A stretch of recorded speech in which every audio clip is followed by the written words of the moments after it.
I mean, again, he doesn't know who Gabriel is, right? Because he didn't come from an Abrahamic faith. The people of Mecca were pagan. The Quran is mentioned, if this book was from other than God, they would have found in it many contradictions. If a book is without contradictions, that has no bearing on whether it comes from God or not. I've had phone books that are inerrant, but I certainly don't think God gave them. That we believe without understanding. The brother asked a very important question, that most of the scholars say that listening to music, watching movies, and most of the television programs, they're haram. So how can we have fun? Let me tell you, brother, at the outset, that having fun is permitted in Islam as long as the fun is halal fun.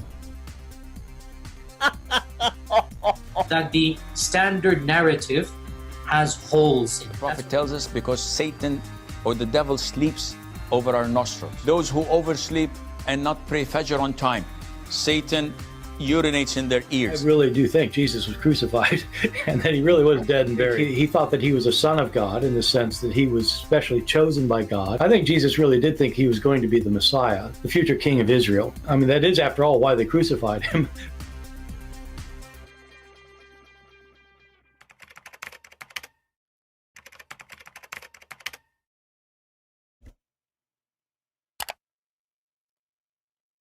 Hello everyone, and peace of Christ to all of you. I hope my voice came in good and clear. Please invite your friends. Before I start, I was just having some conversation with a Christian.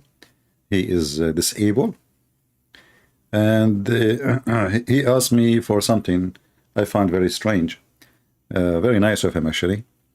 He said that he is posting my videos in channels in YouTube and other social media, and he said this month he made an income of $4,000.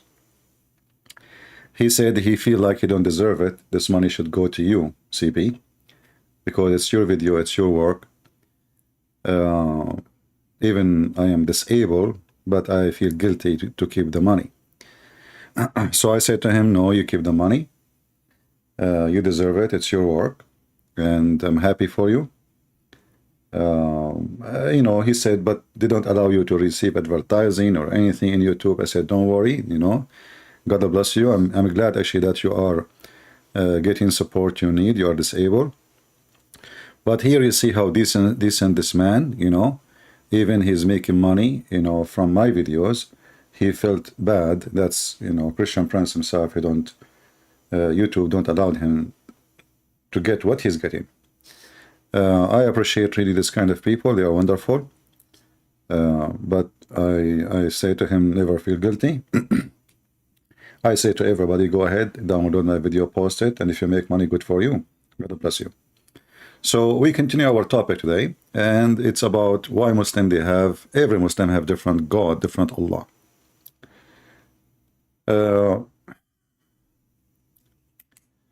You know, if you search right now in the internet, who is Allah?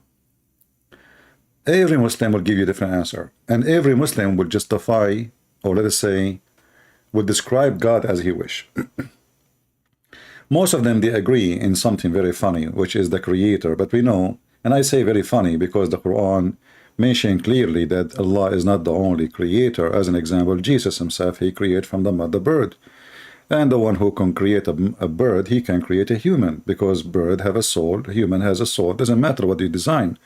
Whatever the shape you make from mud, you breathe into it, and this is what Jesus did.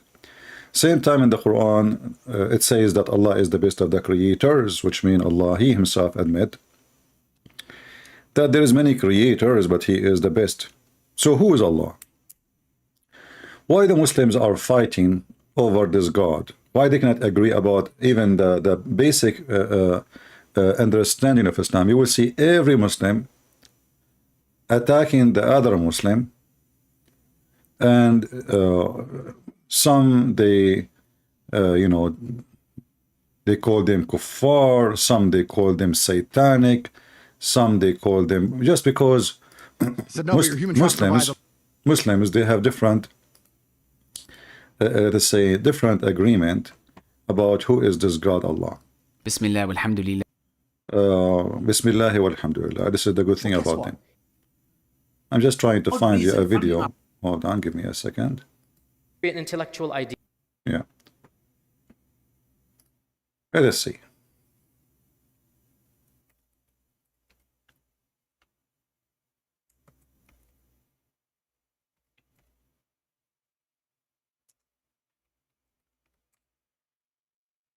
Let us see how this God will work for us.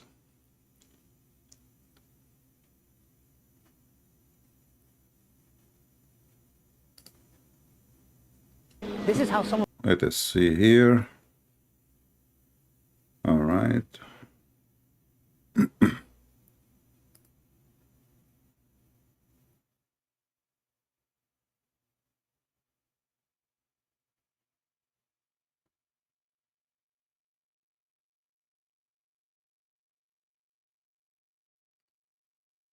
This As we know, now we are celebrating the anniversary, 1 year anniversary of the Quran.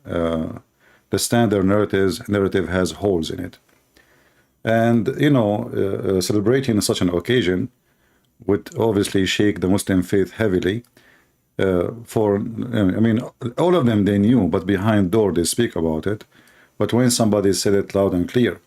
But here you will notice how the Muslims, they bite each other, and how they, you know, they stab the back of each other. And all of this because you say what you believe. You know, you say what you believe about your Quran. You say what you think about Allah. You say what you think about your prophet.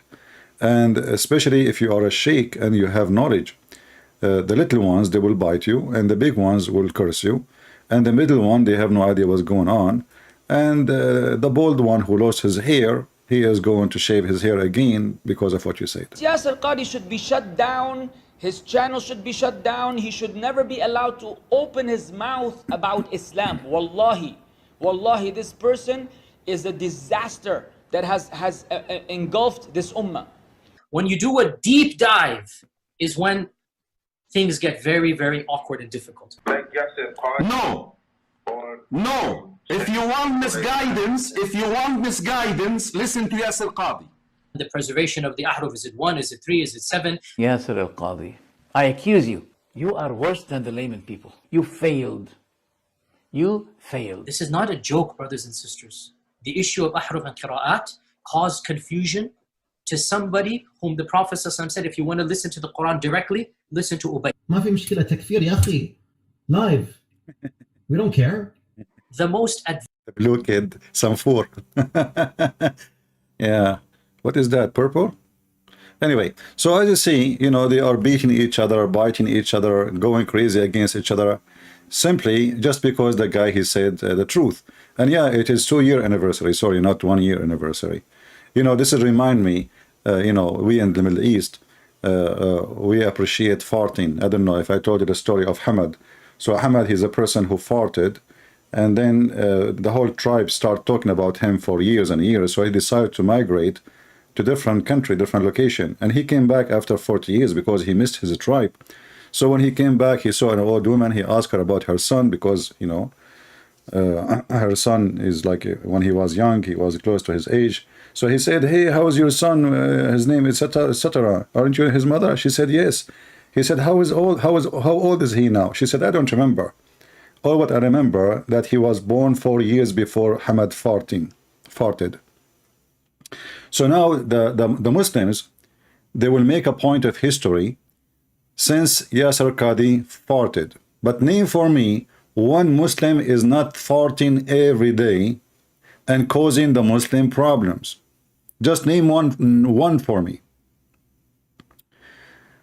The last fart we received, it was from Lili Dawa, saying that there is no miracle in the Quran. This is the last updated fart, brand new fart. This is just like fresh. Smell is still in the air. Brothers and sisters, sometimes certain things, look, it might be that Andrew Tate came to Islam for the wrong reasons. But guess what? What is the wrong reason? Women? Protection, if he go to, like, they want to take him to jail, he will seek asylum. We know the story. He converted to Islam because he want to run away to Dubai. But too bad, they got him before he fly. Now, give us the fault of the year. What? He may be staying in Islam for the right reasons. How? One of the reasons I accepted Islam was the scientific miracles. I'll be honest with you. And now we know that this whole scientific miracles was absolute nonsense. Now we know all those scientific miracle is nonsense. It's just a stupid, a stupid thing. It's a lie. And then when the Muslim, they start biting him, get so angry from him, he made another video. Those Muhammadan, they don't admit that they are like doing poo-poo and they are hurting their religion by saying the truth sometime. I mean, why in the world you want to say such a thing? The Muslims are lying for the last 25 years about scientific miracle in the Quran. And you stupid you destroy everything in one day. So now any Muslim, he will say to a Christian, don't you know about the scientific miracle of the Quran? As an example, the women have a sperm coming from her ribs, which is proven to be scientifically. And Allah, he hold the sky so don't fall on us. Hey Allah, please keep holding the sky, otherwise it's going to fall on us. And and there is an azure mountain surrounding the earth from every direction, and this is the fence. Allah, he put the mountain to make a fence, and there is a Gog and Magog behind the dam. May Allah damn you. I mean, the Quran is full of science. Are you kidding me? But thank you for saying finally, why you do that? Did Christian Prince pay you? Be honest with me. I mean, this is something fishy. It doesn't sound right. I mean, who is the Muslim in the world now will believe you? Every Muslim, he believes there is scientific fault in the scientific fact, not fault. Sorry, my English is not good. By the way, I have a warning for the Muhammadan. Any one of you, he will send me a threat. Any one of you will send me a threat. I just met a new friend. It's a goat.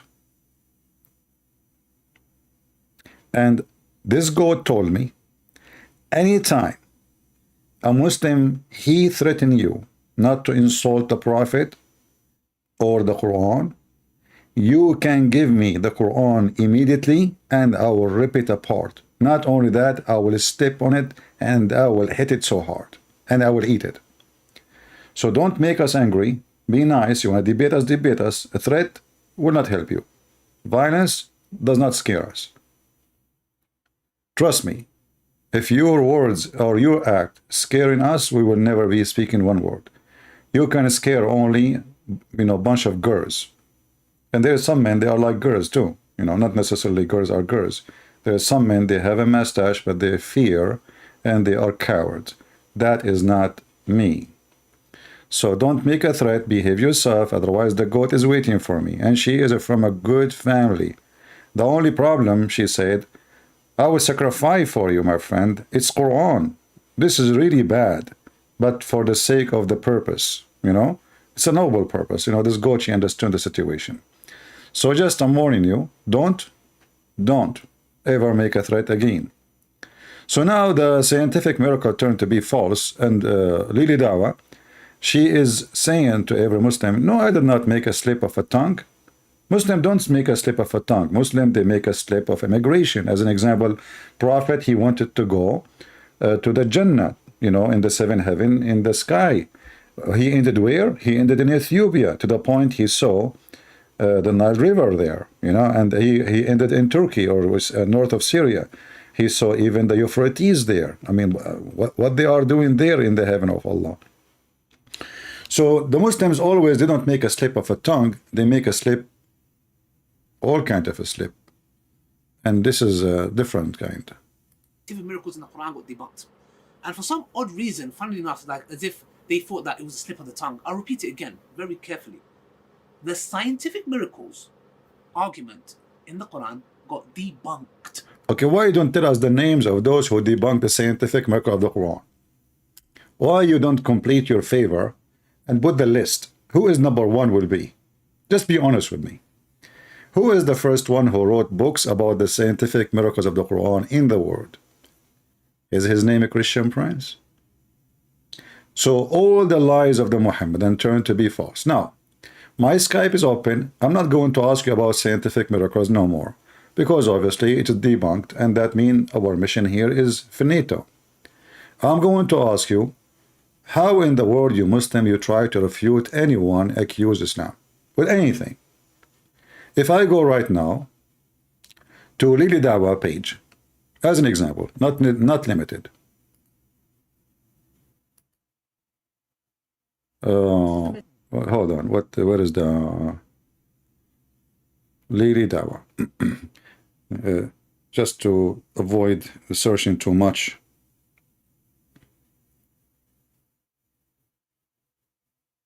How man should treat his what? How man? Okay, hold on. Ali Dawa. So they were lying for 25 years about, or more, about scientific miracles.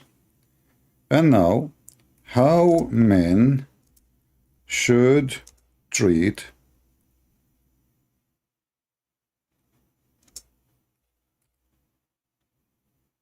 okay.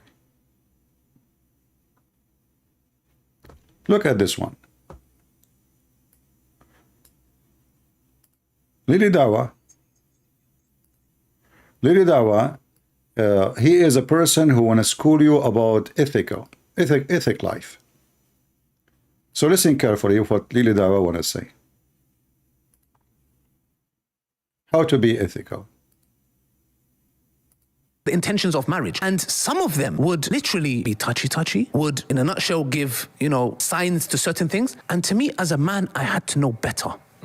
Because we have this attitude, a lot of men have this. If she's behaving like a HOE, I'll treat her like a HOE. Not in Islam. Islam says, Allah says in the Quran, tell the believing men to lower your gaze.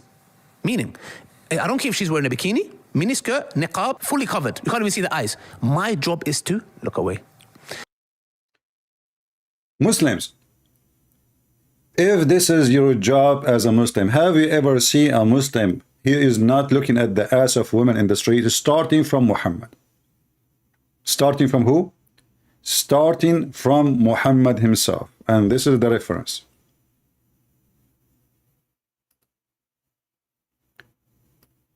This is what Islam teach you?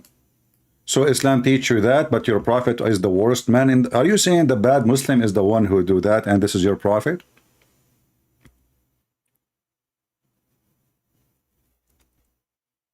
This is Muhammad.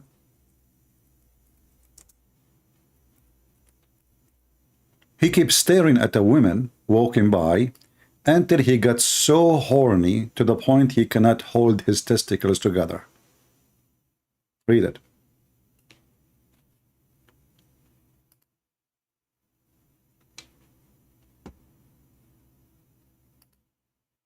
All is this is Sahih. Recommendation, the chapter title, read the chapter. The chapter will tell you what Muhammad was doing.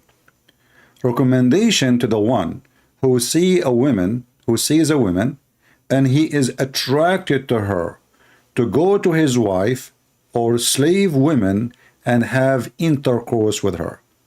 But we just heard this potato saying that a good Muslim man is the one who turns his face away. It doesn't matter if she is wearing bikini or burkini.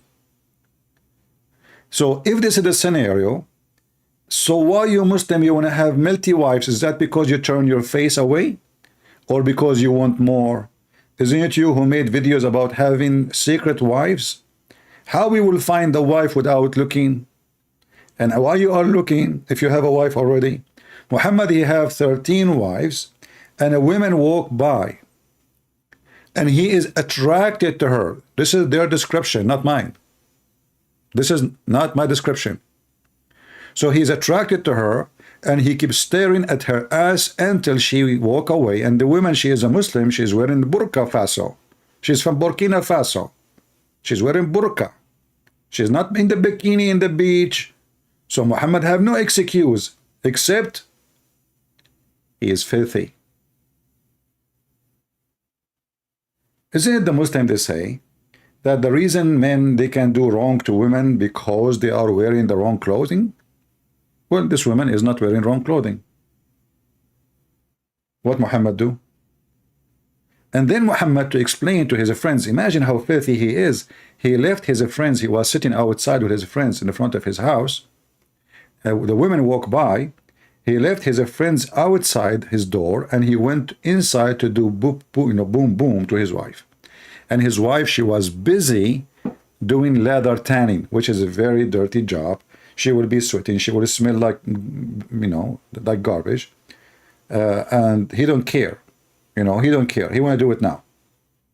So the woman, she is doing leather tanning.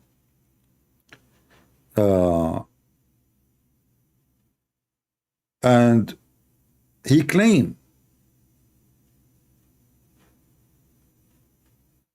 that the reason he did that because the women, any woman, she come advance in the image of the devil. So Muhammad was horny because he was enjoying the devil. Do you see how evil he is? And you see how stupid he is at the same time? Because if the woman is the devil, how he is enjoying looking at her and how the devil make him horny. And this is telling you this man is sick because he described his mother and your mother and everybody's mother as a devil for no reason. And now he claimed that the woman is the problem. The woman, she is the devil. Doesn't matter if she is coming or she is leaving. So when Muhammad was sitting with his friends, he saw the devil. He held his penis with his hand. His penis is getting so active. He could not take it because the devil was so sexy. And as you know, Muhammad is a person who likes to have sex with men. So how we know that even this is a woman if she's wearing a burqa? It might be a man. I mean, how in the world we will know what is under the burqa? I know a story, and this is a very real story from Saudi Arabia. A person, he is a very, very, very, very protective. He locked the windows. The windows cannot open. The phone, he locked it in the cupboard before he leave the house. The windows cannot open. The door cannot open. There's no phone. He locked it. He take this is like in long time ago before the cell phone. So his wife is not allowed to have any visitors from her friends unless he is home. He have to be home. So this woman, for almost 6 months, a woman, she come to her, she knock at the door, she is wearing burqa. The husband, he opened the door. He said to her, go inside, please. My wife, she is at the last room. And she go in, and etc. And then he make coffee and tea, and he cannot enter the room because haram, he cannot enter the room. So he leave the coffee outside and he knock. Wife, the coffee here. Huh? He spoiled her actually because he don't allow her to go out. She's not complaining, so he's happy with that. She is not complaining for not coming out for 6 months. So he leave the coffee, the tea for her, and she get it in. And then one day, his sister, she came. His sister, because she is a female, she can join the women. So he said to her sister, oh, my wife, she have her friend, go inside and join them. So the sister, she went in, and there was a man. So for 6 months, a man wearing burqa was coming to the house when the husband is there doing boom boom to the wife, and the stupid husband himself, he provide them with the fruits and banana and coffee and tea. So do you see how beautiful the burqa is? The burqa is very useful. All this time, this man is so excited that his wife, she is very obedient. She don't complain. She don't even mention to her mom and her dad that my husband, he don't let me get out. She like it. She is happy. 6 months. And look, the boyfriend, he come only when the husband is there. How decent. How decent. So you do not know who is under the burqa, and the burqa is the best way for cheating actually, because you can see your wife in the street with your friend, and yet you will not know that this is your wife. You will think this is his wife. She will be next to you. You know, he will stay, talk to him. You say, how are you doing? Ah, assalamu alaikum. How are you? And oh, you are going with your wife. But this is his wife with him. So Islam is a very silly, stupid religion. And the Muslim, they are scoring us about how Muslim they look and how they look at women. But as you see, Muhammad himself was a bad man. What about Muhammad going to his own son? And he not only flirt with the wife, when the husband is not there, imagine he go inside the house. Why Muhammad going inside the house? The Muslim, they say, because he is the father. But have you ever heard of a father, he flirt with the woman who is married to his son? And then he have sex with her? And then he took her to his house, and then Allah told him, why you are hiding what you're about this woman? You wanna boom boom to her? Why you hide it? Even his God is a pimp. Even the God himself is a pimp. And then Lili Dawa is going to, they give us speeches about Muslim men. They don't look at women. I mean, go to Europe and see what they do. Go in Egypt and see what they do. Go, if a woman, she go in the bus, she will have a child before she leave the bus. Muslim men, they don't look, brother. They don't. Before I start.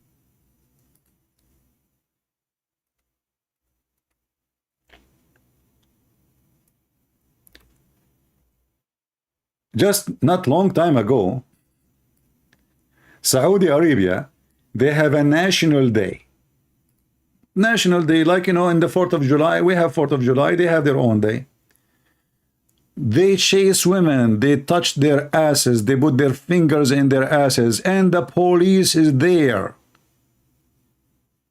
Even with the children, a child, she is not even like 8 years old. They follow the women and they start touching them all over. He will hold the women from her behind and start boom boom in the street. And the women, she want to push him away, she cannot. This is in the buffet. This guy want to get coffee. He attached his body to the body of the women. Oh, this guy is in the Kaaba. Look at this. And the one who record this is the Muslims. The one who record this is the Muslims. Look, we are praying to Allah now. Actually, I can hold on. Let me use Google Translation to translate the search result, so you can see the title, not only in Arabic, in English. Go in the Middle East. A woman without guardian, she will be raped in less than 5 minutes. Like what happened to the host of the CNN when there was a revolution in Egypt. She went and she stand between the Muslim Brotherhood. And go and see in TV what she said, what happened to her. Look at this. Child. They are after children. Children molestation. Children's. Not like this is not women. Children's. Look at this.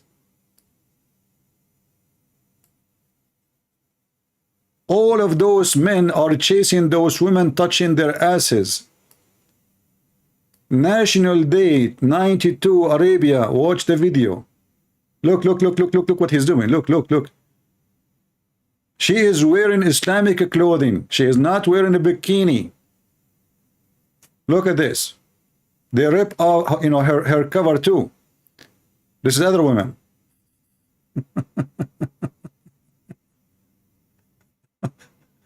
If I play the video for you, I mean, brother, they don't, Muslim, they don't do those things. They don't. I did not search much. I just typed 2 words in the internet. Take a beer. Yeah. All of this is, the topic is what? Is harassing and molesting women. Yeah. They don't, brother. Look, this guy, he want to buy candies from the store. He went behind the women. She's wearing burqa. And look how he, I mean, the store is busy. The store is busy, brother. I mean, don't you see how many people? A lot of people. There's no space. What he would do? What he will do? He went inside the grocery store. The store is so busy. There's only him and this woman and the guy behind the counter. And now he want to buy candies. He's a decent Muslim. Oh boy. Lebanese women harassed in the elevator in Saudi Arabia. You deserve it. Why are you Lebanese going to Saudi Arabia, idiot? Okay. Yeah, okay. Oh boy. Brother, Ali Dawa was right. They don't. I just typed, by the way, the National Day Saudi Arabia harassment. I did not type anything. I did not type anything. I did not type even Egypt, you know. She is wearing hijab. Look, there's a woman here, if you notice, in the left. She is not wearing hijab, right? Do you notice? She is not wearing hijab. And there's a woman, she is wearing hijab and jalabiya. Look where is the guy hand is. Did you notice? He is not touching even the women without hijab. They say that the woman who is not wearing hijab, she attracts men. But look what happened. The woman who is wearing short sleeves is not the one is being touched.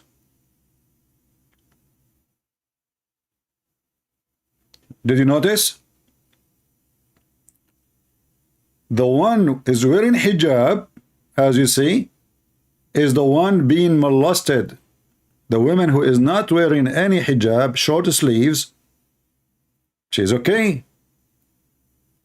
And the same, I can go in all Islamic countries. I mean, you know, you name it. Egypt is even more worse. So those Muslims, they make speeches about morality. Like last time we make a video about the strength of Islam, if you remember. The strength of Islam, right? And Yasser Qadi, he said the strength of Islam is what? Is morality. Is what?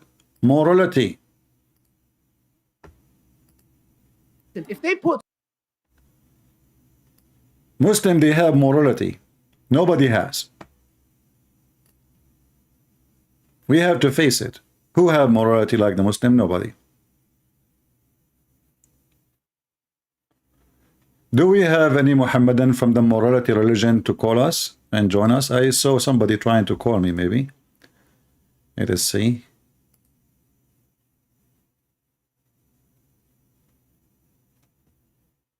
All right. We want Muslim to call me, guys. I see no Muslims. Maybe this one is a Muslim. Let us see.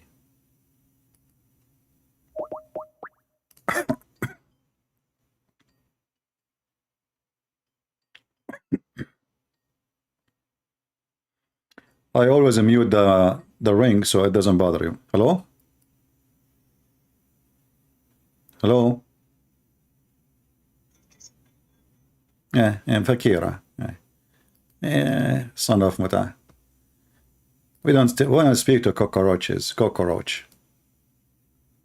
Trash. And this is, again, another example of how low class is religion. This Fakira, she said to me the F word to her prophet and the F word to Allah. Very low class. You know, I speak against Muhammad always. I expose him, but I will never say the F word to Muhammad. This is not a language I will use. Same time, if you do such a thing to Muhammad, that means you are a homo. Because the second you say to a man, he wanna do boom boom to him, what does that mean? And most likely, if you do it to Muhammad, Fakira, your prophet will give you AIDS. Because there is no evidence that Muhammad died by poison, as Muslims they say. It might be that he died because he is really suffering from sexual disease. And that can be proven easy by what Muhammad said, that all the women he slept with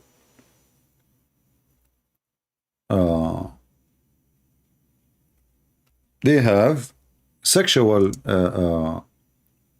infection.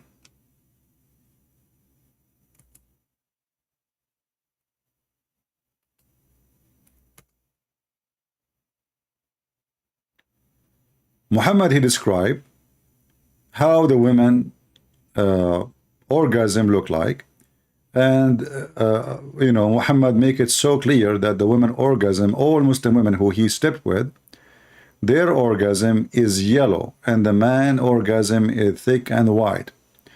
And you know, for me, I did read this hadith many times, but I don't know, I'm not really expert about women orgasm, so I do not know what the color really will be.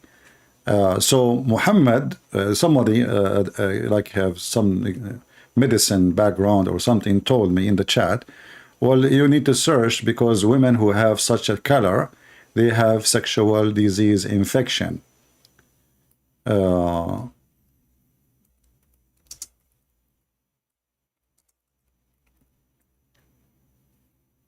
if Muhammad, he mentioned clearly that all the women, he never saw any women, she don't have a yellow water. Yellow water. That is telling us that Muhammad, he is ready, and the women he slept with, they have a sexual disease. So we do not know if this is the real reason for Muhammad to die, or it was something else. You tell me. In different hadith, we know that Muhammad, you know, as an example, there is a Muslim kid. He was angry from a Muslim, other Muslim man. The Muslim man, he said, the Prophet, he have no miracle. The only miracle he have is the Quran. Other Muslim kid, he have a channel in YouTube. I saw his video. He said, no, this is not true. The brother is wrong. Didn't the Prophet split the moon? I mean, here we see the stupidity even for the Muhammadan. Where in the Quran it says Muhammad, he split the moon, you donkey? And can Muhammad split the moon? I thought Allah split the moon. So Muhammad now he split the moon? And the split of the moon is nothing but the eclipse. If the moon is split, the earth will be destroyed. This is not a secret because there is a balance. And if the moon is split, part of it will be grabbed by the earth, and that part will destroy the earth. At least one part, if not two of them. So the Muhammadan, they are desperate to say Muhammad, you know, have a miracle. But the Muslims always, because they are desperate to find a way to make Muhammad a prophet. So in certain time, they start saying Muhammad in the Bible. Then they got busted about Muhammadan. For Muhammadan does not even mean what they claim. Then they start saying that the Quran have scientific miracle, and now they got busted. So now the Muslim, they are saying, yes, scientific miracle got debunked. So now what is the new solution? What is the agenda for the Muhammadan to make Muhammad... I lost connection.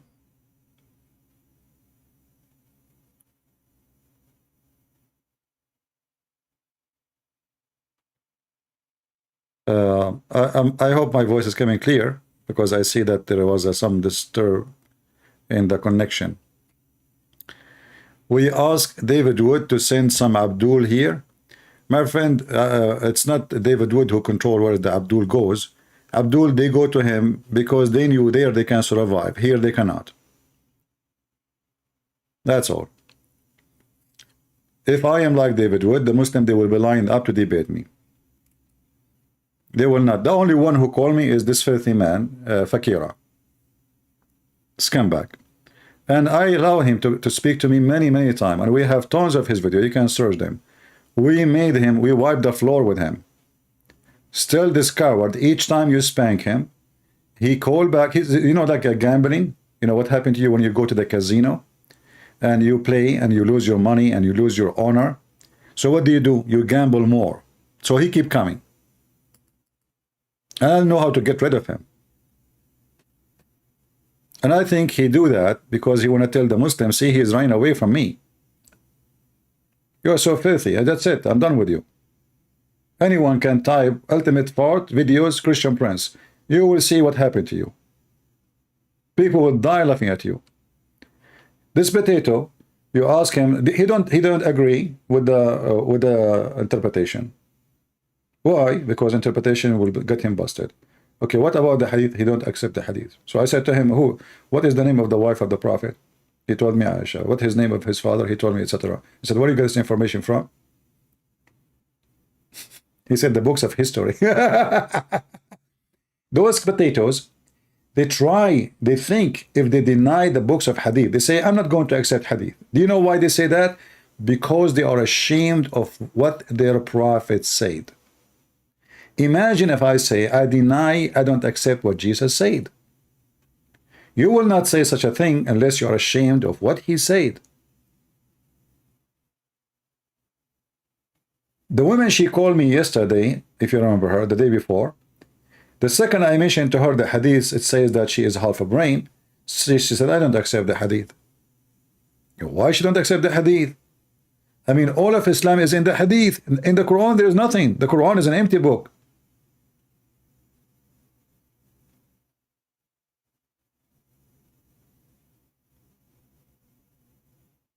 So they think by denying those things, they can get away.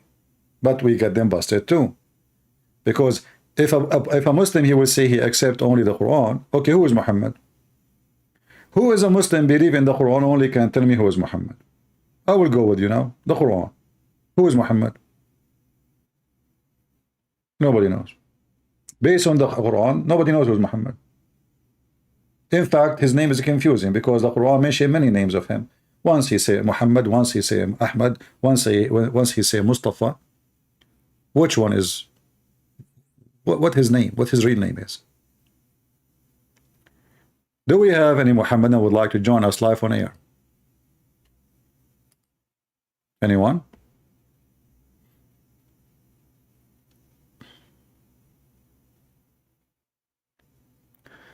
Somebody asking, saying, I read your book and I also heard you talking about Allah being La, moon god of Egypt. I cannot find it online.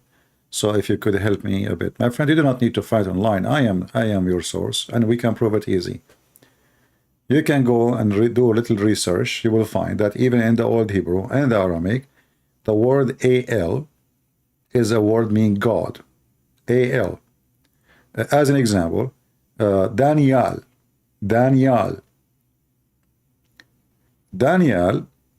the last two letters is Al. So this is because this is an old name, ancient name. It still have Al, not Il. The New Hebrew switch the Al to Il. So we say Emmanuel, but in the Old Hebrew is Emmanuel. We see Israel, but in the Old Hebrew it's Israel. We say Mikael, but in the Old Hebrew is Mikael. So El or El can sometime come in the beginning of the word and sometime come at the end of the word. And either way, it means the same thing. It's still the word means God. This is why if you go like to see what Daniel mean, it says the Lord is my judge, the God is my judge. So what is the word God? You know, in the word Daniel, not Daniel is Al. Al is the word God. In the case of Allah, it's A-L-L, Lah. Lah is the name, A-L, God, God Lah. But because those Arab, they stole the name. They don't know even what the name means. The Arab, they have no gods of their own. All those gods are coming from other areas. As an example, the statues the Muslims they have around the Kaaba, they claim that Muhammad he destroyed them. The one who put the skirt for the Kaaba. I mean, did you ask yourself why they have a skirt for the Kaaba? There's a history about it. When the Christians they conquer the pagans around Jerusalem, those pagans they used to have a bazaar. And this bazaar they place or display their idols. So the Christian they kicked them out. They told them, you cannot do this business here. You can stay, you can live, but you cannot do this business. The bazaar of gods. It's a scam. You know, you convince somebody that this God, if you give him donation, he will make you have a baby. Let us say, this God, if you give him donation, like give us food. If you want, give him food. He will make you rich. It's a scam. So they kicked them out, and then they left to a place where there's no Roman authority, where the Roman, they are not in control, and that was Arabia.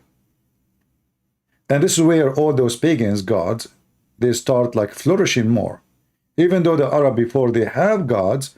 But if you remember, they don't have like advanced gods like as a statues. They used to have simple gods. As an example,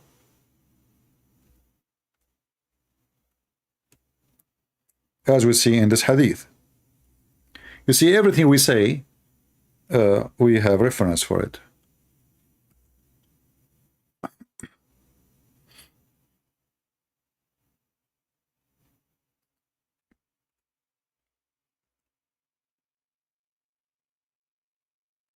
Look what the Arab used to do. The Arab, they don't have advanced God. When I say advanced, they do not know how to make statues.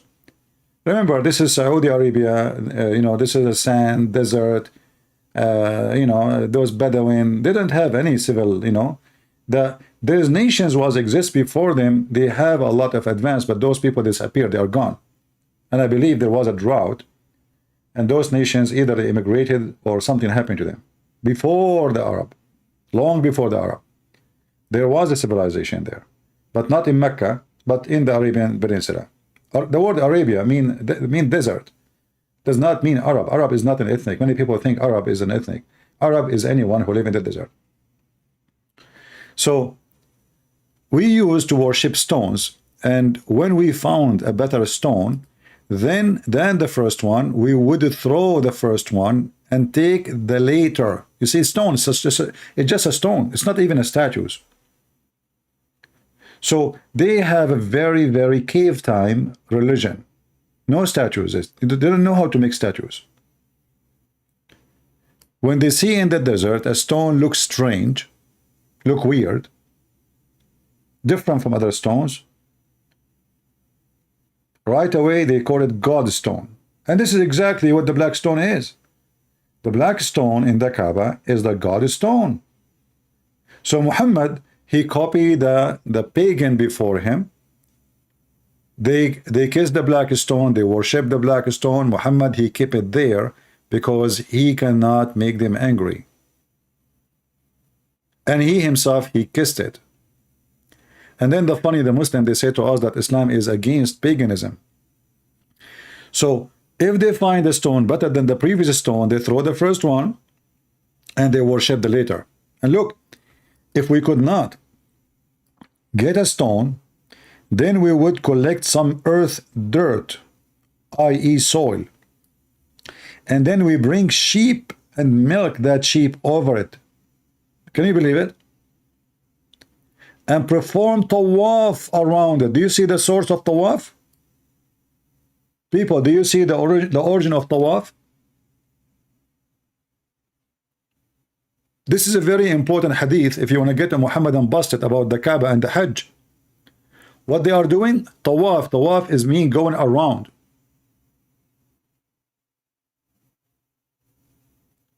And this is before Islam. And you notice here, this is proving many things, that Muhammad is a fraud and all the Muslim lies about Abraham is a lie. Why? Because if they have the Kaaba and the house of Abraham, they don't need a stone. Do you understand what I'm saying? Why they are looking for a stone if they have the Kaaba? There is no Kaaba. The Kaaba is nothing. The Kaaba is not really important. They don't worship the Kaaba. They don't pray to the Kaaba. They go around the statues which is placed around the Kaaba. The Kaaba is like a bathroom. It's 4 walls and there is no roof of it and there is a door. People, they go inside and do poo-poo. In fact, the Kaaba never had a roof. Never had a roof. The first time they built a roof for the Kaaba, it is when the neighbors of Mecca, they start throwing their garbage on the Kaaba from over the wall. And why they do that? Because they want to show the people who they are praying around those idols that our idols are better than them. So it's like a competition for them all. There was more than 26 Kaaba in the Arabian Peninsula. Kaaba mean a cube. 26. Competition is so big. Every town want to bring more people because that means money and business.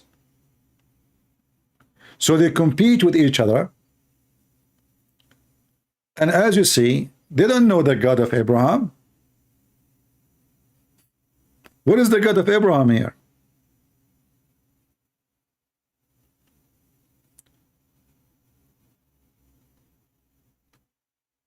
Mumi IM, he is saying CP is a great liar. You can say whatever you want. I'm showing the reference. Guys, am I showing the reference in front of them? Is that my reference? This is Sahih Bukhari. I mean, the funny about Muhammadan, they go in denial, even though you are showing them their own books. This is not my book. This is your stupid book, you idiot. Don't show me my book. I don't accept my book, right? So you show them what is their book is saying, and then they accuse you of lying. No problem. We are laughing. Right? And the funny is the Muslim saying a liar, he can't tell anything. Well, isn't it your prophet, the one who want to make profit from being prophet? He confessed that he's a liar.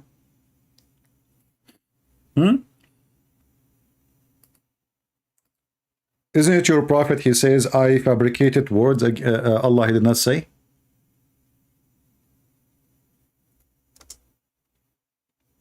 Huh? Who's a Muslim want to get me busted? Did Muhammad, he say that he fabricated words, he fabricated things Allah did not say?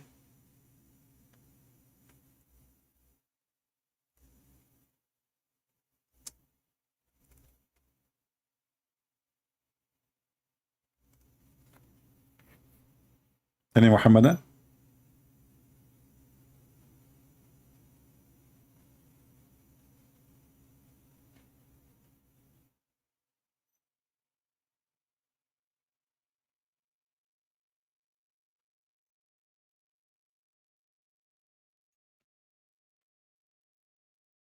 Any Muhammadan dare to call me?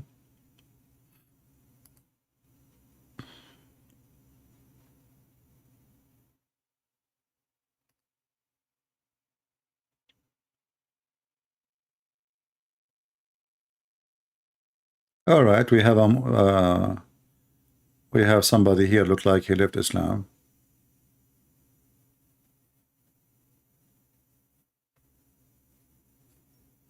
You know, I find it very funny that Muslims in the beginning, they're so angry from me. Look at this guy.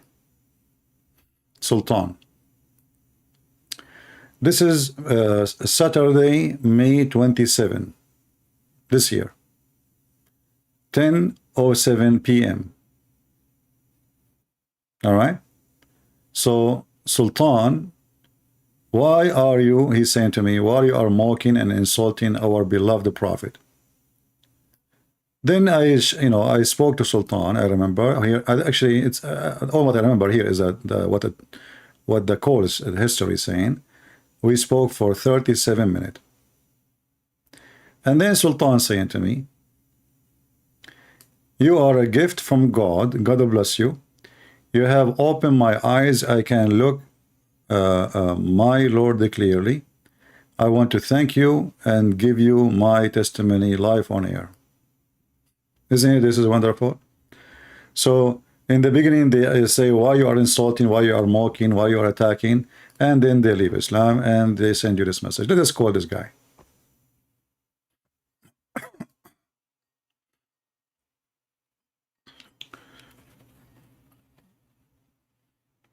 Hello?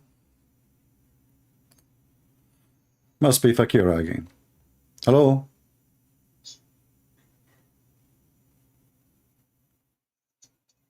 Yeah, Fakira. Yeah. Piece of garbage.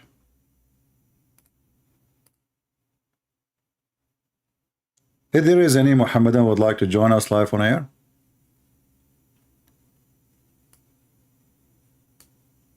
you are a pagan person. They lie to you and they say to you Islam is about oneness of God. In fact, even the oneness of God, Muhammad, he learned from a Jew first time. And until now, Muhammad, he died and he do not know what the oneness of God means.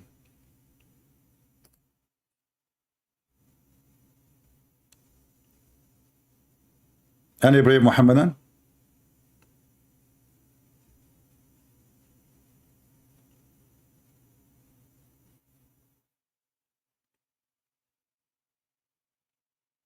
So where your tawaf is coming from?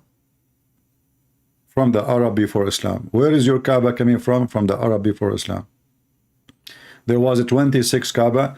Even Arabian historian, Muslim historian, they wrote and they say and they agree. There was a 26 Kaaba before Muhammad. And then Muhammad, he started working in eliminating them all. And you will notice something very important, and no Muslim can deny that. Muhammad, when he tried to get closer to the Jews and the Christians, he tried to make himself sound like he believed in their belief. You will notice that Muhammad, he started praying toward Jerusalem. Is that correct? So for many years, Muhammad was praying toward Jerusalem. But the question then, why? Why he is praying toward Jerusalem if the Kaaba is there? If you remember in the story in the Quran, there's a funny story, fictional story, about a chapter. It's called the elephant. If you go to the end of the Quran, there's a chapter. It's called Al-Fil, chapter 105. It's very short and very funny and very silly. The story is saying that a Christian army came to Mecca to destroy the Kaaba.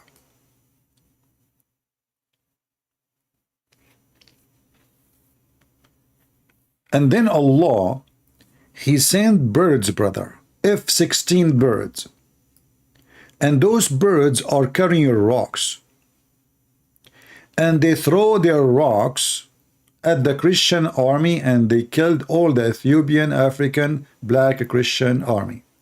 Takbir.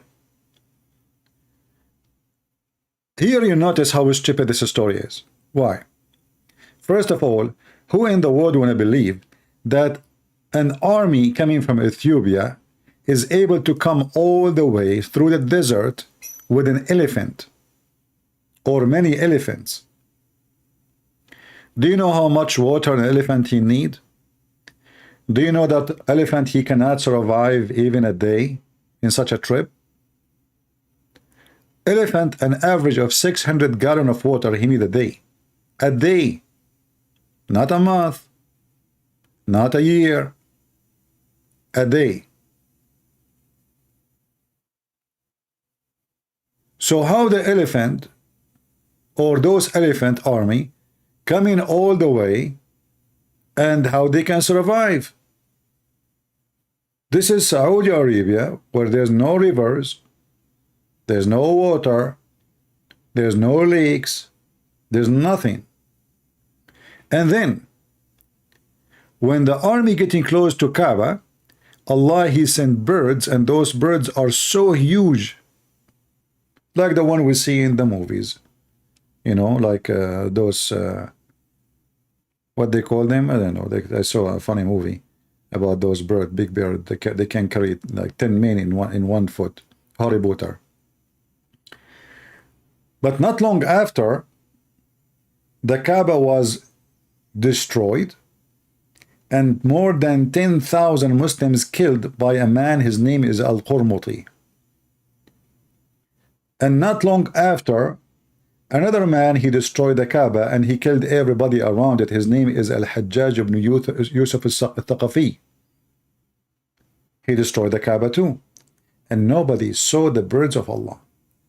And not long after, the American AWACS and the American F-16 and the 35 flying over Saudi Arabia.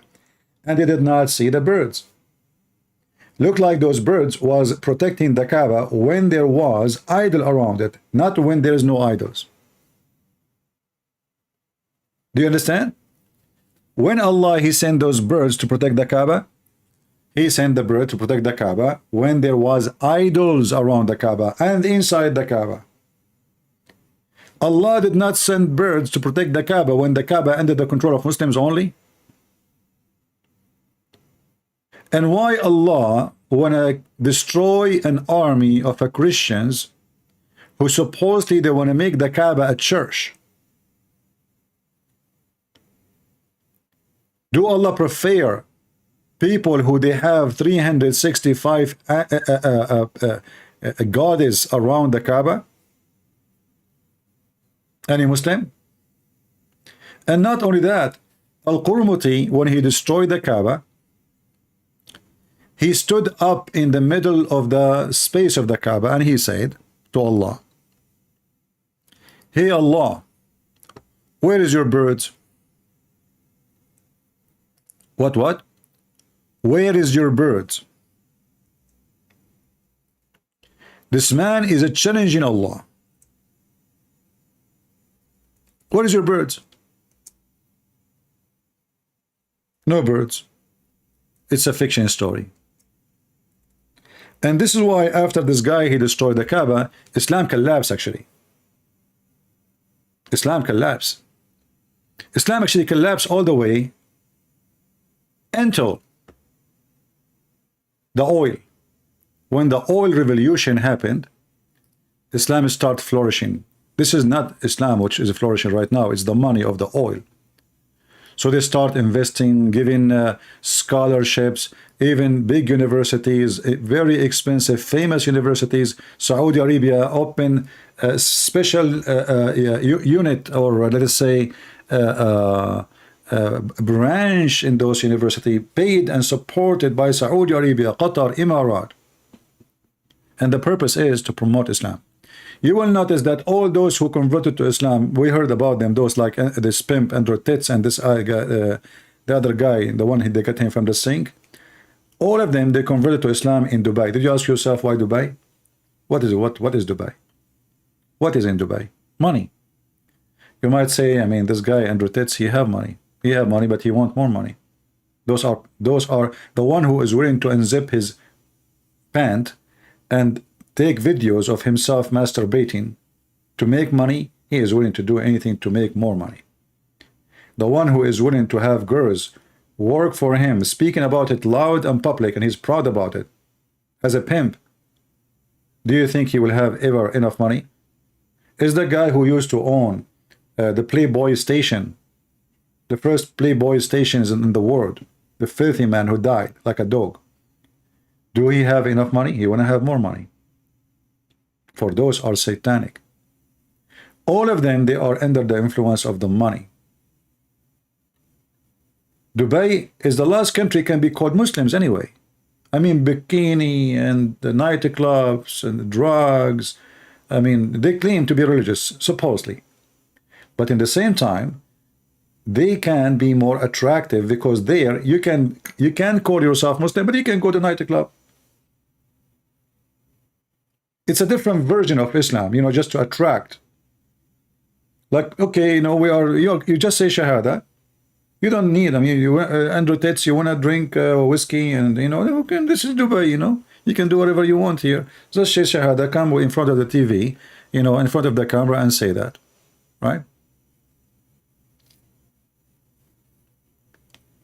If the Islamic countries go bankruptcy, you will see how many they will convert to Islam. Nobody will convert. Even those who they are making videos about a reaction to the Quran, they make it just for the sake of money. Because a lot of people will subscribe. But now they are not doing good anymore. I mean, it was like in the beginning, you know, when somebody is white and he called himself a Christian, Catholic Christian reaction to the Quran. A Catholic Christian reaction to scientific miracle, and he take a picture of himself and his mouth is open like wow, you know, and that will make Muslims come and subscribe and click. But Muslims these days, they notice that this is just a fraud, obviously, you know, and it's not working. This is why nobody even watching their videos no more. But before, if you make a video like this, in one day you will get like 50,000-60,000 hit. Now nobody, you know, people, you can open your mouth and open your anus too. Still nobody will click, because Muslims are bored with how many they are making those videos, and obviously they are fake. Do we have any Muhammadan here would like to call us? This is the Kaaba. This is an old picture of the Kaaba, right when is, you know, the oil business started. But this is an older picture of the Kaaba. Look at this. This is not even 100 years ago. If you look at the Kaaba today and the Kaaba now, this picture, look at the dirt. You see, the Muslims, they were building, they were forcing Christians to build for them palaces in Spain and in Syria. Huge palaces. The floor covered by marble. But look how their Kaaba look like. Do you understand what I'm saying? Why they are building those palaces, but their Kaaba is nothing but dirt. All the money they stole from the Christians and the wealth from attacking the Christians, attacking Europe, attacking Syria, attacking Morocco, attacking Spain, all the money they generated, and Persia, go to the palace of the rulers, and they build massive palaces. By the way, the Arab do not know how to build. If you don't believe me, go check Ibn Khaldun. Muslims are so proud about Ibn Khaldun. They say he's the best. Ibn Khaldun himself, he says, the Arab are willing to burn a library in order to cook. This is Ibn Khaldun. He is an Arab speaking about the Arab. They are willing to burn a library. He claimed to be an Arab. They are willing to burn a library so they can cook. And then you see the Muslim, they say to you about saint, and now they are proud about Ibn Khaldun. Ibn Khaldun was a chase, they put him in jail, they accuse him to be kafir. You know, I mean, all those now they are famous for the Muslims, they are proud about them, but in the time of Muslims, they used to spit on them.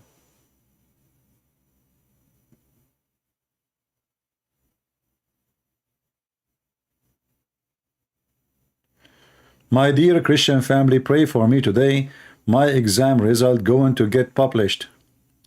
My friend, the prayer will not do anything to you. Don't think this way, you know. If you do good in the exam, you will do good in the exam. If you did not study good, you will not do good. The prayer will not change the marks. All right?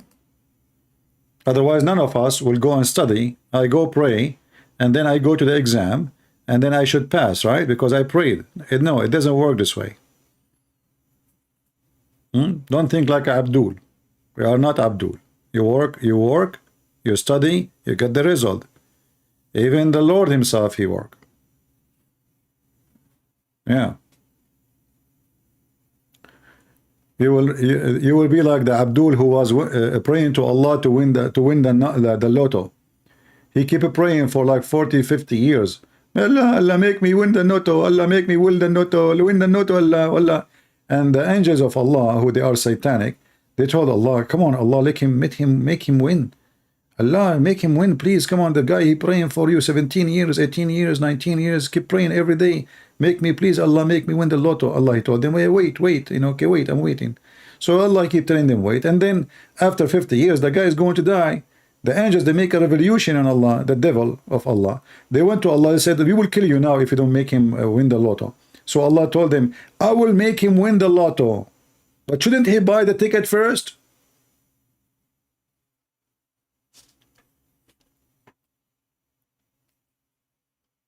And this is exactly what happened to the Muhammadan. They want to win the lotto of Allah, but they want to buy the ticket without buying the ticket of Jesus. You don't go to heaven, my friend. The ticket of Jesus is the only one will make you go to heaven.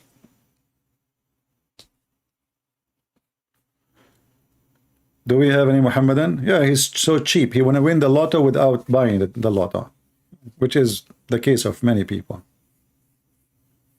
Why you want to convert to Islam? Because Islam is a good religion. That's a lie. You want to convert to Islam because you are stupid.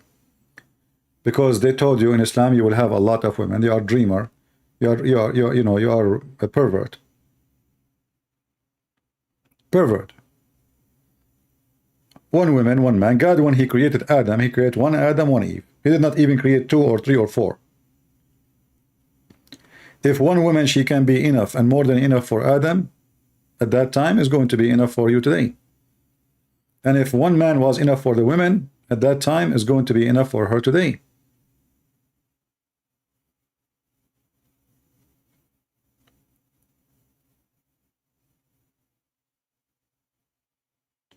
Well, I don't know about India, if they play with the exam or not.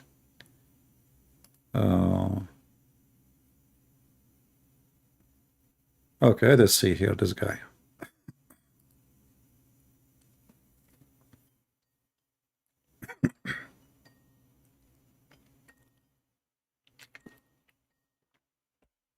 We are calling a Muslim, supposedly. Hello? Yes, my friend, you are live on air. Are you a Muslim? Just one sec. Yes, yeah, how are you? Sorry? Do you hear me? I hear you. Are you a Muslim? Yeah, I'm a Muslim, CP. All right. How are you? Well, I'm fine. You know, thank God I'm not a Muslim. Well, it's okay. You are not a Muslim. Don't worry. I'm not saying anything. I'm a Muslim. Yes. I shouldn't worry. Let me. Can you give me 2 minutes? Go ahead. Let me No, you know me. You know, if you listen to me, I like to have a conversation. You know, I mean, we are just being a friendly conversation, correct? I am okay with a friendly conversation as long as it is in a respectful way, not insulting. I have my way. I have my way. I'm not insulting. This is my way of talking.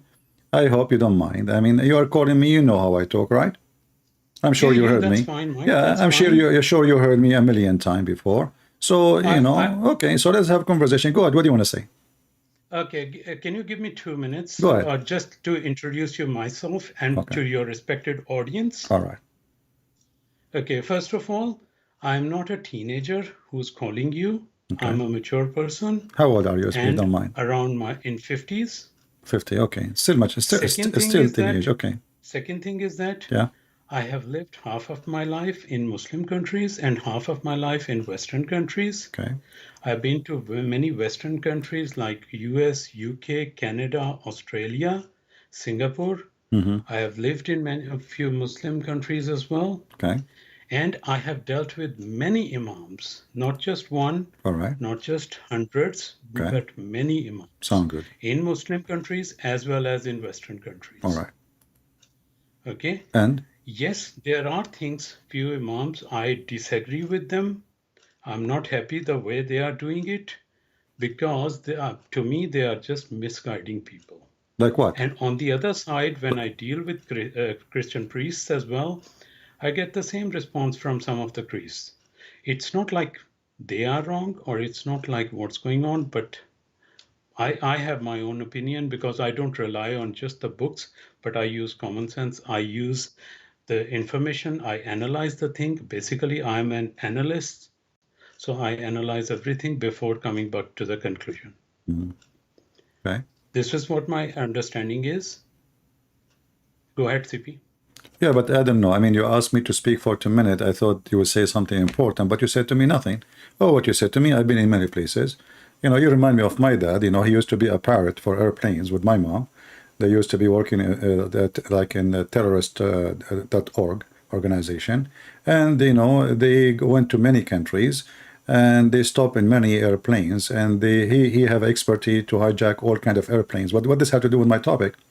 I want to know, when you say to me, I'm good in analyzing, and you sound like you are a thinker. So what you learned about Islam, you know, from the topic is Islam. Is Islam a good religion?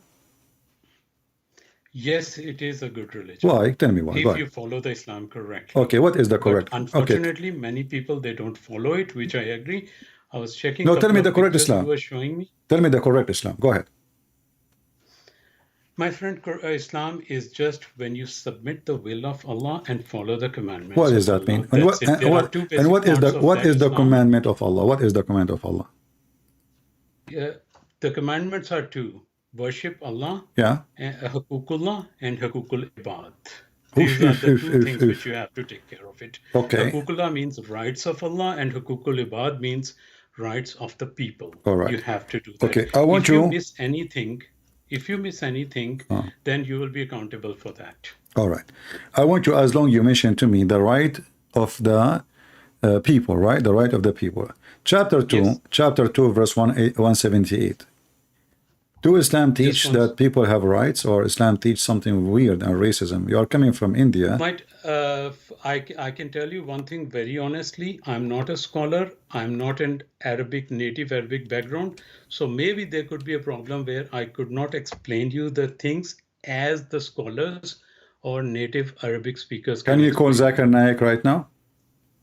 My friend, I know Zakir Naik, but the thing is Why you that don't I'm call not him? here to talk about Zakir Naik. Well, no, it's not about you are talking, because a second ago you were smart, you visited the world, you've been everywhere, you've been everywhere. Your mom, she took you to the supermarket always with her. You buy candies, and you give me a report of your life. And now the second I show you a verse, you did not even start the verse. You start making excuses, and you told me that Islam is about two things. Hold on, Islam is about two things: worshiping Allah and giving people their right. Well, here we go. And it says, okay, it says in the case of murder, if a white man killed a white man will be killed. If a white man killed a black man will be killed. So if you kill your slave, you kill my slave. If a man, he killed a woman, we kill his wife. So what is the right? Is that justice? I kill your wife, you kill my wife? Or you should be killed for killing my wife. Which verse is it? Chapter 2, you are an Indian, you should know this verse. Chapter of the cow. All Indian, they knew this chapter, especially the Hindus. They love it. No. There is a reason behind the cow. What you're okay, we will go. I thought because cow was given. I thought because it is like coming from the Hindu scriptures, maybe. No. There was a reason. Oh, there okay. was a reason behind that. I don't know that. I just learned from you. Okay, go ahead. Tell me. So what about this verse? The reason was that you have talked about a lot about in your talks that Moses, a person was killed or something like that. But actually, purpose was that why it was given cow. There were two orphans, and their father was a righteous person. That's in the historical books as well. And the father prayed to Allah to take care of his sons because he was going to die. My friend, this is a fiction story. It's not in the Quran. The Quran. No, the reason for the verse to be called Al-Baqarah, the chapter, because there Allah, he ordered the Jews to bring a cow, and so and Moses to slaughter it. Okay, don't change the topic. So now give me the verse. Chapter of the cow, chapter of the Hindu, verse 178. Just one second. What kind of justice and what kind of God he come with such a law?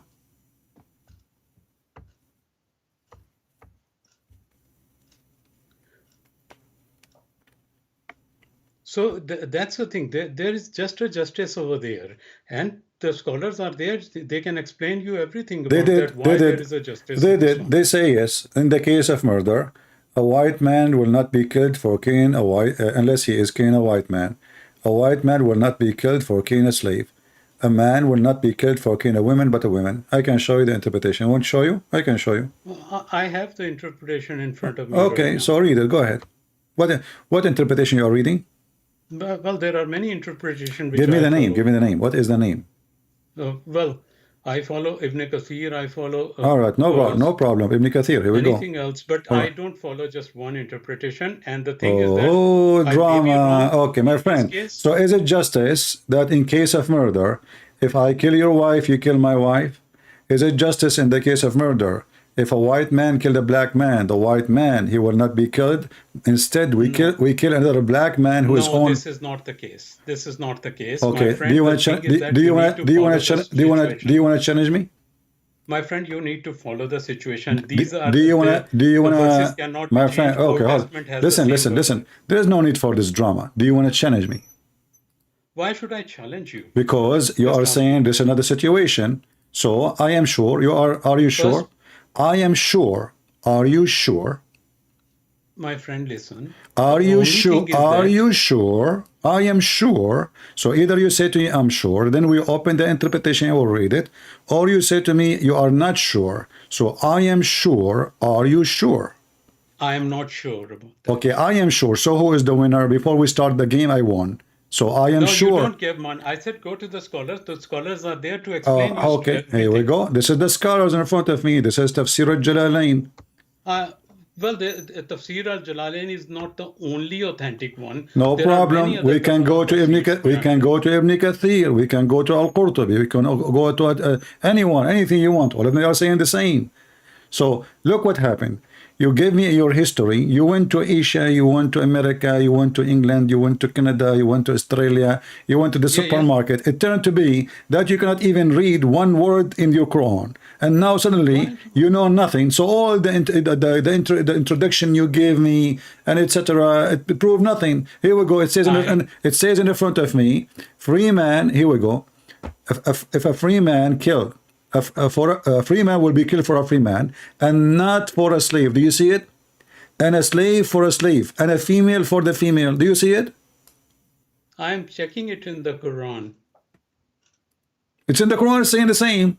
Well, I'm not checking your screen. I'm checking the Quran. My friend, we look at the Quran. You said to me, don't read it from the Quran. You need the scholars. We went to the scholars. You are saying to me, don't look at the scholars. Look at the Quran. There is always a background history, in which cases what law. This is in the case of murder. In the case of murder, this is general.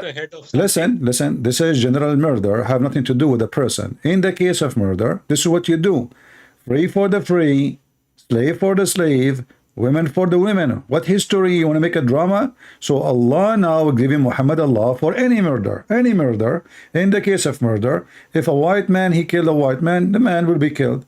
If a white man kill a black man, we kill his black man. So now we have two victims. This is not the thing. No, it's in the front of you. That's not the thing. It's in the front of you. It says, if a free man kill a free man will be killed. And a free man, not for a slave. Which one are you talking? Which one are you reading? Going ahead. Chapter 2, verse 178. No. Chapter 2, 178. I'm going through there. But which verse? But which tafsir are you going through? Jalalain, I'm reading right now. Okay, I'm not going through the Jalalain right now. So what do you want? I'm going through the Ibn Kathir here. Okay, go to Ibn Kathir. But the thing is that don't tell me the thing. Don't tell me the thing. Don't tell me the thing. You are my friend. I am. No, Islam does not allow. My friend, you are acting like Joe Biden. The thing. You know the thing. So what the thing? You said to me Ibn Kathir. I said okay, read Ibn Kathir. Now you don't want to read Ibn Kathir. As long as you have Ibn Kathir in the front of. I'm not saying anything. Listen, I'm no, not. You know the thing. No, you told me. You told me.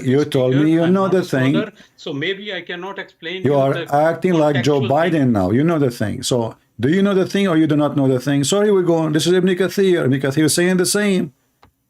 Free for free. Here we go. It says in the law and for murder, free for free, slave for a slave, female for the female. This is Ibn Kathir. My friend, it is possible, but the thing is that it's the you cannot say that if a white man kill a black man or a black man kill a white man. It says that in the front of us. It says that, my friend. Not only that, it says that in the case of if a Muslim he killed non-Muslim, a Muslim will not be killed. If a Muslim kill a Muslim, he will be killed. Where is justice? So what the Prophet says in the case of murder, no Muslim will be killed for killing non-Muslims. Why? Because non-Muslims are like dogs for Muslims. No. It's in the front of you. You are the one who said to me, you like Ibn Kathir. This is Ibn Kathir and this is Sahih Bukhari. My friend, Prophet never said that non-Muslims are dogs at all. This is your. He said that. Clearly. Okay. If non-Muslims were dog, as you claim. So why if a Muslim kill non-Muslim, Muslim will not be killed. But if a Muslim kill a Muslim will be killed. Why? Do you know that why non-Muslims, especially Christians, used to come and live under Muslim states? My friend, you are the most stupid person the most stupid, ignorant person I ever spoke to. We never go to Muslim country. It's you who come to our country and you occupy our country. What do you mean we go to our country? Which country is yours? We occupy our country. Do you know why Muslims went to Spain? Do you know that? Why? Tell me. There was a Jew who wrote a letter to Musa ibn Nasir that a Christian king, Roderick, used to rape their female, abduct them, and put them in the slavery. And that's the why Musa bin Nasir sent his army. My led friend, by my Tariq friend, bin Ziyad. my friend, you are stupid like your prophet is not Musa No, ibn I'm Nasir. not a stupid like my prophet. I know his Musa faith. ibn Nasir is not the one who decided the war. It was the caliphate. He decided that for the sake of the money. Musa And bin later, Nasir is and the one later who they sent killed even Tariq bin Ziyad, and Tariq now bin Ziyad and then went there, and Tariq bin then they Ziyad killed was him and then from Africa. listen and then they killed him. The Umayyin, they brought him because they asked him. They asked him. Listen. The Muslim. No. Hold on. Don't tell me I agree. Don't tell me I agree. There is no Jewish in there, and there's no Jewish live in Spain, and you are a liar. This is number two. Number one. Listen, number one. If the Jews the Jews are asking the Muslim to free them, the Jews are living like dogs under the Muslims. The Jews they are being.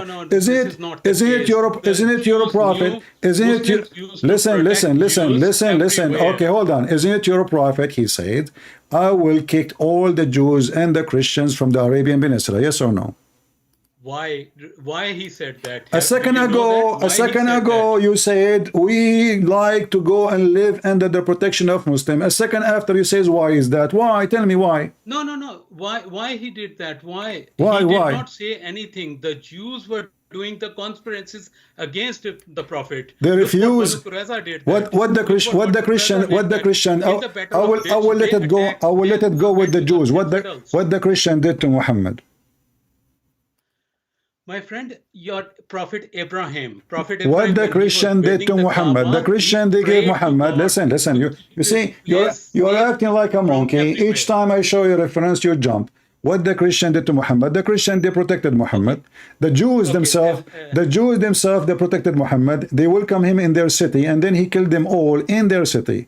The Christian, they welcome him in Ethiopia, and they give him protection. And after that, he decided to kill them all in the Arabian Peninsula. And this is your prophet saying, I heard the messenger of Allah saying, if I am victorious, I will kick all and the Christians. He commit genocide actually, all the Christian and the Jews from the Arabian Peninsula, which means if either you die or you run for your life. I will certainly, if I am victorious, Muhammad said, I will kill all the Jews and the Christians, or I will expel them. And the Quran, chapter 9, verse 29, chapter 9. Did he do that? What he did? How many were killed? There is a lot, all of them. Zero. There is not. There is zero Christians, zero Jews left in Saudi Arabia. Zero. Until now. My friend. Until now, there's zero. You don't know the background history. That's why Abdul. How many Saudi citizens they are Christians or Jews in Saudi Arabia? Zero. Is that correct?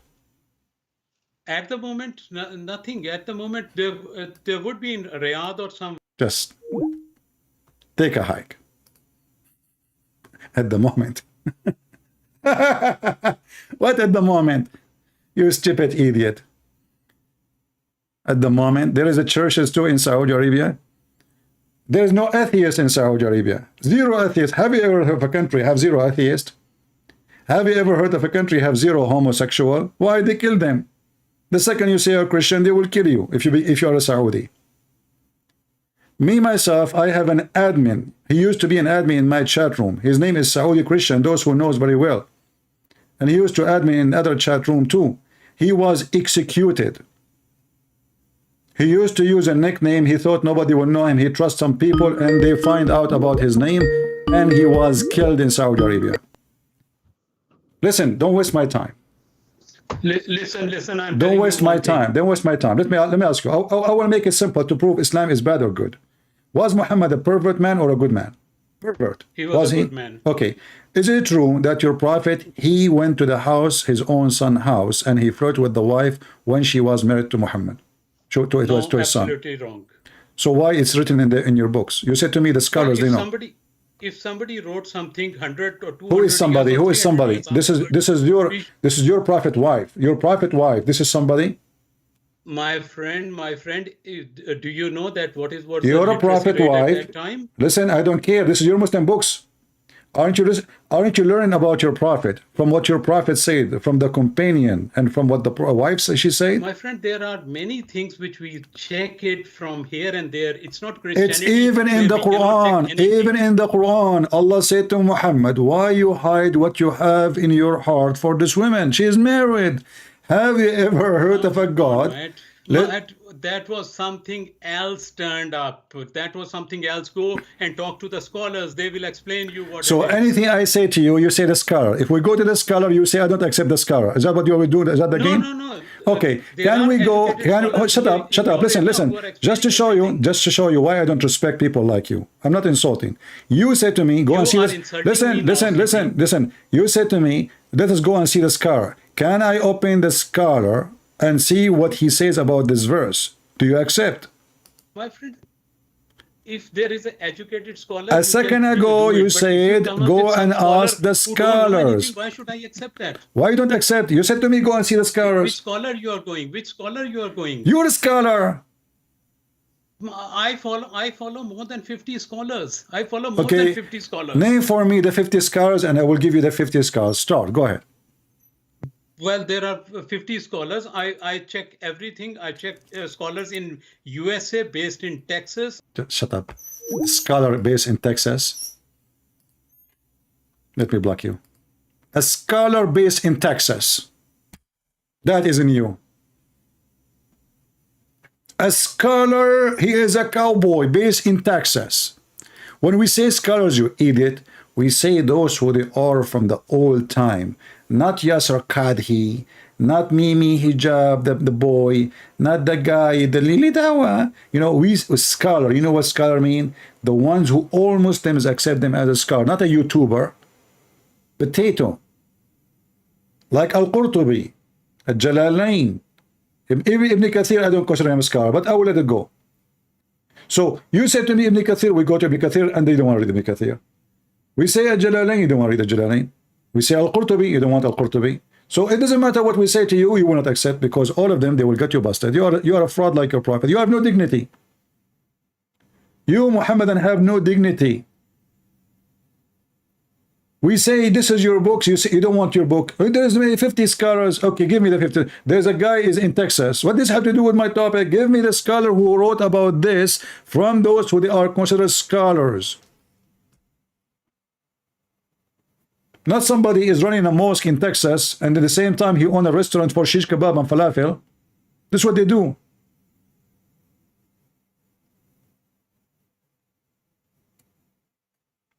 I mean, you wait all day waiting for somebody. He's, Christian Prince. I'm not a kid. I'm not a teenage. I've been in Australia and Canada and USA and all this to say to me at the second we show him a verse, he starts making drama. Ask the scholars. Okay, let us open the scholars. You don't want to read the scholars. Your prophet is a scumbag. Even the wife of Muhammad, who is the wife of his son, she said that after the prophet, he flirted with her. Each time her husband tried to sleep with her, Allah, he make his penis swell. And the Christian, they say that Allah don't have miracles. Here we go. The miracle of the penis. Imagine Muhammad, he flirted with married women. And this is what the Muslims say, flirt. I'm sure he was effing her already, excuse my language. But this is what it is. Because if she is not a whore, she will not be proud in front of her husband when he came to home, saying to him, by the way, your father was here and he said, I'm so sexy. And his heart is flipping for me and he praised Allah for my beauty. What a whore. A good woman, she will go crazy. She will throw her shoes at Muhammad. She will kick him out of the house. She will say, shame on you, you are the father of my husband. This whore, she was proud in front of her husband, and then the husband, in the reference, it says, فَفَطِنَ Zayd. So Zayd, he got it. Oh, my dad is doing boom boom to my wife. So he went to his filthy father, Muhammad, and he said to him, listen, I don't like this woman, by the way. Suddenly you don't like her. She's bad, she's not good, And then Muhammad, the hypocrite, look how coward he is. Look how sneaky he is. He said to the man, Keep your wife, man. Keep your wife. Keep your wife. Now, come on, just go home. Go home. Keep your wife.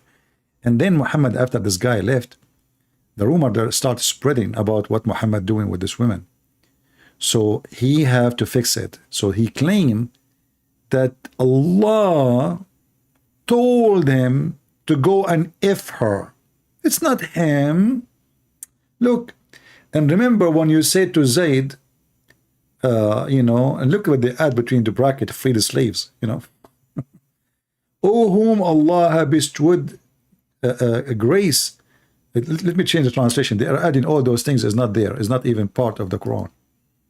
This is how clear the Quran. They have to add like tons of words and sentences and yeah. So look what happened here. Why, Muhammad? Why? Behold, thou did say to the one who had received the grace of Allah and the favor, retain your wife and fear Allah. So Allah saying to him, why you say that to this man? Why you told him retain your wife? Don't you want her? Don't you like her? Aren't you horny for her? Huh? You don't tell him that because you fear that people will say, look, he married his son. And the filthy Muhammad, after this, he forbid adoption. Just to make his marriage, which is nothing but fornication, to this woman lawful. Arab always used to adopt, especially men who cannot have kids. And this is additional proof that Muhammad, he never have kids. He adopted this man. Muhammad is a potent man. He cannot have kids.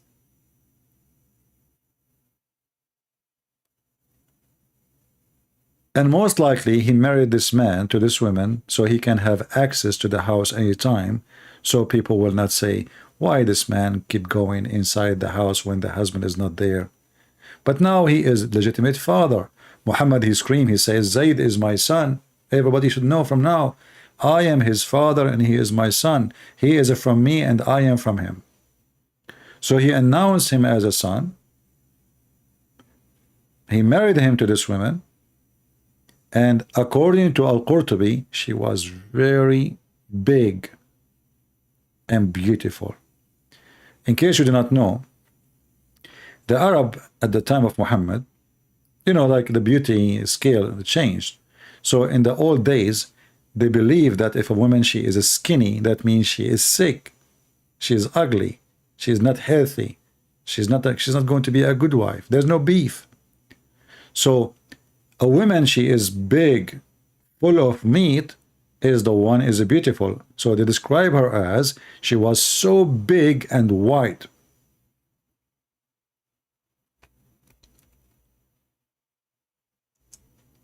So when Muhammad, he saw her supposedly, and she was wearing see-through clothing, according to the Muslim story and the wife of Muhammad's story.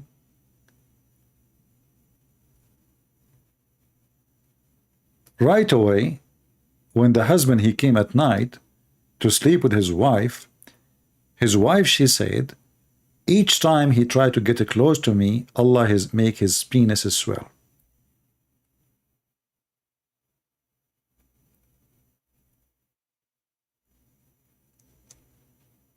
And then this guy, he would say to me, yeah, well, yeah, okay. It's your scholar say that, It's your prophet wife said that. The wife, imagine the wife of the son, she said such a story, that the husband, her husband, after Muhammad, he saw her and he wished to F her. Allah make the penis of the husband as well, because he did not divorce her right away. It took like few weeks after. So when a man, each time he want to sleep with his wife, Allah, he make his penis swell according to the wife. And those Christians, they say that Muhammad have no miracle. Here we go. Muhammad, he like a woman. Any man he tried to have sex with her, Allah will make his penis swell. And this is a clear evidence that Muhammad is a prophet of Allah.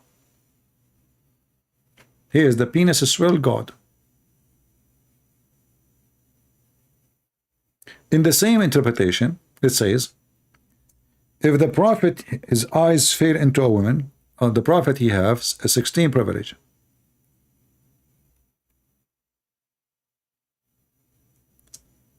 If any woman, his eyes fell into her, the husband, he must divorce her immediately, so Muhammad, he can F her. Can you believe it? The husband must divorce her immediately, so the prophet can F her.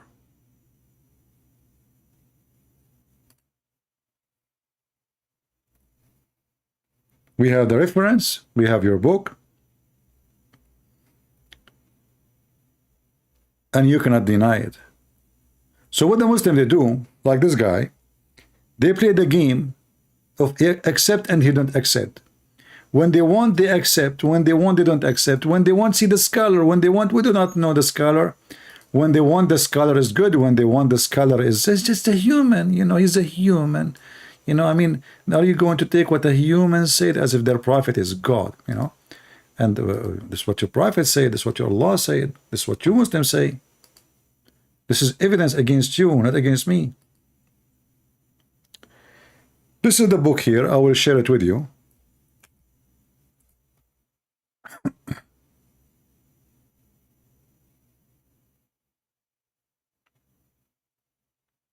Let us see.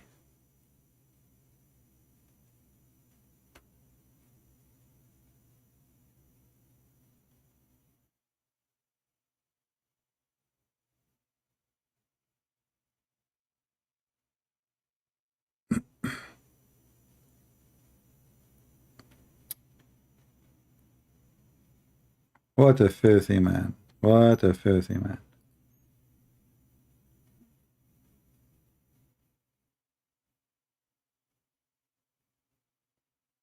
I'm just trying to find a website where I can share. All of them, they are official actually. But there is some of them, they have like Arabic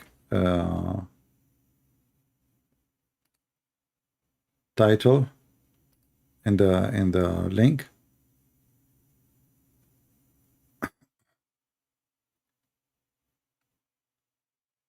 All right, this is the best one. This is the official government website of the Kingdom of Saudi Arabia. This is Saudi Arabia website. Here we go, we found this one. Here it says, in this website, it says how Allah, he made the penis of the husband swell. And not only that, you will see if you go here, you can use the page I post for you, use Google Translation, and then you will see that they are counting the privilege of Muhammad. The privilege of Muhammad. This is number 1, 2, 3, 4, 5, 6, 7, etc. And then we arrive. This is the most disgusting, evil one ever I can imagine.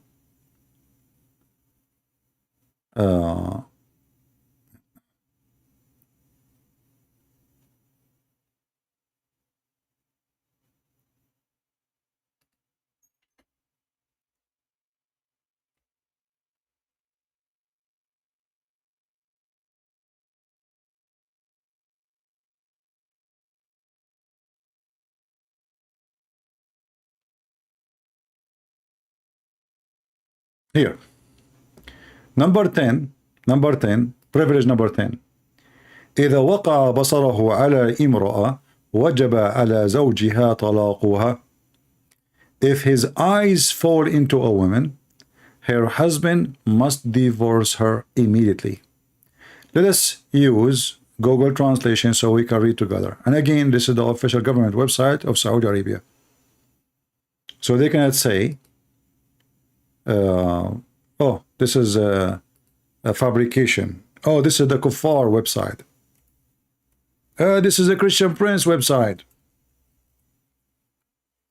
This is the Jews website.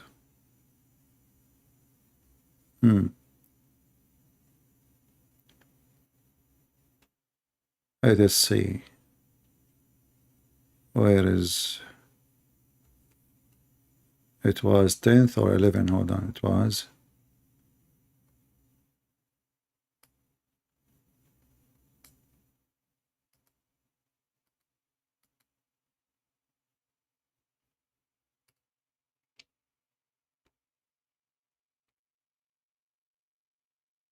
Yeah, maybe there is a Y number 10.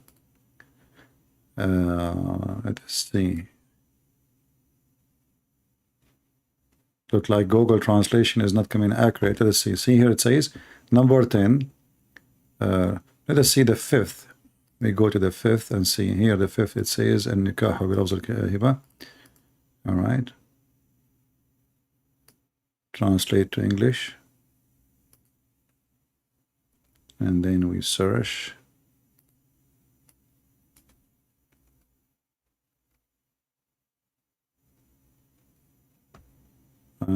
This is why I think that the same numbers appear twice. Okay. Yeah, there's 2 twice 10th. Okay, here we go. If his site, read with me. Number 10 in the page when you translate to Google, if you search for the word 10th in English, it's going to appear twice. So it is the second one in the page. Number 10, if his site falls on a woman, her husband must divorce her, and she is lawful for him to marry her. To F her, actually, not to marry her, to F her. Can you believe it? If his site fall in a woman, those is a privilege.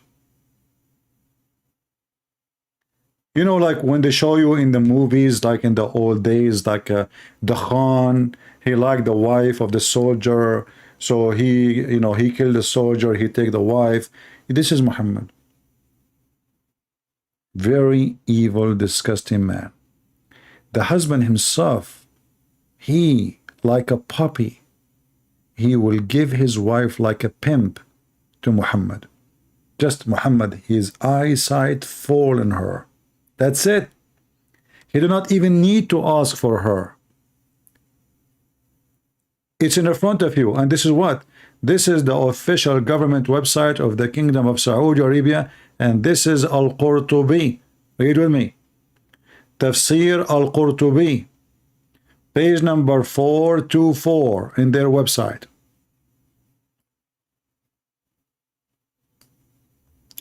The chapter of Al-Ahzab, verse number 50.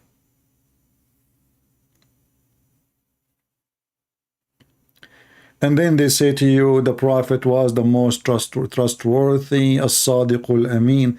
Oh, not to forget, Muhammad, he made, and Khadija, they made her father drunk, so they make him believe that when he was a drunk, he married Khadija to Muhammad. This is how trashy is scammer. This is a con man. Imagine him and Khadija, they made the father of Khadija get drunk, and they changed his clothing, so when he wake up, he asked them, why I'm wearing my suit? You know, at that time, they have their own suit, you know, like for special occasion. They don't wear them every day. Those people are the desert. So they have casual, you know, clothing. And when there's a celebration, they wear the new clothing. So they drunk him, Muhammad and Khadija. And when he woke up, he found himself wearing his fancy clothing. He said, why I'm wearing those? His wife, she said, his daughter, she said, Khadija, she said, oh, don't you know what you did yesterday? You don't remember? He said, what? He said, yesterday you were drunk and you married me to Muhammad. He said, I swear by Allah, I did not. She said, do you want me to tell the people that you were drunk? And people will start laughing at you. Look, she is blackmailed. She blackmailed her father. This is how faithless Khadija is. Khadija is a very old woman compared to Muhammad. Muhammad is a young boy. He's poor. You see, the Muslim, they say, Muhammad is coming from a big family, blah, blah. Muhammad is coming from a very, very, very, very nothing family. You know, nothing wrong with being poor, by the way. But even Khadija's father, he don't want to marry Muhammad to her because he's coming from a bad family, not because he's poor. Even he took his sword. He says, I'm going to, you know, I'm going to go on war with his family. If they do that, if they marry you, you know, because they are trashy. But the Muslim, they say Muhammad was from the more decent, the most, you know, they are the one in charge of the Kaaba. They are the leaders of the tribe. They are nobody. In the same time, you will notice that even Muhammad, nobody from his family want to have him in his house, to the point even they send him to a Bedouin women far away from the tribe, because nobody want to have him. Muhammad was born after 4 years of his father, according to Muslims.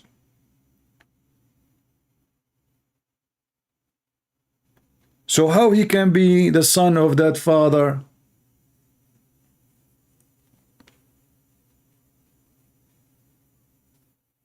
He did not approve Muhammad. Obviously, something wrong with him. And actually, the story proving that Muhammad is bad. Why? If Muhammad is a good man, he will never accept the trick to make the father of Khadija get drunk so they can lie to him that they get married. Don't you agree? Do you think a man, he makes such an act, he's a good man? Which means even his marriage to Khadija, his first action in life was a fraud.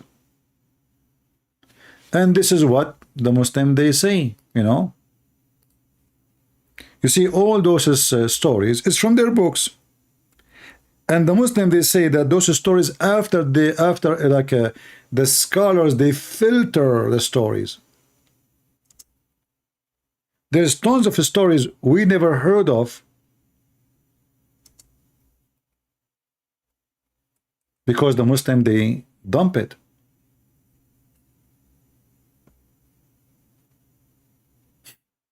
The Muslim, they dump the story. If you read like Ibn Ishaq or those books, you will see right away it says that there's many things it does not befit to the Prophet to tell. We did not mention it. They took it away. Actually, all those books you see, it says Sahih, Sahih, Sahih. Why?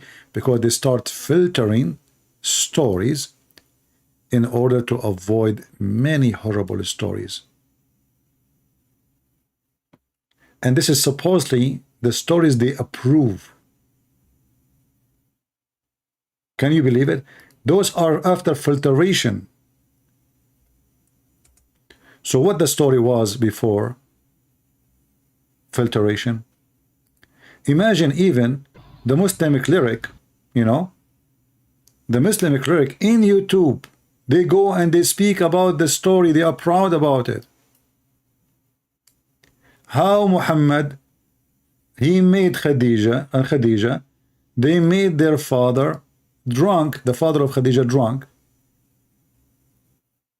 so they can convince him that he married them.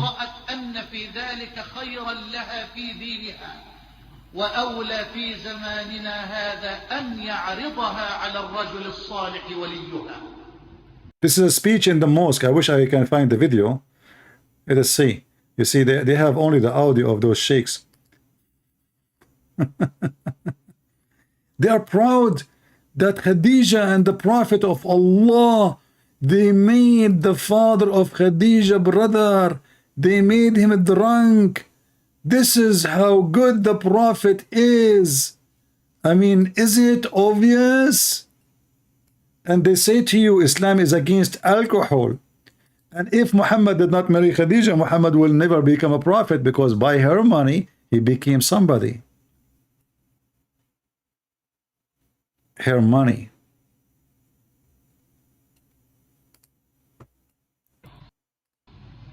Look. خلي بالكم يا شباب. خلي بالكم يا شباب. رغبت في الزواج منه. She liked. صلى الله عليه وسلم. She wanted to marry him. Khadija, she wanted to marry him. واتفقت الروايات كلها بعد تحقيق مطول على أن السيدة خديجة. And all the stories agreed that Khadija, she did the following. What she did? رضوان الله عليها هي التي خطبت لنفسها رسول الله. Khadija herself is the one who asked for the hand of Muhammad. I mean, look at this woman. She is the one who asked Muhammad. She begged him to marry her. See how good Muhammad is? Now Khadija, she is a woman. She married many men before. She killed them all, obviously. She took their money. And now she wants to have a young boy.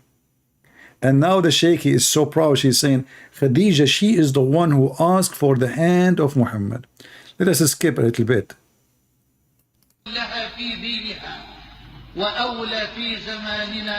Anyway, most of you don't speak Arabic, but I can share the link with you. about the story. Here we go. I will share the link. But this is, remember, in Arabic. This is only good for those who speak Arabic. So they are proud how Khadija, she made her father drunk, and how Muhammad, he accomplished his first accomplishment in life, to get Khadija by alcohol. So it turned to be that Muhammad himself, his best tool in life of success, it was alcohol. Remember, Muhammad, he claimed that alcohol is from the handmaid of Shaitan. And rotates, he become rich from the web camera and vagina. Muhammad, he becomes so rich from marrying a very old woman. How he married her? By fraud. And now the Muslim, they will say, it doesn't say that, CP.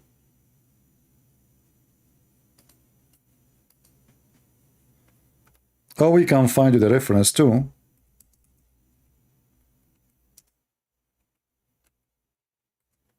Not only the video.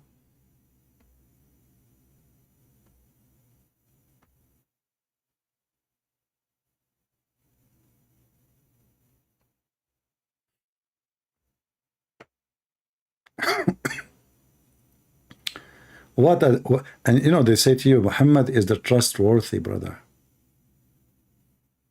Trustworthy.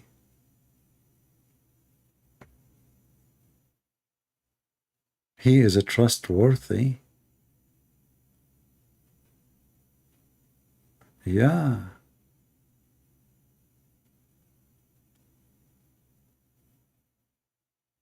I mean, what do you want more? Your wife, she will make her father drunk, so you can take her to bed. The father woke up in the morning, he found them together in bed. What are you doing here? Oh, father, don't you know? Yesterday you married me to him. Me? I will never marry you to such a scumbag like Muhammad. You know, oh, do you want me to tell the people that yesterday you were drunk? Huh? Do you want me to tell the people?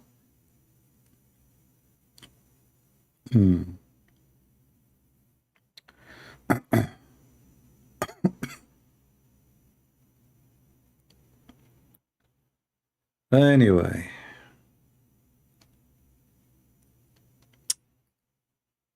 Let me post for you the hadith, so you can share the reference in case a Muslim, he asks you where you get this is from. This is the book of Musnad Ahmad. I will use Google translation.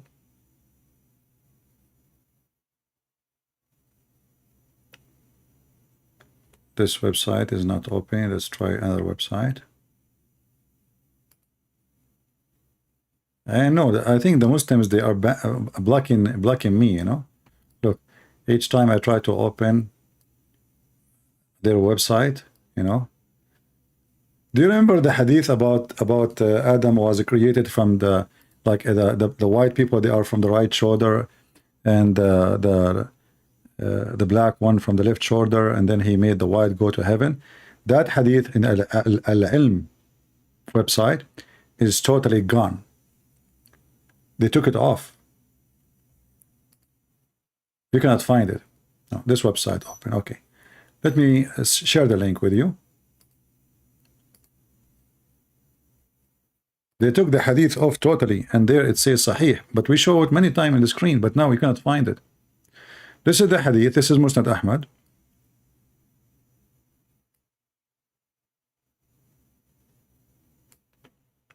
Volume number 1, page number 312, hadith number 2846.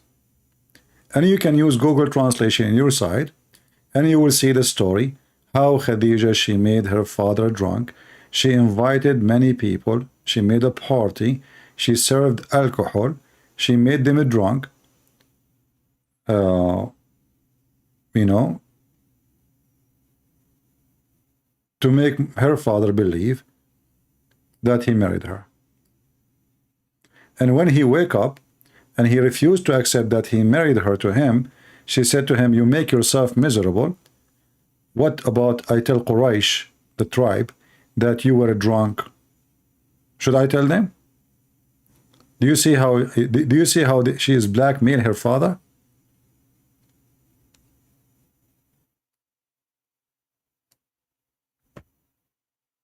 You know, Muslim, they try to present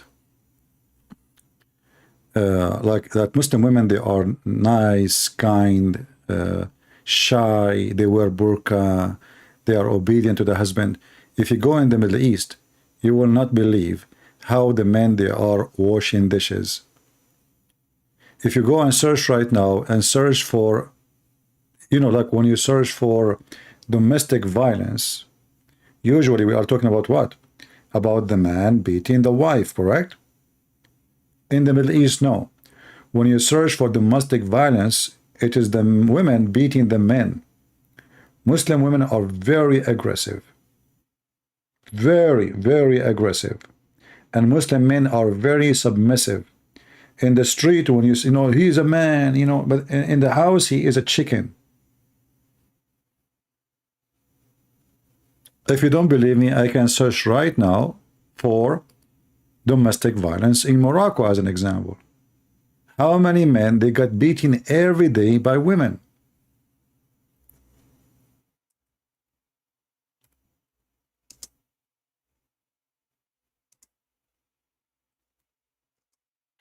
They created actually a men in Morocco. What I was search for? Let me remember. I showed it to you before.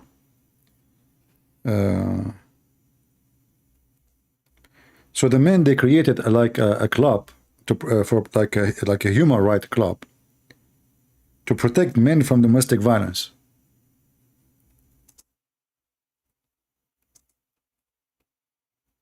You can even I think even you see it in the CNN.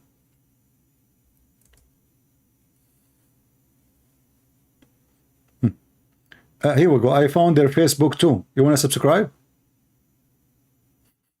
Who want to subscribe? I'm serious.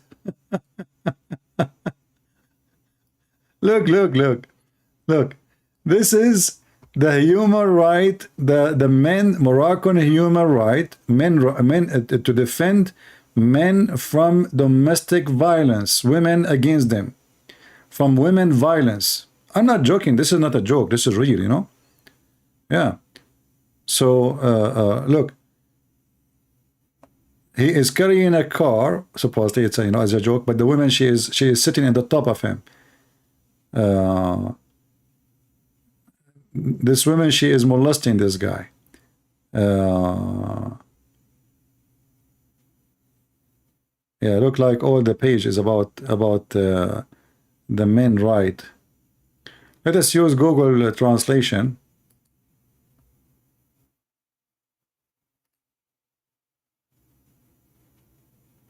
Moroccan Association of Defense of the Right Men Victims of Feminist Violence. Do you see it? And look, they have an organization and conference. Look, zoom. You know? Yeah, like, you know, a lot of men, they are beaten every day by the women in Morocco, man. Look at this. I'm sure this is a French language there because, no, it's English actually. No, French. Conference de, anyone can see? I don't know, like it's hard to read this French. Conference de Foundation. It's hard to read the rest. Defense their rights.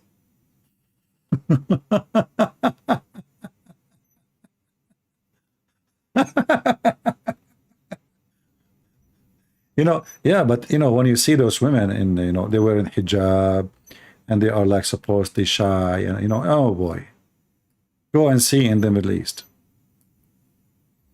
Like we say, the man in the Quran, he can beat the wife. Yeah, but in reality, there's a lot of things, different story. Yeah. This is the independent Arabic. You know independent, right? They are even seeking refuge in Europe, running away from their wives.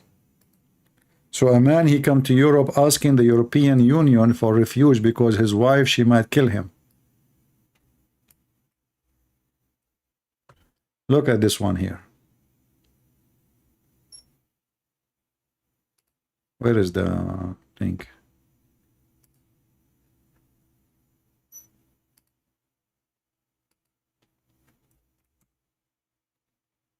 Yeah, look at this one.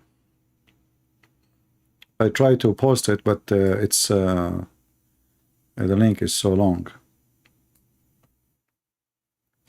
Thousands of men, Moroccan men, looking and searching for refuge from a family violence against them. And sometimes they are being kicked out from their houses by women. How disgusting, brother. And the sign there, it says, the Association of Defense for Men's Rights. What do you want more?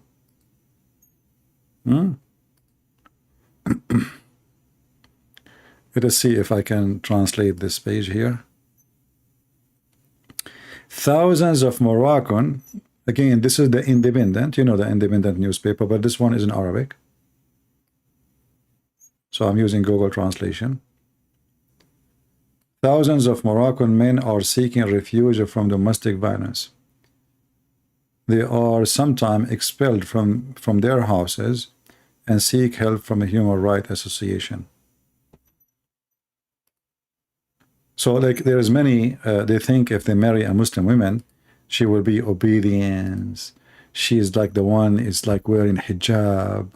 You know, she is like, you know, so the women you like, you know, the women she wash your feet, you know, she do belly dancing for you.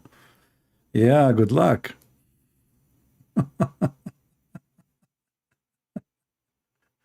You got screwed. Oh boy.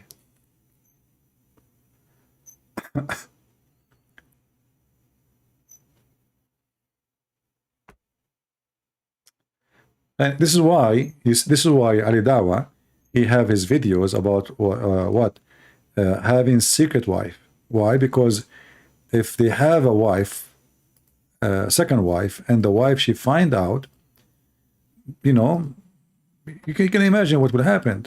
You know, they are cowards. Literally, they are cowards. They don't dare to tell their women, "I'm going to have a second wife," and then he is scared now from the second wife too, because he might have the third wife. So he will make a secret wife. The third wife, the second wife, she will not know about the third wife, and the first wife, she will not know about the second wife, and the third wife will not know about the fourth wife. Me, hijab, brother Sirtaj, they would online detector test. And they said the following questions. Do you love your wife? Yes. Pass. Would you die for her? Yes. Pass. If your wife was okay, would you get a second wife? Yes. Pass. There is not a conflict between a man loving his wife and a man wanting to be polygamous. I agree. Because I get the polygamous part. I get the whole wanting to have more intimacy with more than one woman. Yeah, but so this is the whole purpose of the marriage. They call it marriage, but nothing but the prostitution and hookershin and iffershin. The whole purpose is the man, he want to have many multi-intimacy with many women in the same time. And this Muslim woman, she is not ashamed to say that. She's proud of it, as you see. Anyway, it looked like we don't have any customers for today. We have only one, and he was funny.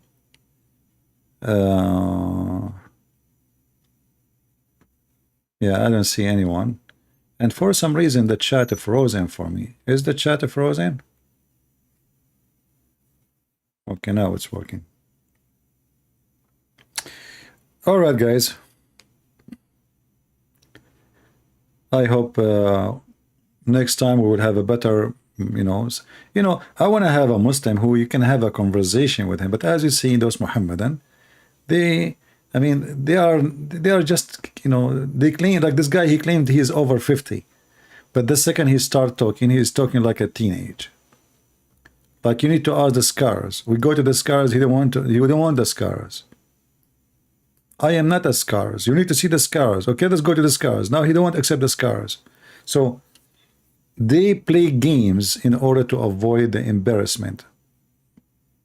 But in fact, when they play games, that is confirming the embarrassment, not the opposite. The embarrassment is confirmed. They don't want us to open their books. Their book is nothing but a sex cult. Sex cult. You know, God, he gave a human being gifts, joys. Sex is one of them. Sex is supposed to be a joy, but not a curse. But sex can be curse on you if you use it in the wrong way. Curse, you know, sexual relationship can bring you a horrible disease. And I believe strongly that those are curses from God. If a man and one woman, they are together all the time forever, that's it. You will never have sexual disease. You will notice that sexual disease happen for those who do commit a lot of fornication and or homosexual. And you know, sexual diseases are very horrible. If you don't believe me, search right now in Google and you will see pictures will make you hate sex. And if I type now, but I cannot show because it's going to show private parts, you will see the pimples and you will see, the, I mean, and the pus and the color and disgusting. And actually, I use those always, like somebody, like once a person, he sent me an email saying, you know, like he is obsessed with you know, there's, you know, he lived like in a society, obviously, where sex is everywhere, you know. So he said, what I will do? I mean, the woman is all around me and it's so easy and etc. So I told him, do nothing. Go print those pictures. I will send you a link. Print them and put them in the top of your bed, around your bed. Let us see how much you will have sex. So when you do wrong, you will get wrong. When you do right, you will get right. So sex is not a curse. It's not a curse. It's a gift for you to enjoy it and to have a family and to have a children. This is the purpose of it, actually. But if you are going to live for sex, sex will kill you. And will give you a stress you cannot imagine. Horrible stress. And sooner or later, even with medicine, you will die. And if you live, it's going to suck your income just to fight that disease, which mostly going to stay for you. Some of them, they stay with you forever. You cannot get rid of them. So Islam obviously is a sexual cult. Even their heaven is about sex. Their earth is about sex. Their heaven is about sex and violence. And money for sure. Same time, they try to promote their religion by lying. And this is additional proof that Islam is from the devil. Why somebody he is a religious? The second we say a religion, we assume, like, okay, I speak to a priest, he's a Hindu priest. What I assume from a Hindu priest, even though I do not know much about Hindus, but I assume the second you say a priest, that this guy have a good ethic. He don't teach people to lie and to steal and to kill. Yeah, that's what we assume. In Islam, no, it's the opposite. Their priests, they teach people to kill and to steal and to lie. As long you are lying for the right one. As an example, a man, he can lie to his wife. A wife, she can lie to her husband. A Muslim, he can lie supposedly to fix things between friends. Even when they fix it, they have to lie about it.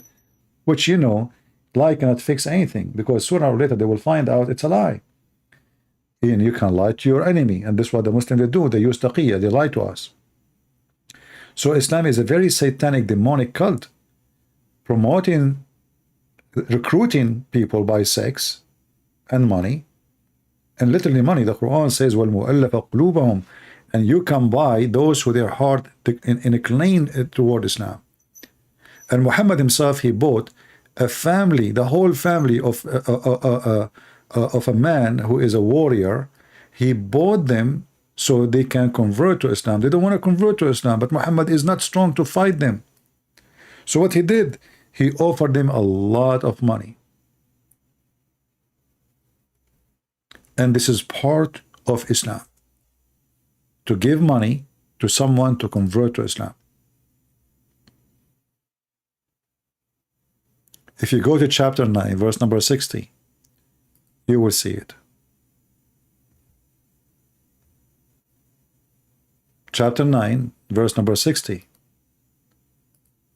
where he bought the family of Abu Sufyan, and he bought them by money, by gold and silver. And they converted to Islam. And later this family, they killed Muhammad family.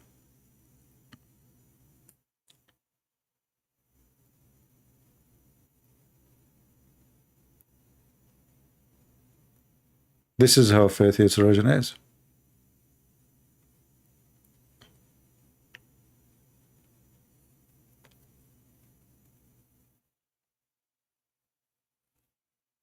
But anyway, I'm like, these days, many good things happening. I see, like always, good news. I see more Muslims exposing Islam, ex-Muslims making videos. Muslims are excited to have some pimps and trashy people to convert to Islam. But you will notice that those who leave Islam are usually the quality. From their side, they get the trashy. And not only that, maybe you do not know that even people who convert to Islam, tomorrow they might be the worst enemy. If you remember, there's a guy, his name is Ishmael. He called himself Ishmael. This is not his name. This guy, me myself, I made videos about him, exposing his lies. His lies. I mean, this guy, he was mental.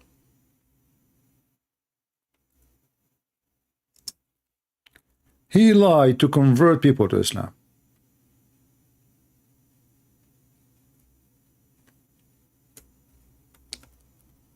If you remember, once he made a video, this is many years ago, I mean, we are talking maybe 12, 13 years ago, about when he go in the supermarket. This is the wrong one, hold on. When he go in the supermarket, this guy, Allah give him, each time he go, brother, to the supermarket, he as an example, he forgot his wallet, and now he have to pay $7.60. I remember even the number. And then he look, there's no wallet with him, and then the brother, alhamdulillah, Allah, he put his hand in the pocket, and he found exactly $6.07. And I was so upset from this guy, I mean. And I was saying to myself, what's wrong with those people? And then this guy, he converted to Islam for more than 16 years. Every day with a new video, fighting Christianity, exposing Christianity, the Bible is wrong, etc. And then, look, now he's wearing a cross. This is a new video. He's wearing a cross now. Do you see it?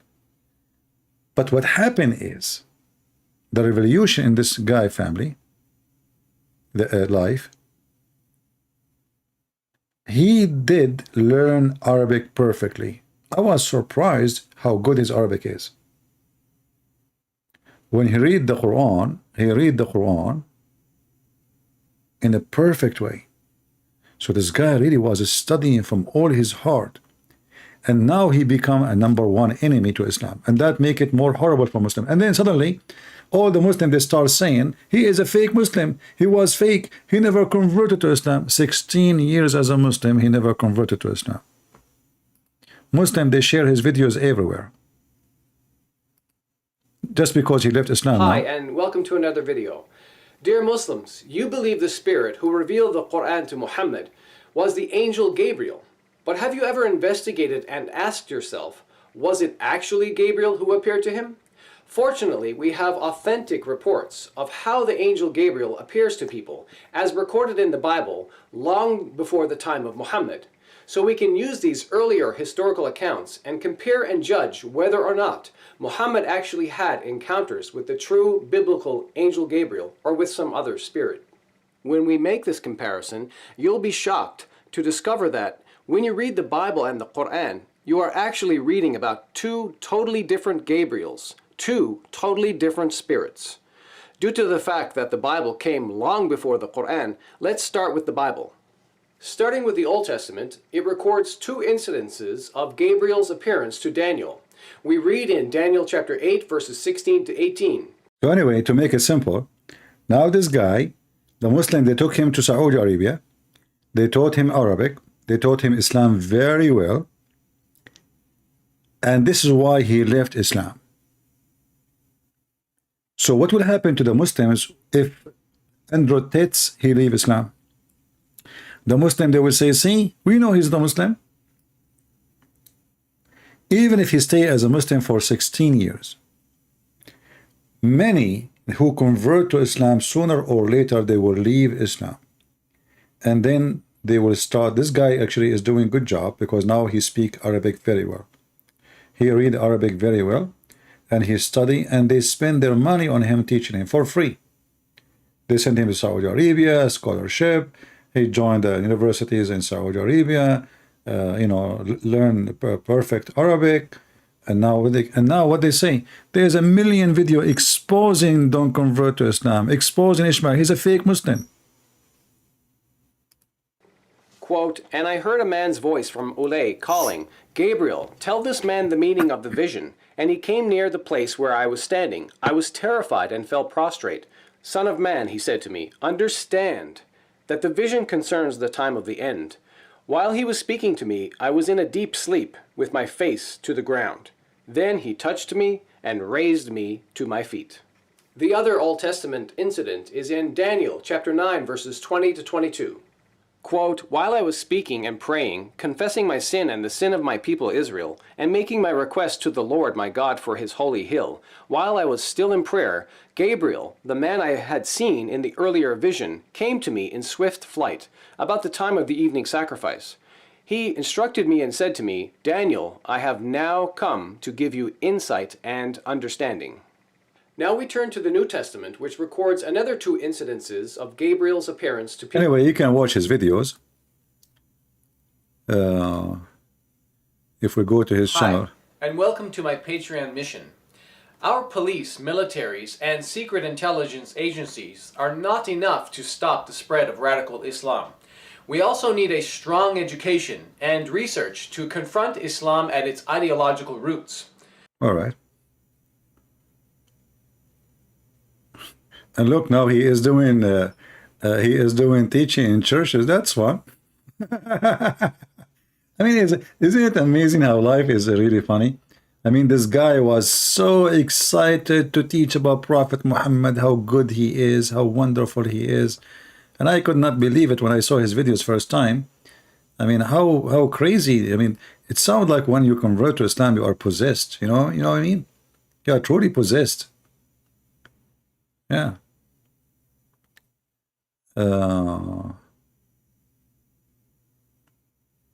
Yeah, anyway, good for the Muslims. Here he is getting baptism. This is 5 years ago. Look like he is getting baptism.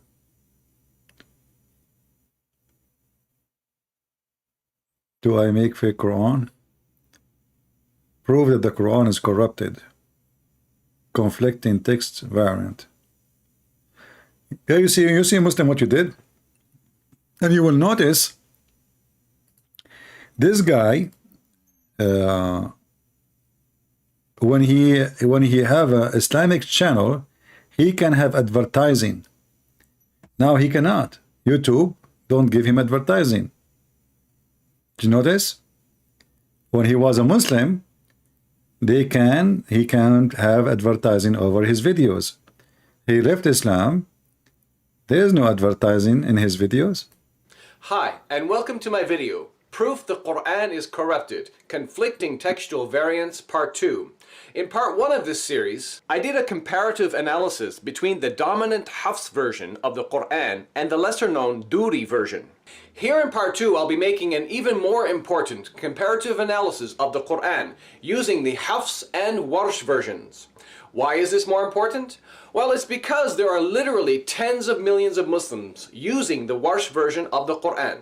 According to page 199 of the book, An Introduction to the Sciences of the Quran by Muslim scholar Yasir Qadi, after the Hafs version, the second most dominant Quran is the Warsh version. As you see here, about 3% of the Muslim world today reads this version, particularly in Algeria, Morocco, parts of Tunisia, West Africa, and Sudan. Now, 3% might seem like a small number, but out of a population of approximately 1.7 billion Muslims, it's actually a large number. And because the Hafs version is read by 95% of the Muslim world, while 3% reads the Warsh, I will therefore be making a comparison that affects 98% of the Muslim world. Now, before I begin, let me remind you, as you saw in Part 1, Anyway, you can go to his channel. It's called Don't Convert to Islam. Because his previous channel, it was Convert to Islam. So he switched, he changed the name from Convert to Islam to Don't Convert to Islam. Yeah, and for sure the Muslims, they attack him severely because and they say he is a liar, he is a fake Muslim. He never was a Muslim, brother. Yeah. But if you watch my videos against him when he was a Muslim, you will not believe it, you would die laughing. It was a very good comedy. Do we have any Muhammadan?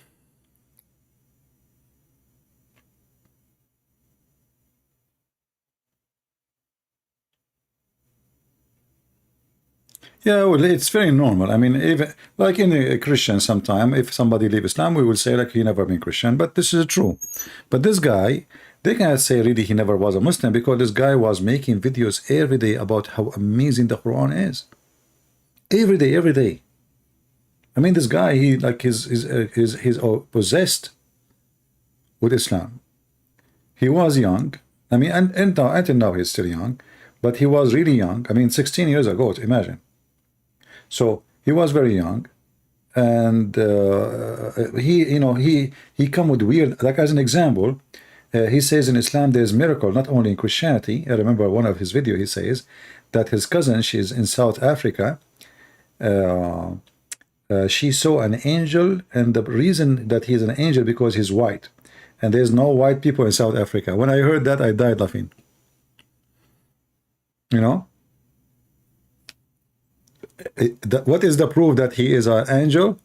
Because she saw a white man, and at that time there was no white people in South Africa. So imagine if we say 16 years ago there was no white people in South Africa. That would be fun, isn't it? Anyway.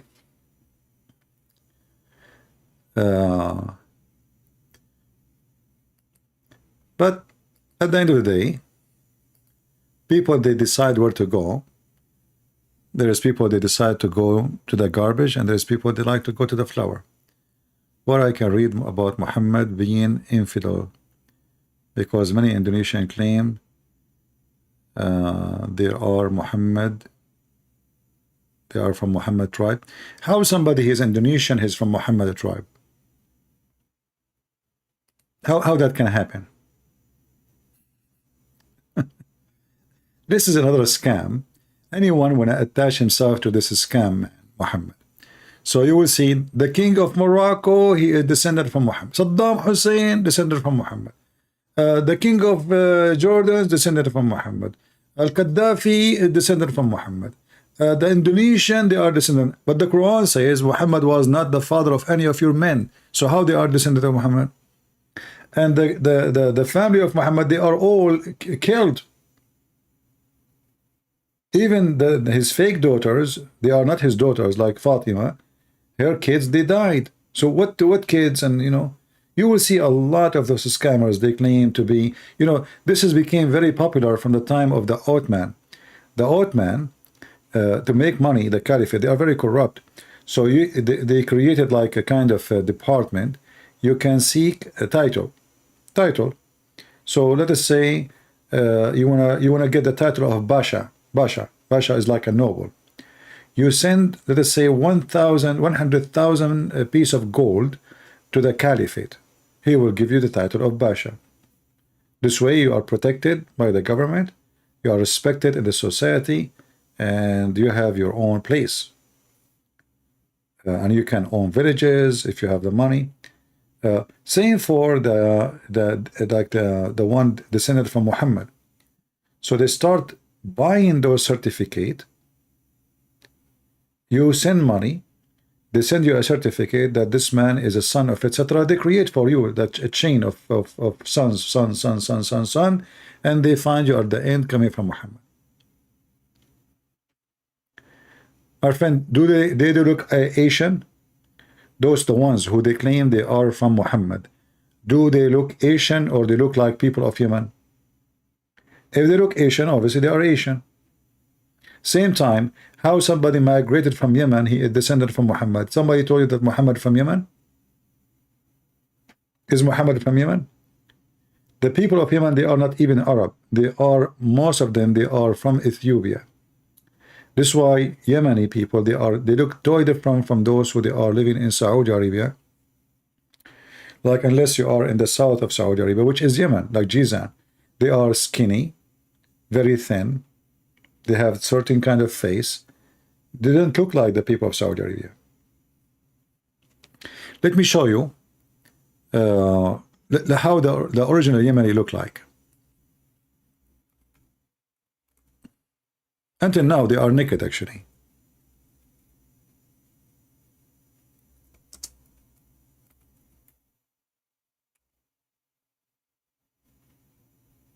And until now, they are savage. Nothing changed.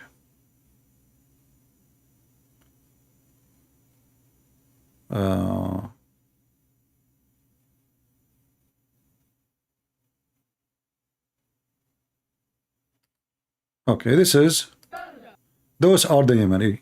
Look at them. Until now, they are naked. They don't cut their hair. They don't take shower. Look at them. Those are the Yemeni people. And look, the bullets all over, kill each other, slaughtering each other, very violent, drugs. Look at this. Those are the Yemeni. Is that how those people in Indonesia look like?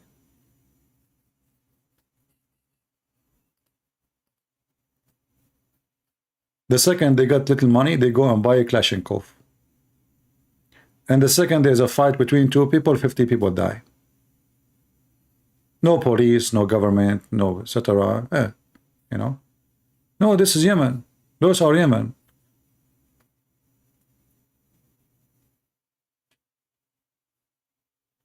Those are the people of Yemen. They don't have shoes in their look, kids they are carrying Kalashnikov. Look at this. He's not even maybe 6, 5, 7 years old.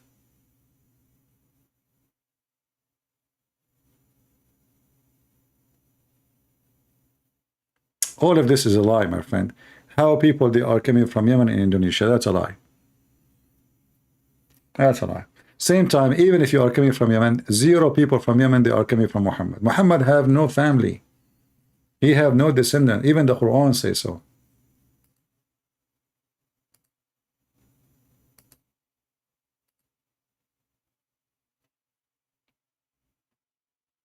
Yeah, this is Yemen.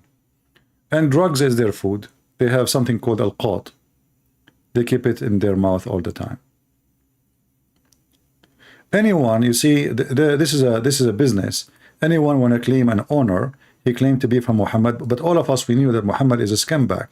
This is why you will not find one Arab Christian claiming to be descended from Muhammad, because this is not an honor. Muhammad is a very bad person. But you will see somebody from Somalia claiming to be from Muhammad, from Iraq claiming to Muhammad. Even Saddam Hussein, who he claimed to be from Muhammad, his tribe originally they are coming from India. Saudi Arabia, most of them they are Indian. Qatar, Emirat, Bahrain, most of them they are Indian, especially from Qatar and Bahrain. Bahrain is mixed with the Persian, But Qatar is way more Indian.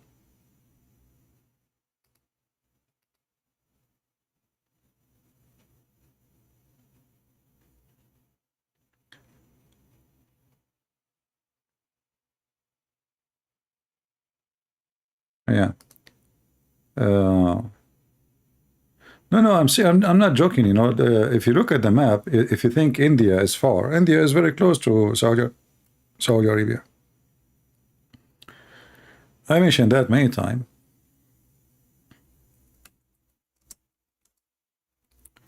If you look at the Prince of Qatar, you know, don't he look exactly, or Kuwait, or, you know, don't he look like somebody from Pakistan? Just ask yourself. Even their mustache, even their hair, their color, I mean, everything. They are from Pakistan. And Pakistan is just across the street.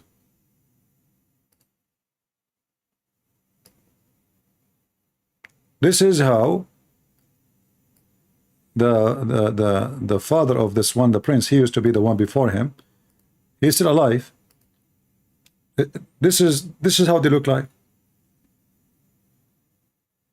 Isn't it? This is a person, is an Indian. Just ask yourself how this is an what when they say Arab, what does that mean? Is this person an Indian or what?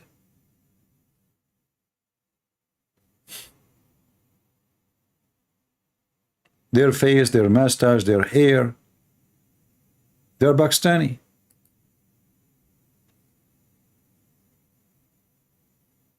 This is his son. The same.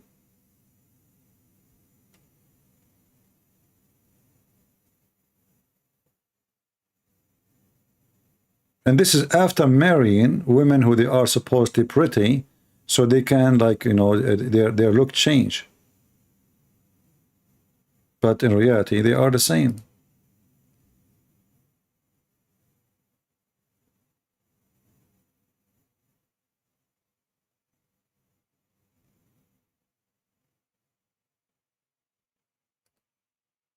Just take off the Arabian clothes and you will see that they are totally Indian, you know.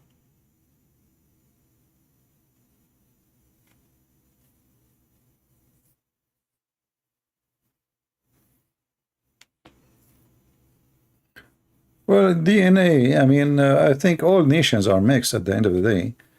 I don't know about the DNA, but you can check out if somebody will give you the DNA test.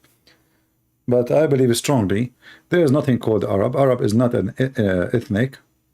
This Middle East is very mixed. You know, the Roman was there, the Persian was there, the African, the Egyptian, the Mongolian. I mean, you name it. But from the look, it's obvious those are nothing but Indian.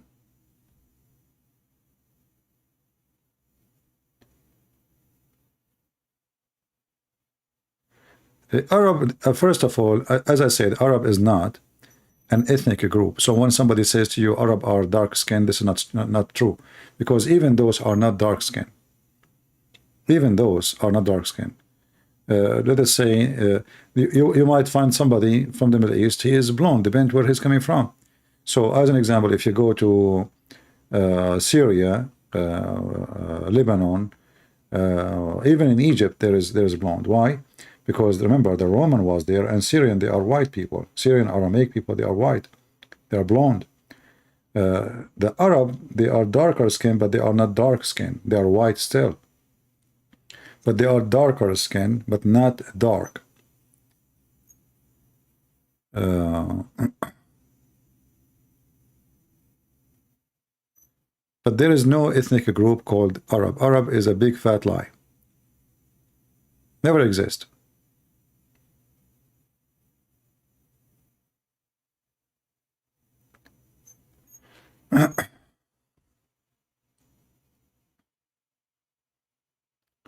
Like, you know, as an example, they say to you Yemen, right? They say to you Yemen is Arab, right? So why the Yemeni, their language is not Arab?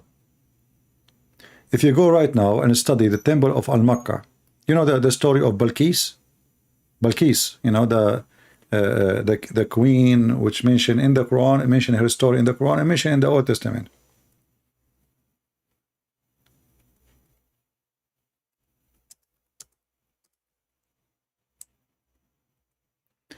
if we go to temple of Al-Makkah, and this is where Muhammad getting his name Makkah. This is the temple of Al-Makkah. What was the language there? Have nothing to do with Arabic. Absolutely nothing with Arabic, because those people are not Arab. So they say they lie. They say the Yemeni are Arab. The Yemeni are Arab. Yemen never was and have nothing to do with anything have to do with Arab. Yemeni are different people mixed very heavily with African, Ethiopian specifically. And their language is far away from anything to do with Arab. And actually, just lately they were able to read some of written in tablet and walls and etc. in this area, and they found the discovery. They used to think that this temple was the temple of the sun. But then, because now they were able to read the language, which have nothing to do with Arabic or any language they knew before, it turned to be that they worship the moon. This is the temple of the moon, La. This is the La temple.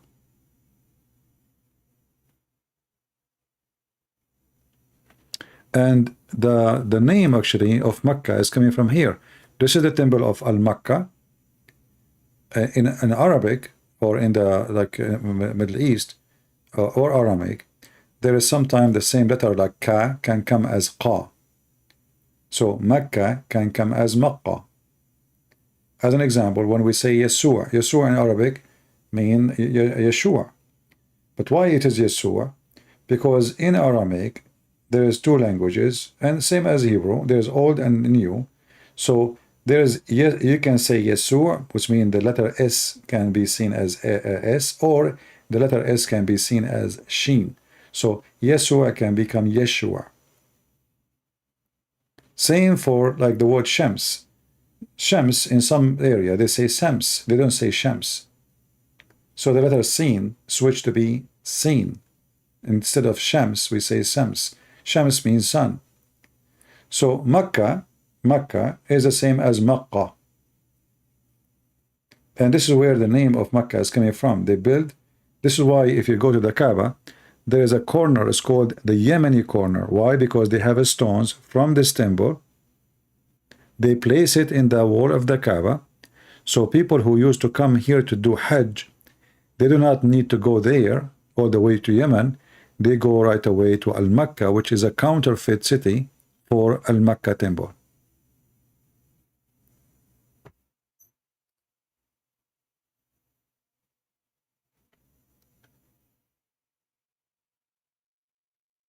Anyway, you know, here we are not discussing history. History is a very complicated topic, and always it is driven by agenda and propaganda. So you cannot really get a real source of history from anyone, I believe, because everybody have his own agenda. So a Muslim, he will not agree with me. A Christian, he might agree with me. An atheist, he might oppose me, might agree. Everybody, you know, so when they write history, I believe, everybody write history according to his propaganda and his belief. It's very unique to find, let us say, a historian. He don't really care which side he take. He care for what he found. And that is the one maybe we can take him more legitimate. If he is decent, he don't care if he is being Christian or a Jew or a Hindu or a Buddha. He care. This is what I found and this is what I write. But how you can guarantee that this is the stage of this man? You need to know him personally.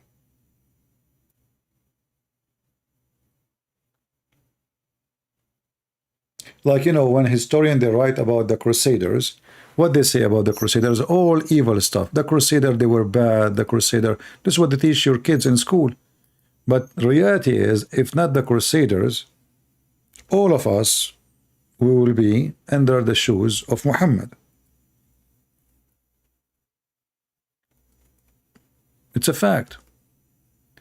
It is the Crusaders who saved Europe and the world. Otherwise, goodbye freedom, and you are a slave of Allah. Crusaders is the one who saved the world. This is the fact. But nobody want to say. What they teach your kids is the opposite. Crusaders, they were criminals. You know, you ask anyone in any school, The second you say Christianity, they say the Crusaders, right? Because this is what they teach them in school. This is what history is about, supposedly.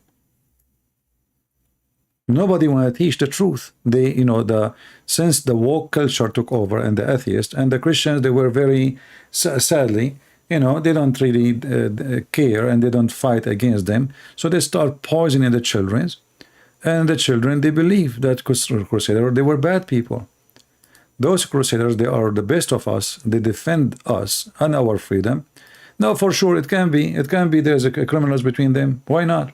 I mean, in any war, there's people, they will seek opportunity. But the majority of the young men, they went to war is to defend the faith against the Islamic aggression. That is the truth. While Islam, all of it is for the sake of money. If you remember, Muhammad, he says, attack the Romans so we can get the blondie girls. You will not find a Crusader leader saying, attack the Arabs so we can get the women, the Arab women. This is not what happened. The Muslims attacked Jerusalem. The Muslims, they took our land. We fought back. 600 years after Jesus, never we heard of the Crusaders, ever. Ever, ever, never. The Crusader was a reaction, not an action. But what books of history teach you? That the Crusaders are bad. They are disgusting. They are ugly. This is why you need to teach your children, right? How important the Crusader is. And maybe one day we need to do Crusader again. Maybe one day we as a Christians, we have to defend ourselves and go and stand for ourselves. We will see. That, history sometimes repeats itself. But I want you to teach your children the truth, that the Crusaders are the best of us, they are not the worst. All the stories you see, like in movies, they made the Crusaders fighting Salah ad-Din, and they make Salah ad-Din as a good man. Salah ad-Din is a rapist. Salah ad-Din is a filthy man, is a disgusting man. In the movie, Salah ad-Din is a nice, he is a smart, he is a genius, people love him. Salah ad-Din killed a lot of Muslims himself. He killed anyone who opposed him. But in the movie, he is a hero. And this is the mistake. People, they take history from movie, even about Jesus. All those movies about Jesus full of mistakes and errors. The director, he say as he wish in the movie. And then you watch the movie and you say, oh, this is what happened then. Because you decide to be ignorant, you decide to learn about history from those who hate Christianity.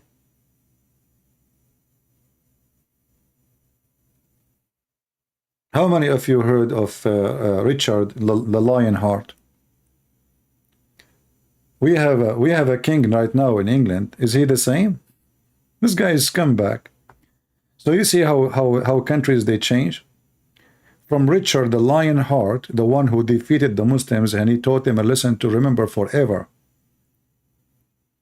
to the scumbag right now he called himself a king. I don't go by a certain book. You need to filter yourself. You need to filter and you need to find where justice is. Ask yourself, when the crusade came to existence, is it before Islam or after? It's after. When the first time a crusade war happened, is it before Muslims attack or before we attack first? Find the answers, you will find. And then you will find that all reference says that the Christians were defending themselves. It's not the Muslims. It's not the Muslims are the victims.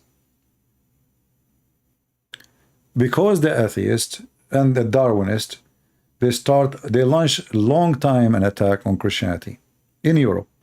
And that's what happened to Europe right now because of that. Atheism have an invasion, and Christians, because they became so submissive, they don't defend, they don't stand. If you see somebody is insulting the Bible, stand and defend and put him in his place. Get him busted. Show him how stupid he is. Don't sit like a mule. They are making fun of you. And you stand there. Let people hear your voice. Let them see. You see, like in America, we are the majority. Christians are the majority in a massive way. But the bad is we are not organized. They don't have a leader, Christian leader in this country. Trump is not a Christian. Trump is a businessman. This guy, he worship Mr. Dollar. His God is dollar. He don't have God. I believe Trump have zero ethic. He is better than Biden. Biden is his God is Satan. Trump, he worship dollar. I don't see too much different. But at least Trump is not going in their direction, you know. That's why we voted for him. But both of them, they have nothing to do with God and Christianity. So the Christian in this country, they don't have really a real leader. They are not organized. Otherwise, they can shake this White House in 2 seconds. They can make it collapse if the Christians can be united. So this country needs a party for the Christians, not Democrat, not Republican, not green, not blue, not stupid, not for white, not for black, not for Asian, Christians. A party, and you know, you will see many, they will say to you, we as a Christian, we should not involve in politics. That is the stupid ones of us, they say that. Because if you don't involve in politics, then they will teach your son how to be a homosexual. They are even giving drugs to change their gender, just because you decide to be stupid and you decide not to be involved. Why? Because you are devoted Christian, supposedly. Devoted Christian is the one who stands for the truth, not the one who put his finger in his mouth. And this is the case in every country. Christians should be organized. Christians should be united. And when you vote, you don't vote for a man. You vote for the value. So go check his history. If he support what? He support who? What he think about homosexuality? What he think about abortion? What he think about Islam? What he think about all things? Then you decide to vote for him or not. Don't vote for a party.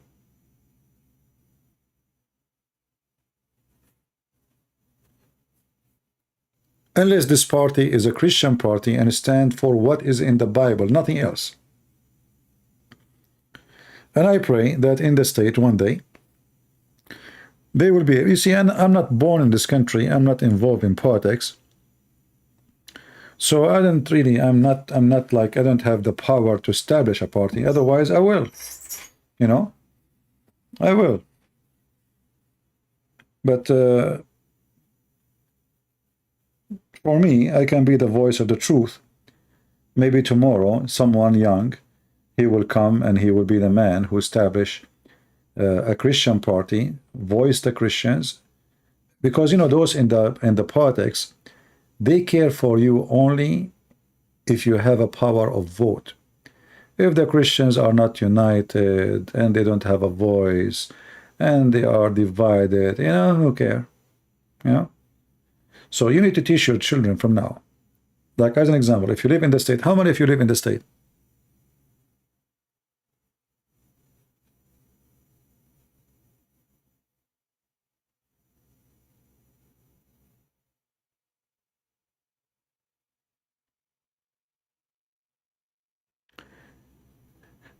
If you live in the state,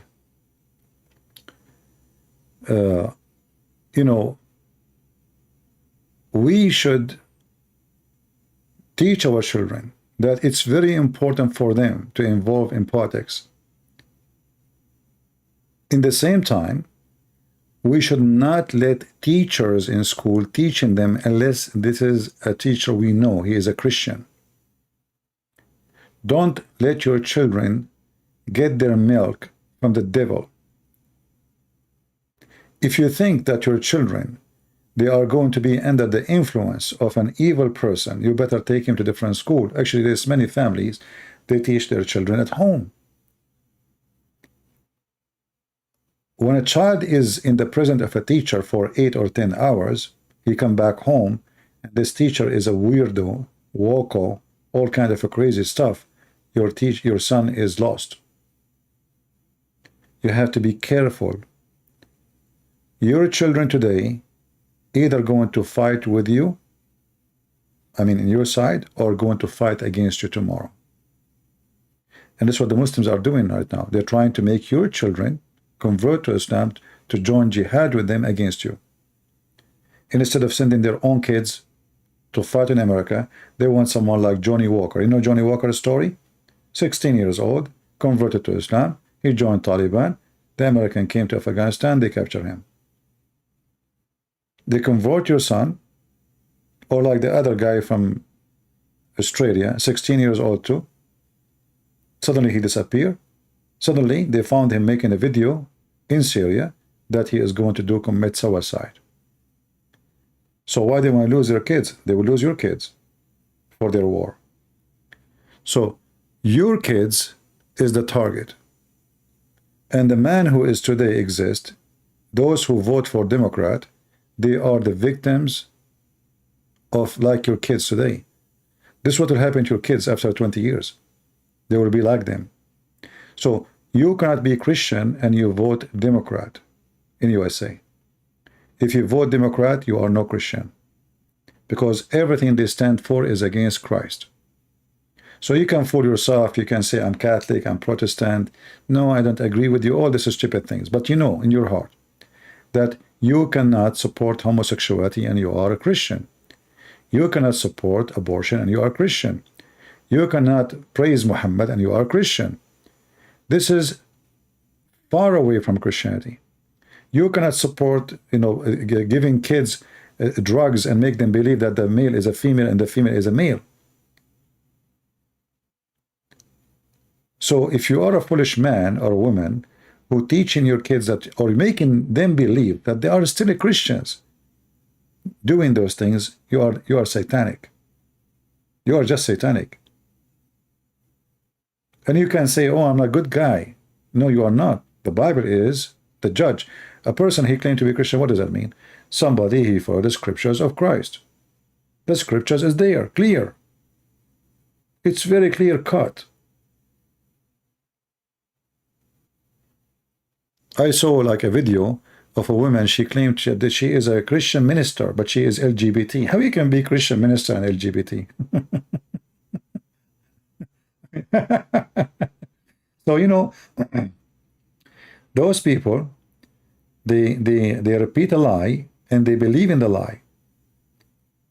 They repeat a lie and then the lie become a truth for them. They are the same as the Muhammadan.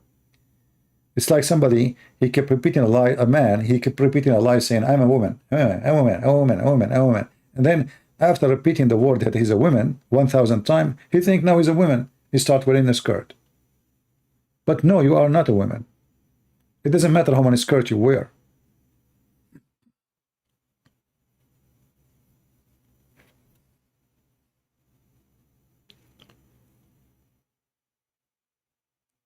Teach your children and don't let the foolish ones fool them.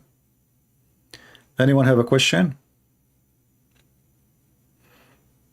Yeah, you cannot be a drug dealer and Christian. You cannot be a whore and Christian. You cannot be a child molester and you are Christian. You cannot be homosexual and Christian, etc. The list is so long. Anyone who say the opposite, you know that he is a big fat liar.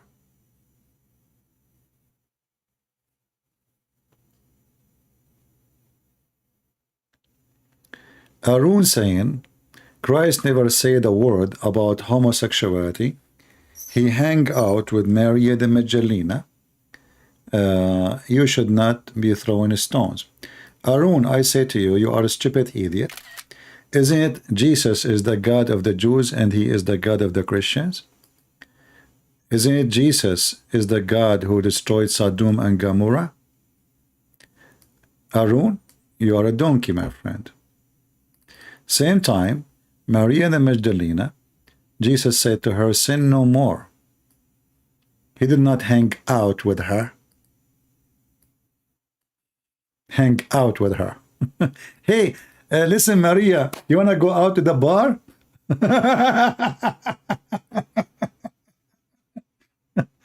Hey, Maria, you want to go to the bar? Yeah, see, those are the evil ones who try to fool you, make you believe that Jesus was a hippie. He never said a word about homosexuality. In fact, you are a big fat liar. The Bible have a clear story about what God did to them. He burned the whole city, and that is Jesus, my friend. Same time, if we go to 1 Corinthians, it says that drunken, homosexual, fornicator, liars, etc., they will not enter heaven. And that is from Jesus. So you are stupid again.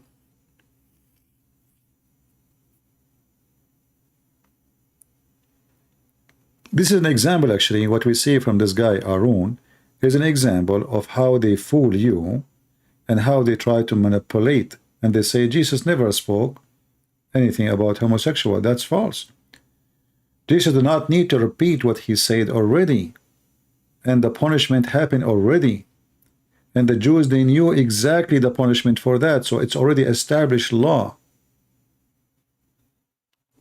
Established law, which Jesus, he said, I did not come to destroy, but to fulfill, to complete. Is that correct, Christians? Is that correct?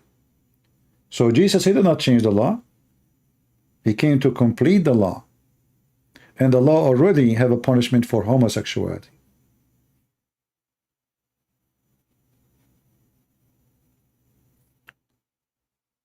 But this is an example. I'm splitting hair. Well, you are splitting your butt to to cover the words with your fart. Do we have a punishment for homosexuality in the Old Testament? Yes or no? The answer is yes. Where the law is coming from God.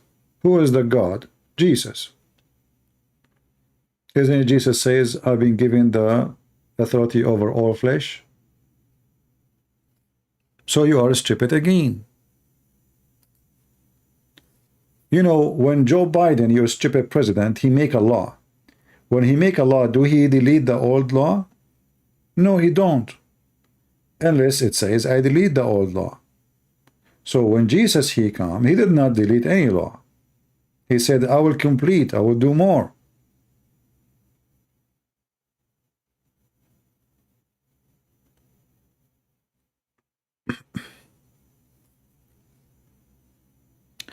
The Old Testament and New Testament give different condemnment. Well, my friend, you are an idiot again. Here we go.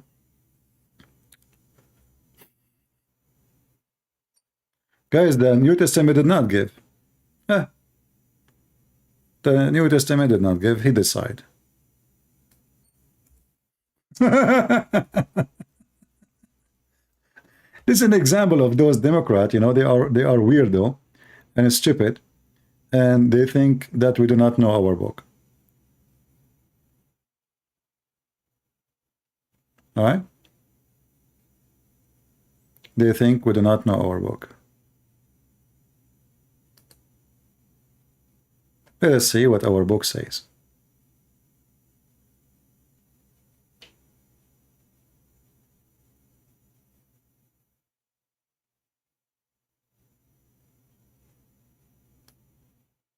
All right. Let us read together. And then people will laugh at you.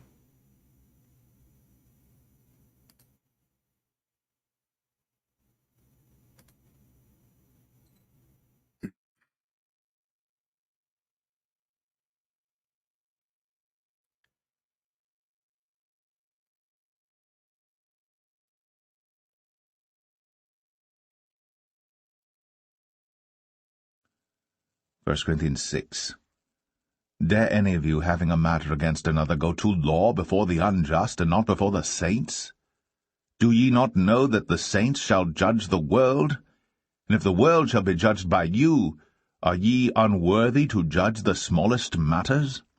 Know ye not that we shall judge angels? How much more things that pertain to this life? If then ye have judgments of things pertaining to this life, set them to judge who are least esteemed in the church.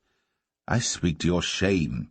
Is it so, that there is not a wise man among you? No, not one that shall be able to judge between his brethren?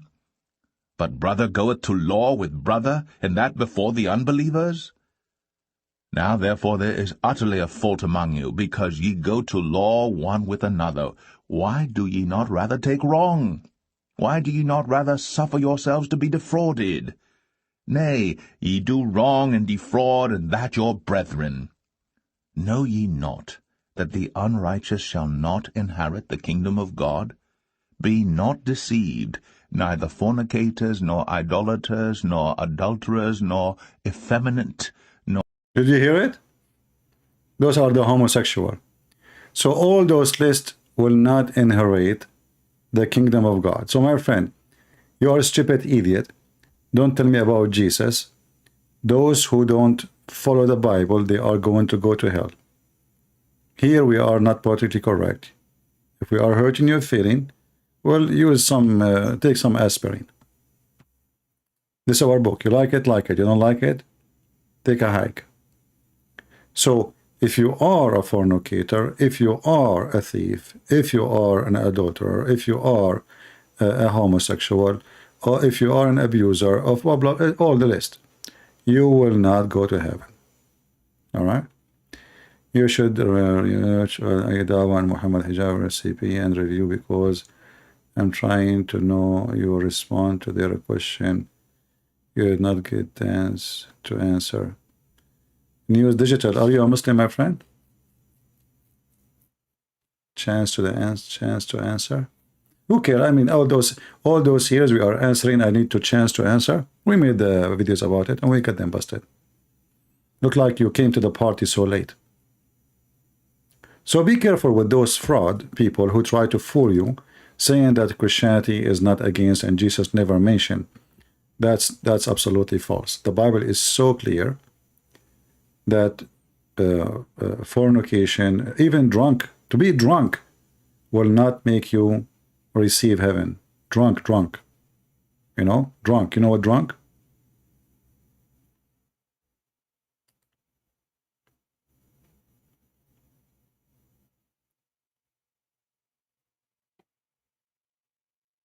I cannot judge? No, I can, my friend. See, the Messiah, he said, don't judge, which means don't play God. But the Messiah said, from their fruits you shall know them. So what we judge the fruit. So if you are drunk, I can say to you, if you are a person who get drunk every day, I can say to you, you will not go to heaven. If you are a fornicator, I can say to you, you will go to heaven. I'm not God, but the Bible says it clearly. If you do those things, you will not inherit heaven. Very simple. Correct?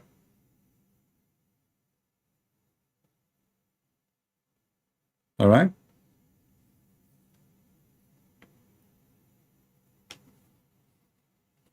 There is no need for judge.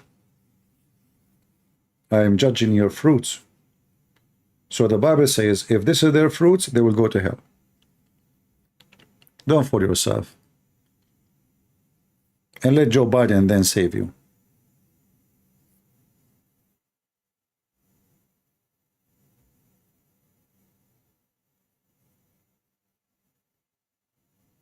I mean, Arun, your answers sound like you have a mental issue, my friend. I'm writing humans all the time, but you think that homosexual is okay? You can write songs for God as much as you want, still you will go to hell. The Bible speaks about people like you who worship God by their, by their lips, but their heart is empty. Because the one who obeyed with Christ, the one who obey Christ is the one who go to heaven, no, not the one who disobey. So it doesn't matter what you, it doesn't matter how much you praise God as you claim. Doesn't matter really how much you praise God, no. The Messiah even said to them, those who did miracle in his name, they said, sir, to her, sir, Lord, we had done miracle in your names. He said, depart away from me, I do not know you. I do not know you. God made you a gay? No, my friend, God did not make you a gay. God made you a man, and you decide to play with yourself. Guys, God made him a gay. Here we go. God made me a gay. He's blaming God for that too. When God, he created Adam and Eve, why Adam, he did not say to God, hey, I like man.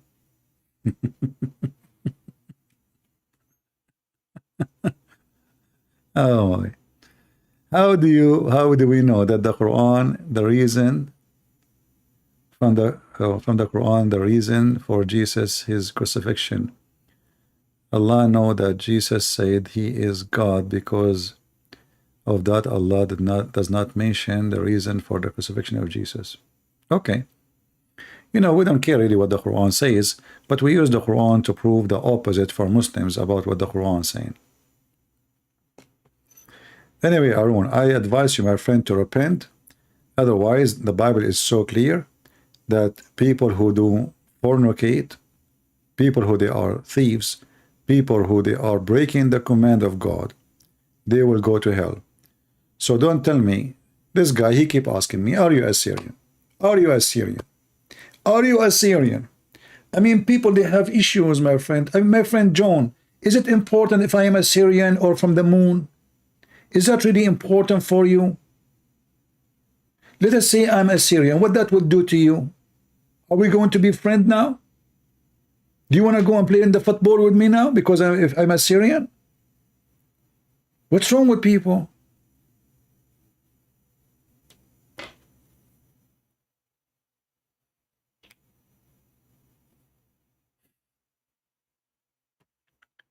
You do not design God as you wish, Mr. Arun. I feel sorry for you, my friend. They lie to you. They say to you that Jesus loves you. No, he don't. No. Jesus, he warned us even from having sex with women, if she is not ours. He said, if your eye will mislead you, unblock it, take it off. And this is about a woman, not a man. So don't fool yourself.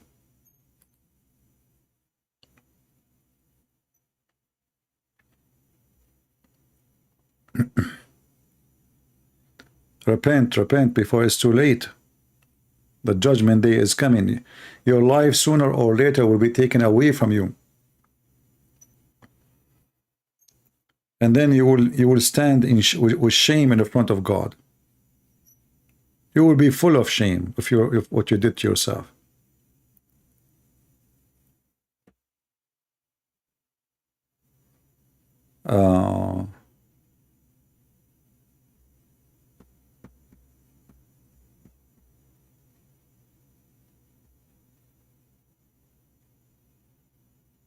You know, in fact, me, myself, if I have a daughter, I will not even let her marry a man if he never served in the army or he have a real man training.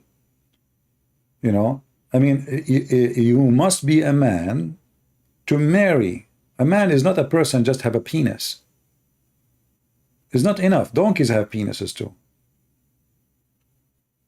This is not what makes the man man. So when you say to me you are gay, what does that mean? I mean, even the gay is not true. The word gay mean happy. Are you happy? So look what those gays they did. They stole the rainbow. The rainbow is a biblical word. It's a promise of God. That is our word. You stole it, you put it in your flag. You will be punished for that. This is from the Bible. God will punish you. You took the word gay. The word gay used to exist in the Bible. Now nobody uses it no more. And I never saw somebody he's a gay is happy. Are you?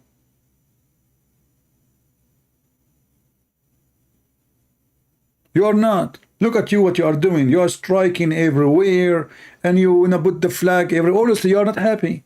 Because if you are happy with yourself, you will not do all this noise.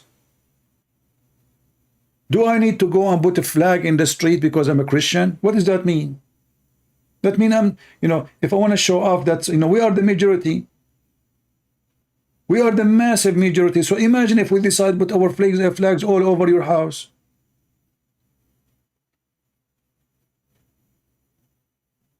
So you are not comfortable with yourself. You are angry. You are not happy.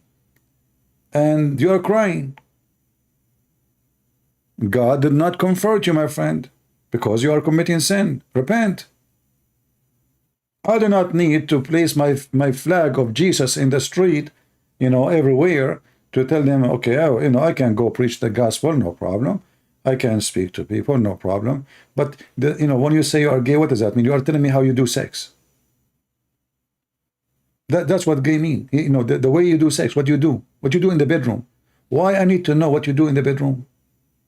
Should I say to you, hey, I'm a straight? Like imagine people in the street, everyone he write in his T-shirt, I'm straight. He write, he's a gay. She's right, she's lesbian. That would be funny. Hey, I have sex with women. Sheikh Uthman challenged me. Okay, give me his Skype. I will call him right now. Your Sheikh, my friend, is a potato. He don't even know how to read his Quran. We laugh at your Sheikh, the ketchup boy.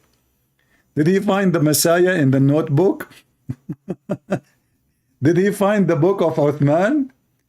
When this Christian young man, he challenged Uthman, he challenged all the Muslims in San Diego to find one Quran, give me $5,000. Your stupid Sheikh Uthman, he brought a book, the same book saying this cannot be the book of Uthman. So imagine if he cannot debate this guy. I mean, those guys, they know nothing about Islam. They made him look so bad, and they are kids. Imagine if he debated Christian Prince. This is why he will never dare to do it. Give me his Skype. I will call him right now. Give me. Anyone here know his Skype? Honestly, anyone knows his Skype? I will call him. Not now. Now it's very late. Actually, he's in California, so yeah, it's still late. Give me his Skype. Let us call him right now. Let us see who's running from whom. Any sheikh you want, shaky booty, give me his Skype and I will call him live on air. And let us see who is running, who is the coward, the ketchup boy. Even the Muslims are making fun of him, potato. Don't you see what the Muslims they say about your Sheikh Uthman? He don't even know how to read the Quran.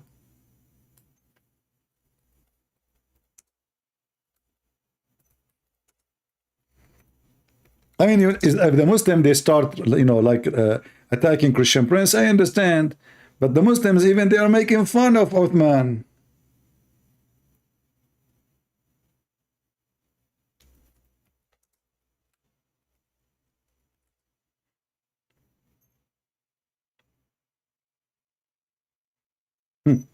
Those are your Muslim websites. Those are your Muslim channels. Al-Islam Production. Salafi Osman ibn Farouk, what a joke. 100 Arabic mistake of Miskeen Salafi. They made a video, I mean, this has took a lot of work, I mean, this guy, obviously, he make mistakes more than, I mean, his errors is more than the correct one. Have you ever heard of a sheikh, he cannot read his Quran? I mean, and he claimed that he have a master degree too. So in 40 minutes, they have 100 Arabic mistake in the Quran. In the Quran, this guy is adding word to the Quran, is not there. He is taking words from the Quran. He is adding word from the Quran. And you are asking me to debate this potato? Bring him. Give me his Skype. That will be the most funny time ever. I would love it. All of those potatoes who claim they can debate me, they run away. Otherwise, here we go, I'm here. Sheikh Uthman. Sheikh Uthman. Let us see Sheikh Uthman when he read. يا أيها الناس ما غرك بربك الكريم الذي خلقك وسواك وعدلك. And getting up from it. يعني يرفعهما إلى خذل منكبيه أو. Those who speak Arabic, they will die laughing,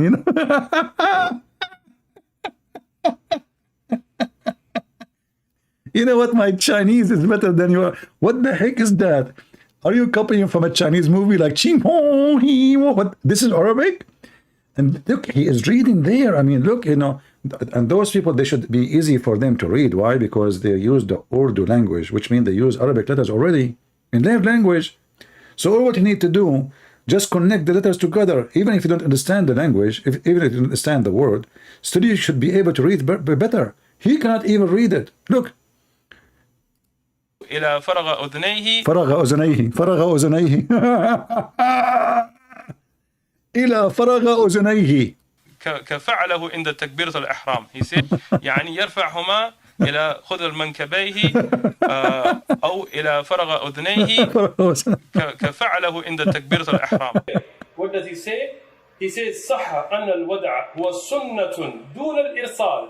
ثبت أن المحله الصدر لا غير. صح أن الودع هو سنة دون الإرسال. You see, this is a video made by you Muslims, not by me. You can check this channel. I have nothing to do with me. Those are 100% Muslims.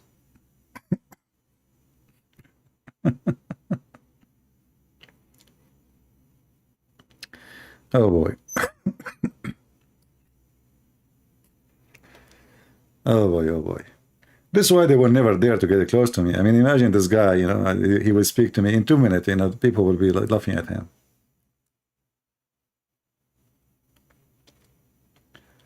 Yeah. You know, we welcome anyone who claims to be a sheikh, but obviously all of them, they are just kids. You know, they are just doing business. What is the reason God created life? Does it ever specify?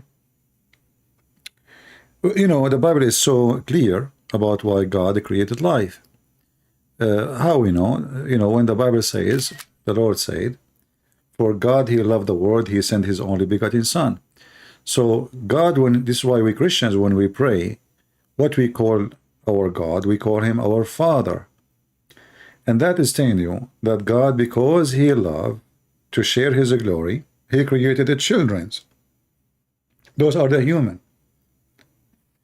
He did not want them to go to hell. He did not want them to suffer. He don't want them to do wrong, or, you know, they want them to be happy. But he gave them free will. Free will, it turned to be not good for us because we are not good. Which, you know, here we go, as you see, one he want to be homosexual, the other one he want to be lesbian, the other one he want to be a drug dealer, the other one he want to be fornicator, the other one, you know, free will. So God created life so we can enjoy and he share with us his glory as his children. Otherwise, God do not need us. He have no need for us.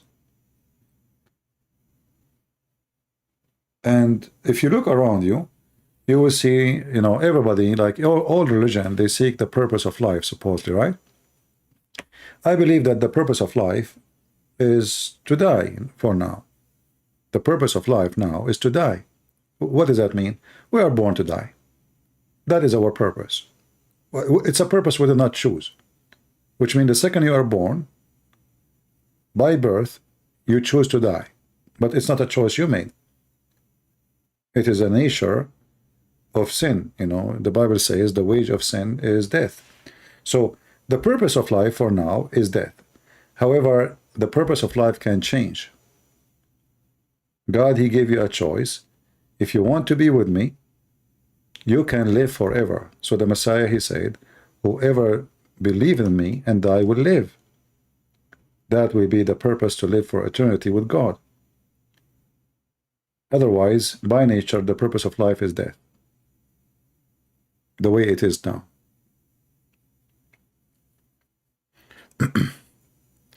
But I'm not saying that God created you to die. No. You chose death. Your father chose death in heaven. And you inherited his death in earth. Because you are not born in heaven. This is why it's called earth, not heaven.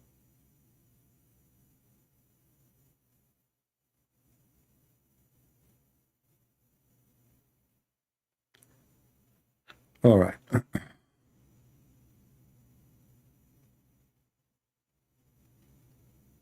You know, like you see some people who they are confused. They try to look for purpose of life by doing yoga, you know. And I found that yoga never, you know, teach you about the purpose of life. Yoga is just a deception. I'm not against the yoga as a sport. I believe any kind of a sport is healthy to give your body, you know, the flex and stretch your muscles, to keep you in good shape. Anything like that is good. But the yoga, the one supposedly focusing in something called the spiritual, I find it very unspiritual and deceiving.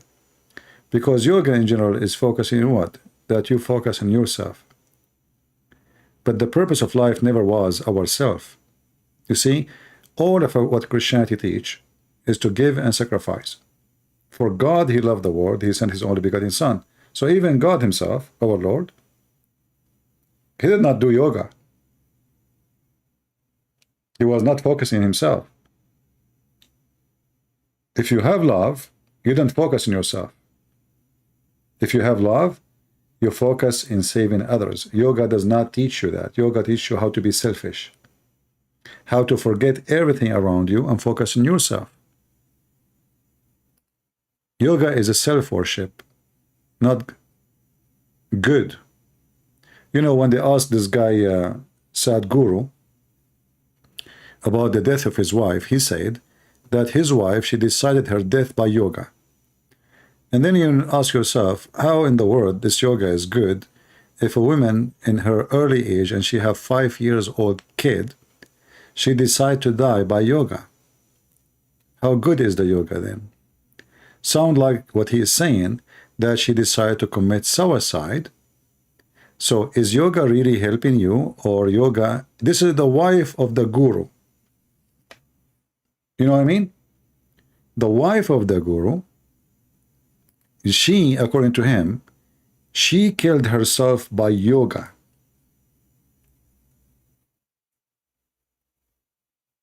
So what he is saying to us, that yoga will make you fall into depression to the point you commit suicide. But this is not what they say to us. What they say to us, that yoga can solve your problems.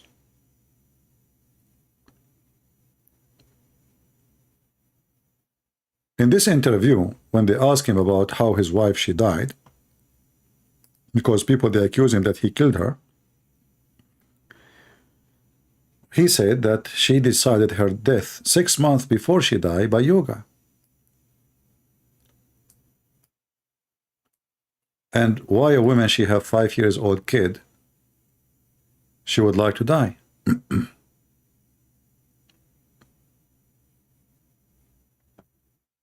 That's not the good behavior of a woman. She have a child, right? There's no woman, she will leave her child behind. She is 5 years old because of yoga. She decided to go. What does that mean? And she is married, and supposedly he claimed that she is happily married. Have you ever heard of a happily married woman? She have a child, she decided to go. So if yoga was good, yoga will not lead this woman to end in such a way, if what he is saying is true.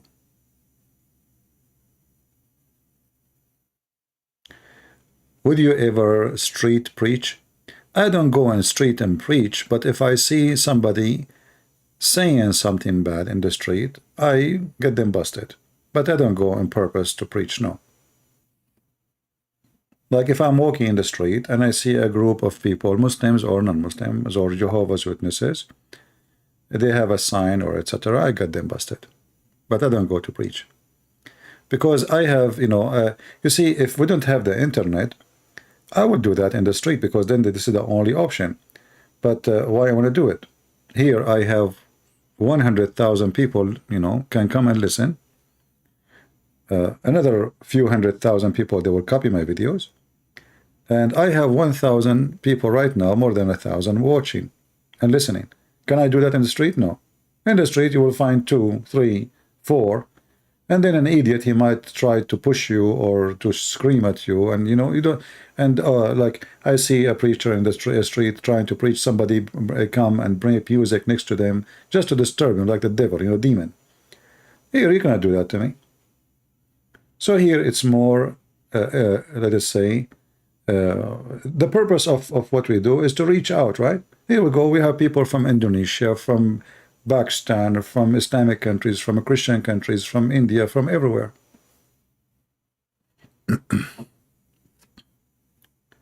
Has anyone tried physically fighting you for debating, like the way Uthman the donkey tried to fight someone?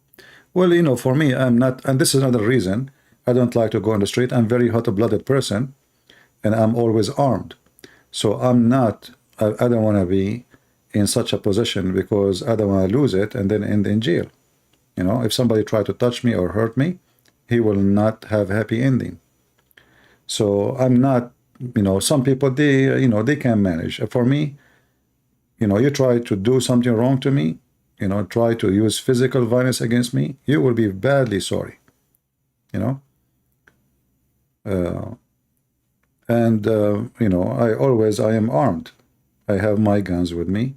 And this is since I was a kid. This is not about now or Islam. No, I mean, always. Since I was a kid, I can take the gun, put it pieces together without even my eyes being open. Since I was a kid. So this is another thing. I don't like to be in such a position because I don't tolerate violence. You know, you try to do something wrong, you will pay for it. There is some other people, they don't really, I mean, they don't get angry so fast and they don't, etc. But I'm not that one.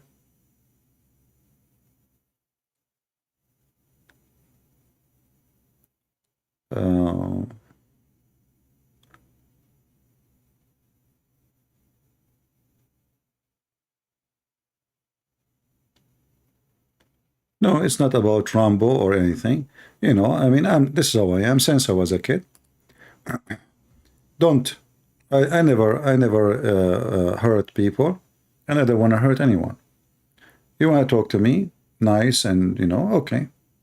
You don't accept what I say, no problem. But you try to hurt me physically,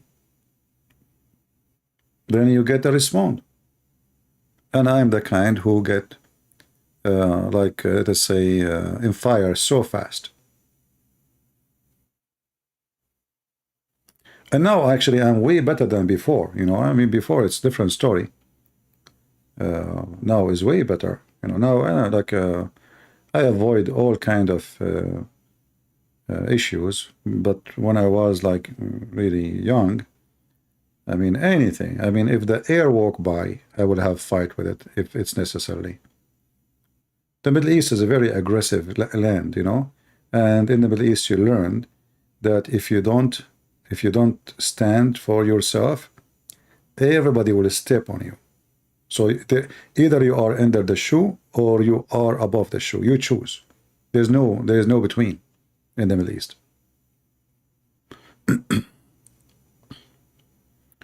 In the Middle East, the second they see that you are nice and kind, they will step on you. Here is different. You can be nice and people respect you. Therefore, I do not need to stand for anything, you know. Something happened, I will call the police. In the Middle East, police are corrupt. The police, even they may take side of the one who attacked you.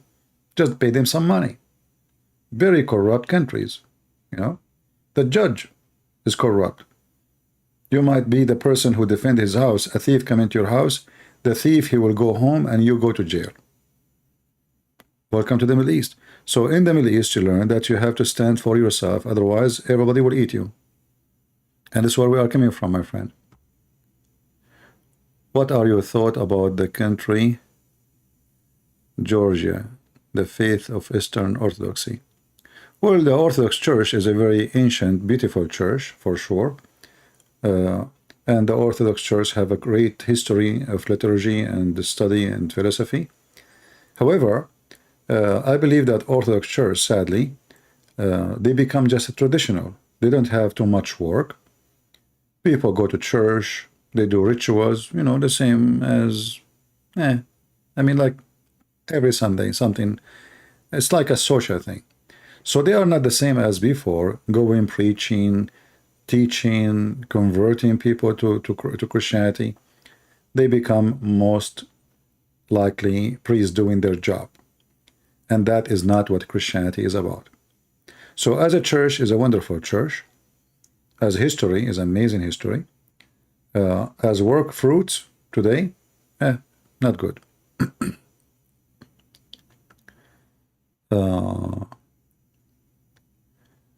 Any church does not provide fruits is not doing a church work. What the purpose of the church is to bring people to Christ, or to keep people with Christ. If a church is became a place of routine, a ritual, that is not a church. That is not church no more. If you don't see people getting baptized and people accepting Christianity, and this priest go and preach and tell people about to obey God, if he is just a person, he do a sermon every week, just Sunday, and he do just want to go home, you know, yeah, this is not a priest. All those priests we have in those churches, how many of them they go live in YouTube to preach the gospel? Very few. Okay, why then? Why they don't do that? Because many of them, they are doing just a job. The reason I am here, because your priest is not here. If your priest doing his job to warn you about all cults, I will not be here. You will not need to listen to someone like me. I am not a priest. Prince, he think they will stop Islam by barking. I don't know, my friend. I can show you that the government of Pakistan keeps sending email to YouTube asking them to block my videos. So if I am not dangerous to Islam or risky, do you think a government of Pakistan will really care for a video, as you said, it can do nothing, harm nothing? Yeah, you tell me.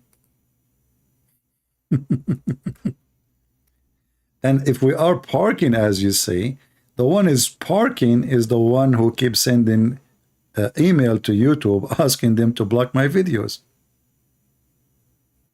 That is your country. That is Pakistan. In the country where people are writing the name of Muhammad over their penis. Don't you know? So, and obviously, if we are doing nothing, so why all those Muslims leave Islam after watching my videos?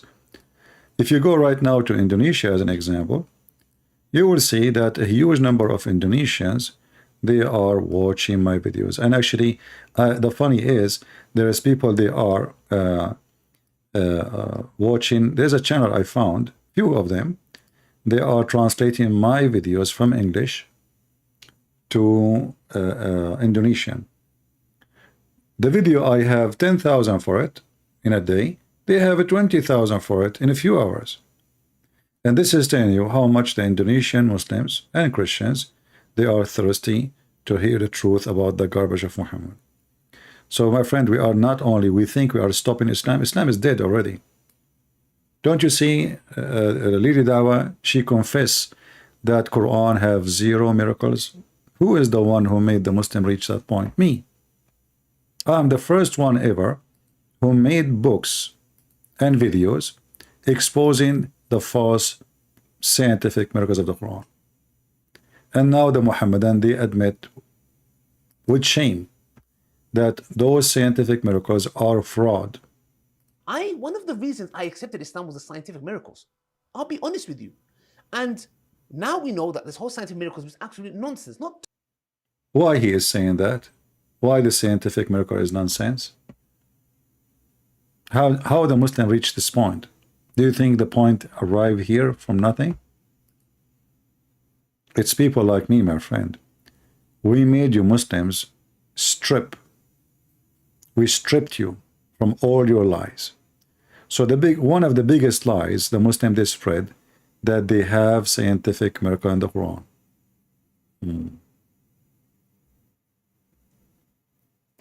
I am on Jesus' way because he believed in Allah. Well, I don't think you do not know anything about Jesus, because in the Quran, the word Jesus never mentioned. There's a guy, his name is Isa. Secondly, if Isa is the name Muhammad he took, if that is coming from the Greek language, which means Isos, that to prove that your prophet is an idiot, because he took the Greek name, but he never heard of the Hebrew name, which should be the original. I mean, we understand why the Greek, they cannot pronounce certain words, but why Muhammad, he will take the Greek name. But anyway, Isa or Esau is the son of Maryam. You know, Maryam, the sister of Aaron, she never get married in the Old Testament. She have no children. But some Jews believe that Maryam, she have a son, his name is Isa or Esau. The stupid Muhammad, he thought that Isa, the son of Maryam, the sister of Aaron, is Jesus. This is why in the stupid Quran he says, O sister of Aaron, thinking that Maryam, the sister of Aaron, is the same Maryam, the mother of Jesus. So when you say, I follow the way of Jesus, well, Jesus says, I am the beginning, I am the Alpha, I am the Omega. Your God, Allah, he copied, he put the same in the Quran. He said, he is the beginning, he is the end. Jesus says, I am the light. Allah copy him. He says, I am the light. Jesus says, I am the truth. Allah, he says, he is the truth. So you will notice that if you are following Jesus, then you should worship Jesus and spit at Allah, for he is a counterfeit thief who came 600 years after Jesus, copying the title of Jesus to himself, and the counter thief is Muhammad. And if you follow Jesus, my friend, you don't follow a child molester like Muhammad. Jesus said, it's better for you to put a milestone around your neck and throw yourself in the deep ocean from hurting the little ones. Your prophet, one of the most famous accomplishments he have is hurting the little ones. He have sex with the children. Not to forget that he's a fornicator. You know, one of the commandment is not to wish a woman she is not yours. Muhammad, he broke every single commandment of that.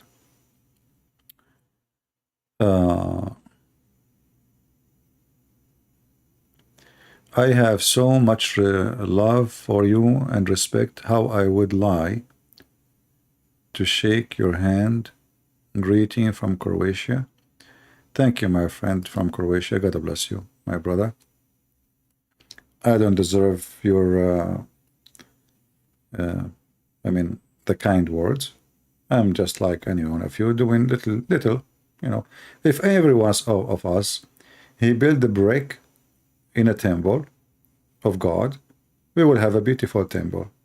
If only one person trying to build a temple will take him forever, and maybe he will die before he finish a wall. So let us, all of us, you know, build the temple of God by putting a brick somewhere. Speak the truth, be brave, never ever be ashamed of being Christian, because this is the best thing for mankind actually. All those perverts who they attack Christ, ask them, why you attacking Christ? What exactly he did to you? What exactly, why they hate him? Did the Messiah lead an army to kill people? Did he, you know, I mean, what the Messiah to them? But what happened, that because you are filthy, when you are filthy, you hate the one who make you feel filthy. It's like, you know, I met this gentleman from Croatia. Let us say he is wearing white clothes and he is so clean. And I just came from the sewage. And now we have to stand next to each other and take a picture. I will hate him for that. Because look how dirty I am and look how clean he is. So what I do? I try to hug him so I will make his clothes dirty. But the excuse, I want to hug him. And this is how those filthy who hate Christianity, they try to do. So they try to manipulate the value of Christianity. They say to you, you can be a gay and you can be Christian. You can be transgender and you can be Christian. You can be a drug dealer and you can be Christian. You can be a fornicator and Christian. You can be a thief and you are Christian. All of this for what? Because they want to try to make Jesus look dirty. I mean, look at the people who believe in Jesus, how they look like. But those are not Christians. None of those can make Jesus dirty. They are dirty. You cannot make Jesus dirty. You cannot judge the Messiah by me. You cannot. I judge the Messiah by the Messiah. I judge myself by my fruits. The Messiah, he said, by their fruit you shall know them. So we can use that even for the Messiah. Look at the fruit of the Messiah and then you can come with the judgment.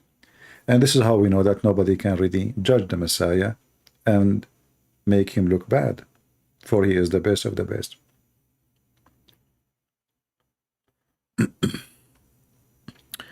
What type of Christianity are you? There's no types. Christianity is against any type. Christianity is those who believe in Jesus and follow the Lord. The Lord, he says, whoever believe in me, not whoever believe in Orthodox or Protestant or Catholic. All those names, they don't count for him. So a person who believe in the Messiah, he will be saved. A person he will not, he will not. Very simple. You don't care for your church name. You don't care which priest he is teaching you. You don't care if you are wearing cross or not. From their fruits.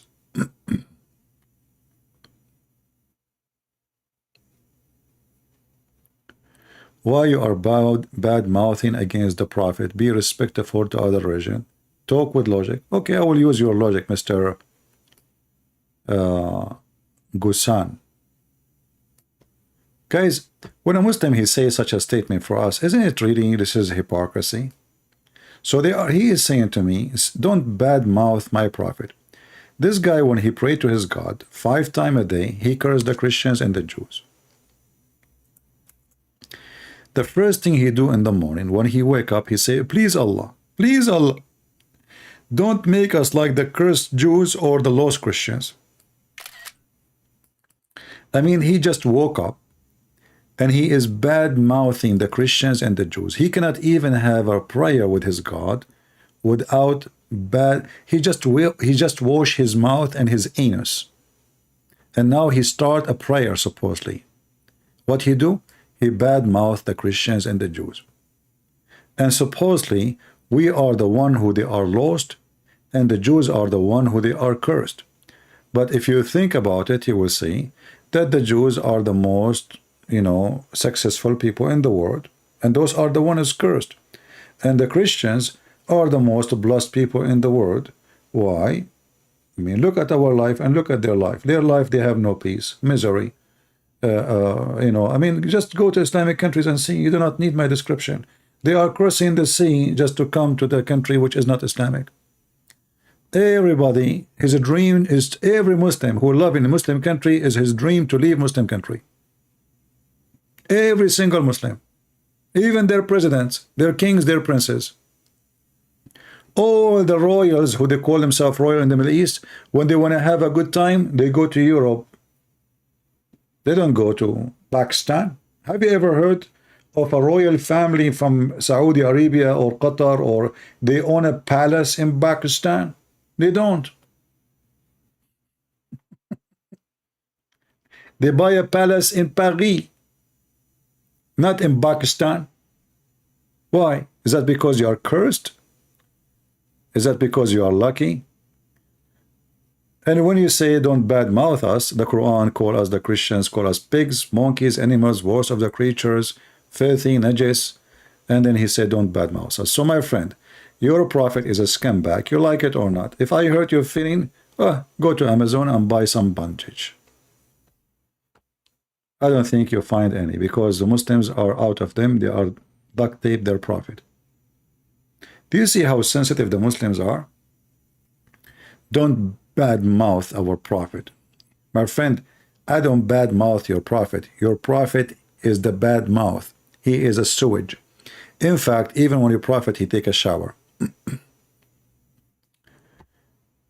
When your prophet, he take a shower, he jump in the water, have dead dogs and women blood from period.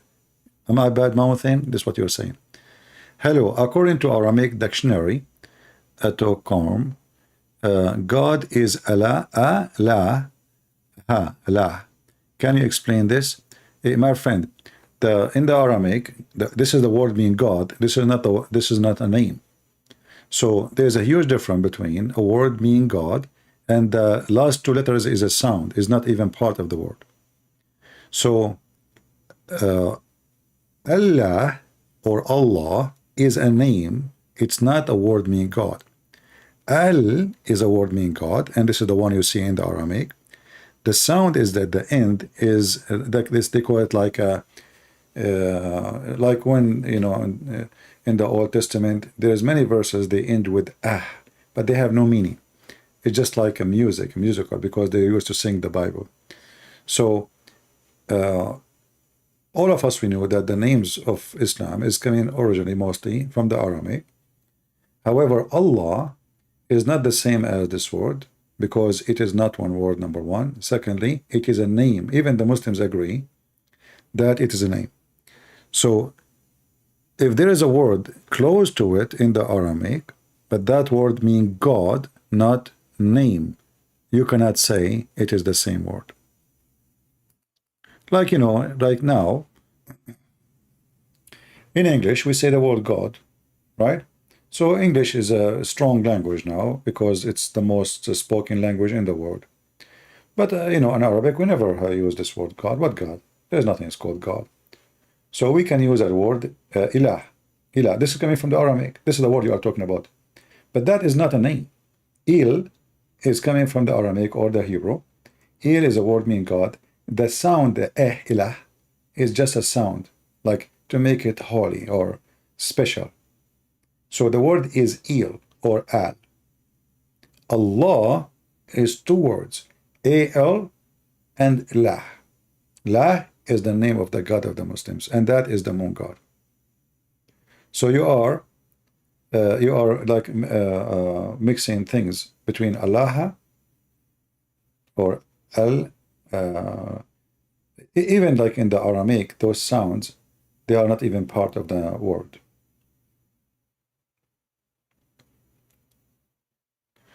Allah is the Arabic translation for God. That's false. No. Ask any Muslim, they will say to you, okay, let us prove that Allah is not an Arabic translation for God. Well, how we prove that? From the Quran. Let us do that.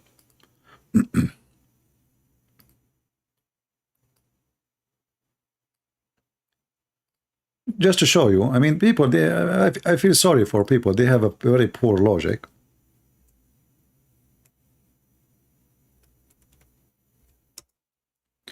The word Rabb in Arabic is Aramaic too. Rabb, rabbi,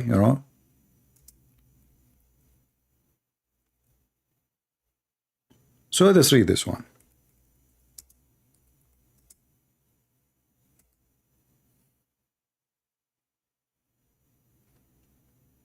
As an example, not limited. Here it says, Inni akhafu Allah Rabbul Alameen. I fear Allah, the God of the world. So if Allah is a word meaning God, you don't say I fear God, the God. Is that correct?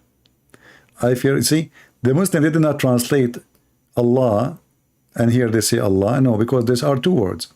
Here is the Rabb, that is the word God. Here is Allah. Allah is a person in Islam, is not a word meaning God. Rabb is the word God. So I fear Allah, the God of the world.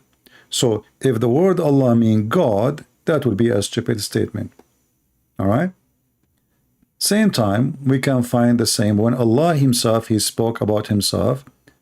When Moses, he came to the tree, even Allah, he make it more simple. He says,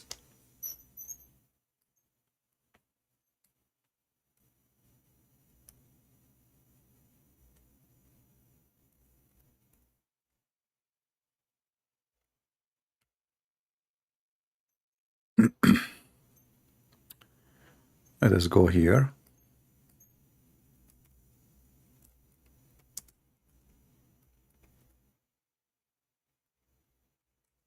And that will make it way more clear,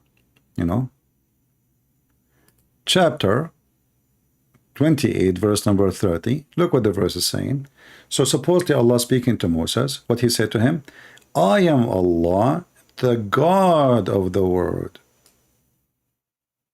If the word Allah is God, it's very stupid to say, I am God, the God.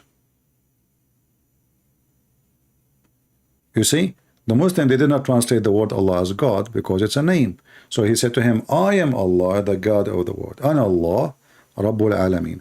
And in Arabic, when you say Ana, and then you add right away you have to add the name after it. Other example, the Shahada, the Muslim, they say, there's no God but Allah. If Allah is a word meaning God, then we can say there's no Allah but Allah. But that would be very funny and stupid. Right?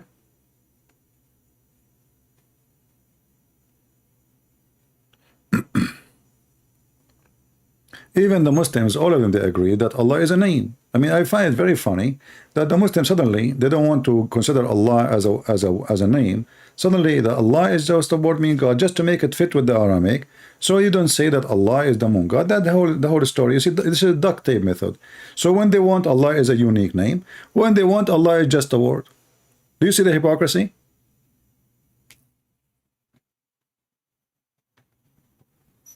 Actually, this is why we say, why Muslim they got many Allah? A perfect question. Muslim, they have many Allah. Each one of them, he tried to duct tape, he give you different answer. Not a single Muslim, he give you the correct answer.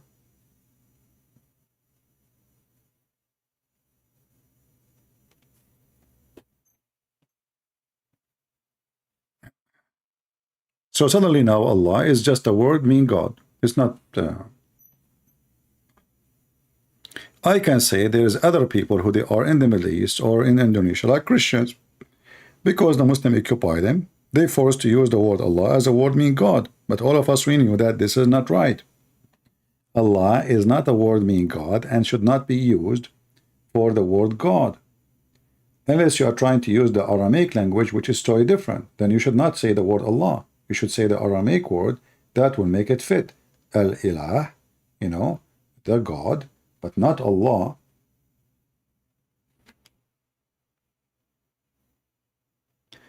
The word Lord does not mean God, the Lord of the world.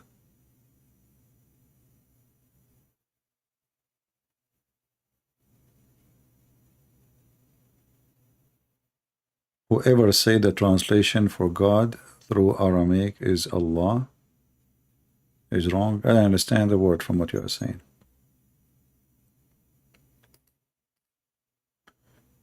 Do we have any Abdul would like to join us?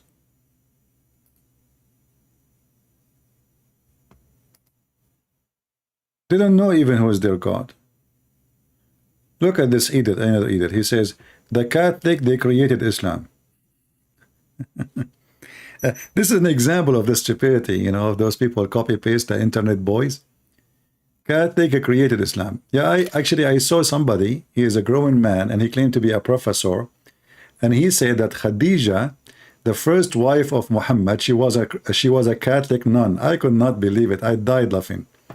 I mean, Khadija, she had 3 husbands, and she was a Catholic nun, brother. And there was a Catholic at that time there? And they are the one who created Islam. So who was the crusade? I think the crusade, they were the Hindus. You are a genius. Let us go, Brandon. You will find a lot of donkeys in the internet. Internet is like a big container of aquarium of donkeys. Copy paste, you know, he heard this from somebody and he posted it around. That's it, the Catholic. If not the Catholic, my friend, you will be a slave of Muhammad long time. The Catholic is the one who saved you.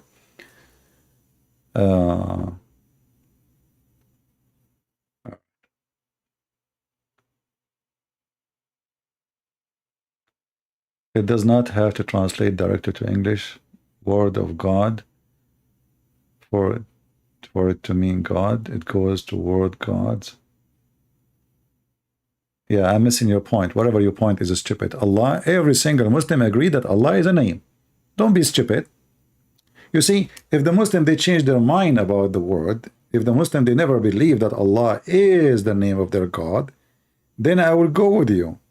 But if the Muslim themselves, they believe that Allah is a name, who is the stupid you to say to me, it does not say that, CP?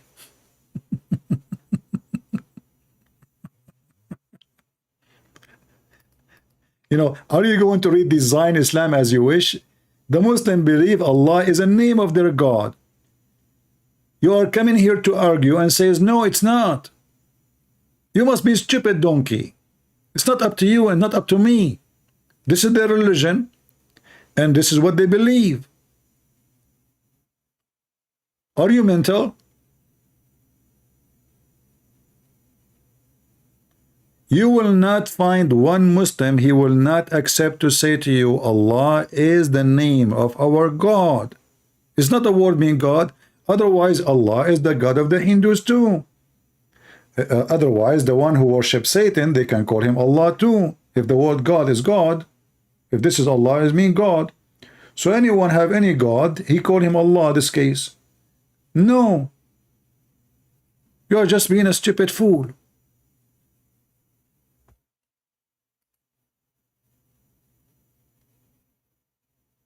You are stating the Muslims are wrong because Allah not the name.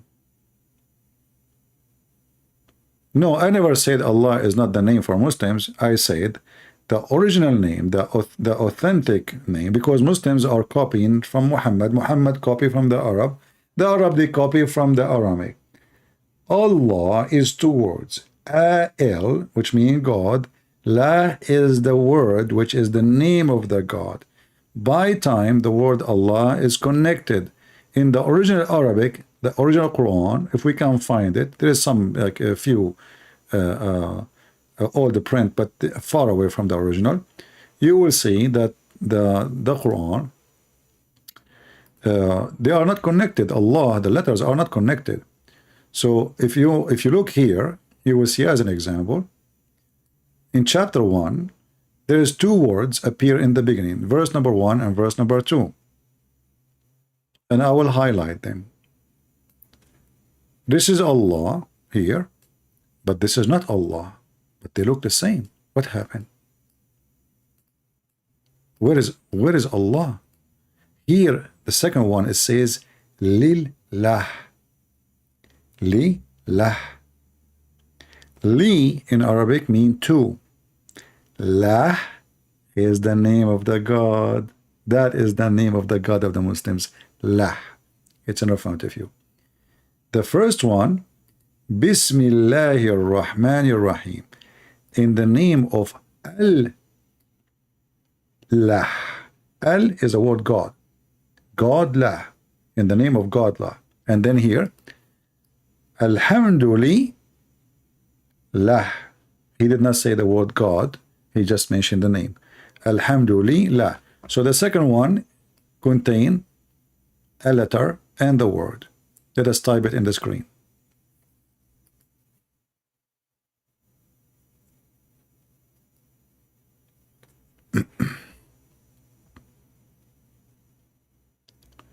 I will open my typer, screen typer. All right. So the second word is Lillah. I will type in Arabic first. Actually, I can hold on. Let me copy it as it is first. All right. I will copy it in front of your eyes. I will copy the word. All right. And then I will divide the word.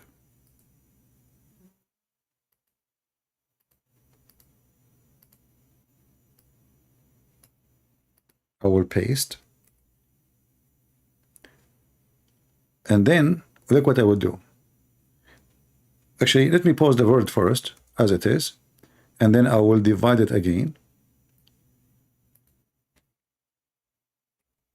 The same exact word, but I will separate the first letter from the rest of the, look at this. So, Lillah, Lillah,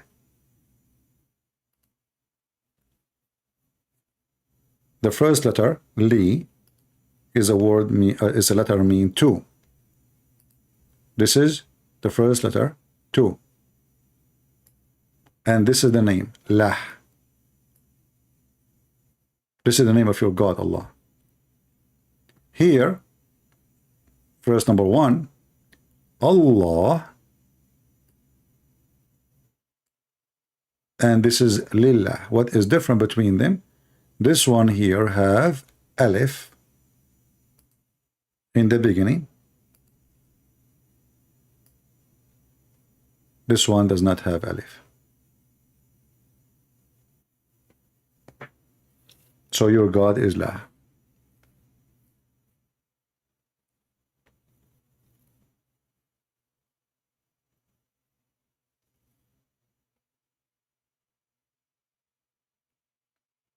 Okay, my friend, Mr. Basim, you can text me in Skype if you want. I will call you.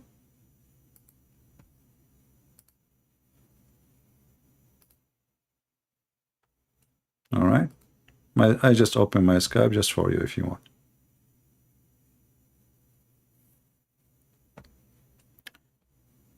And you know, there is tons of evidence that Allah is the moon god. How we know? It's not because the Muslim, they have a moon in the top of their mosque. No. But there is way more clear evidence even from the Quran. Let us see an example. Did God himself, he's saying his guy name is God? Are you stupid or what? Kark. I just saw you the verse saying, I am Allah. And you were saying to me, he said he's God.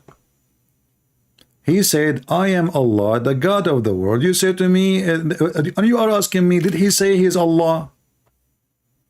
Are you mental? When Moses got close from the tree, Allah said to him, I am Allah, the God of the world. If the word Allah is not a name, he will not say, I am Allah. You see, in Arabic, you cannot say, I am God, like this. In English, you can say, you say, I'm God. No. In Arabic, you cannot say that. You have to continue, say something what?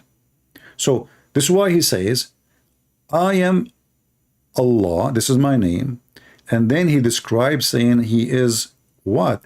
I am the Lord of the world. Actually, he said Al-Alamin, which means the word of the man and the genie. So you are just an idiot, you know, you are just, being stubborn. But anyway, who cares if you believe or not?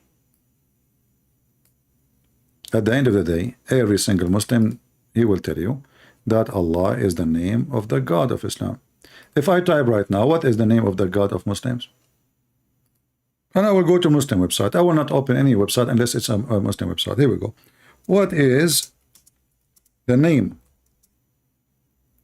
of Muslim God? That's it. I will not go to any, I'm not going to Wikipedia and etc. or Encyclopedia. No. You can go to any, only just Muslim website. Only.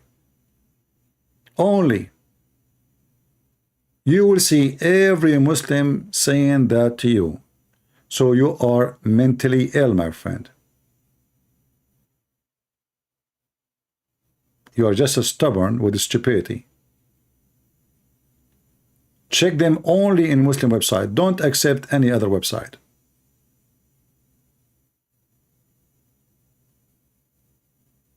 The most important name, the rest are, they call them attribute.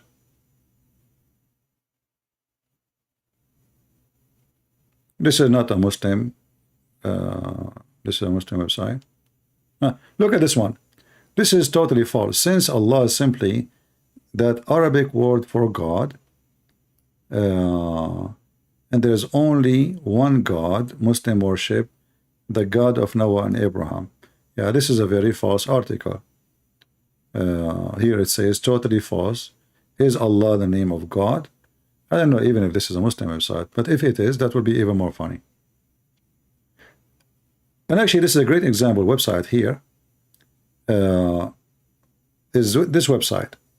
Why all other Muslim websites, they say Allah is the name of the God, and then this website saying the same, because everyone try to defend the existence of Allah as a pagan God and make it just a word mean God, you know.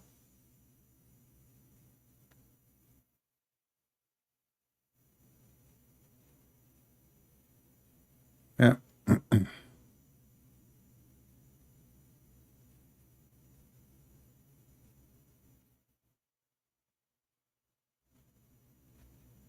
I mean, all of those, it says the 99 names of Allah. What is the first one? Is Allah.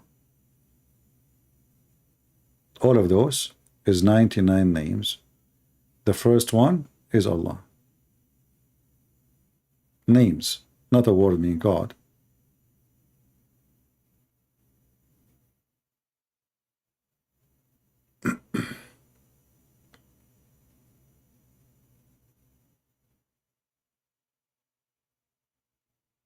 Anyway, English.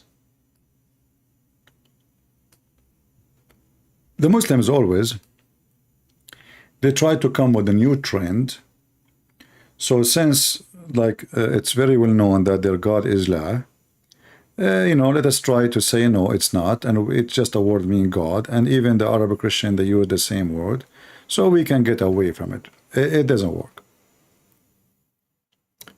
Islam as a cult connected very much with the moon, not only the moon. You see, the Muslims are not, Allah is not the name of the moon god, is the name of the crescent moon. Okay, I will go with you, crack. The name is the quality of God. What Allah mean? As long it's a quality, just to show how stupid you are. What Allah mean? As long it's a quality. If Allah is a word mean God, does not give us a quality, because Shaitan is God. Shaitan is God too. Shaitan is the God of this world. You know, your statement is just a statement of a kid. What is the quality? You can say, if you say noble, we know the quality. If you say high, we know the quality. If you say, but Allah have no meaning, because this is not an Arabic word and have no meaning in Arabic. It's just a name of an ancient god, the Muslim. They took it from people before them and they adopted. Otherwise, give me what the quality of Allah. What Allah mean? You keep saying God. I mean, that's really stupid.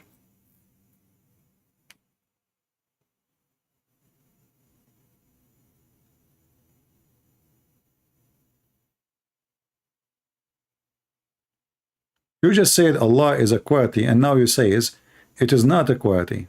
Allah is not among those names that are of His quality. I mean, this is stupidity. You just say, you were trying to convince me that Allah is not a name. And now you are saying Allah is not among those names.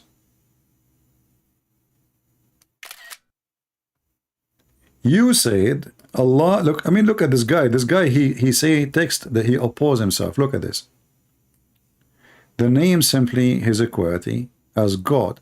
But you just said to me that Allah, in the second text, Allah is just a word meaning God, so it should not be part of the 99 names. So why Allah is the first word in the 99 names if those are the quality?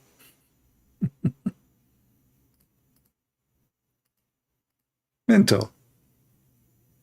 If the 99 names are the quality, then Allah should not be there.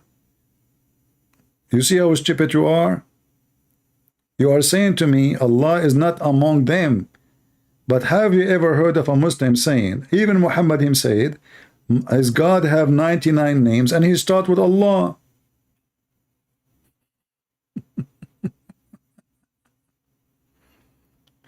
Can you show us from the Bible where Jesus says, I am God? Every single verse in the Bible, Jesus says, I am God. Each time Jesus says, I am, he is saying, I am God. The word in English, when you say I am, this is represent I am Ahe or Yahweh. He is saying, I'm God. You know, when Jesus says before Abraham, I am, he is not using the word I am, I was. No. This is the same word given to Moses.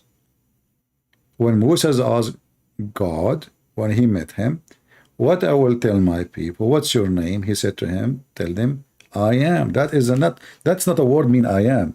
Because you are a foreign person speaking a foreign language, you have a foreign translation, so you think that I am mean a person just I am. No. I am is what God described himself in the Old Testament speaking to Moses. He did not give him any other name or other, actually it's not even a name, other title or other description.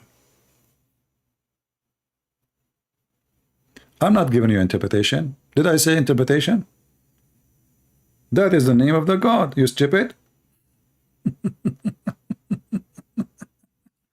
That is not interpretation. That's what Jesus said. This is what the God said to Moses. I am.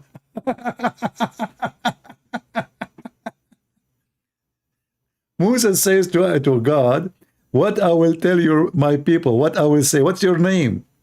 He said to him, go and tell them I am. You said to me, give me interpretation.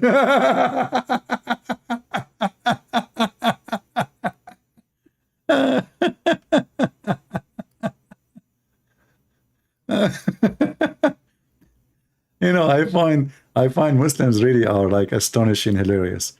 Yeah, you think I'm giving him Ibn Kathir.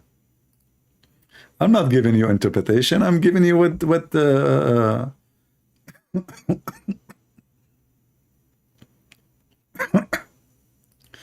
but anyway, this is John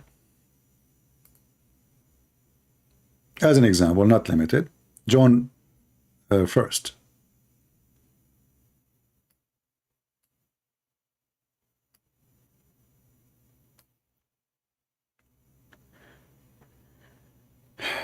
If you read actually anywhere in the Bible, in any chapter in the Bible, not only John or Mark, any etc. You will find, if you have little information or little knowledge, you will find that the names in the Bible, none of them is a name. None of them. When the Bible speaks about God,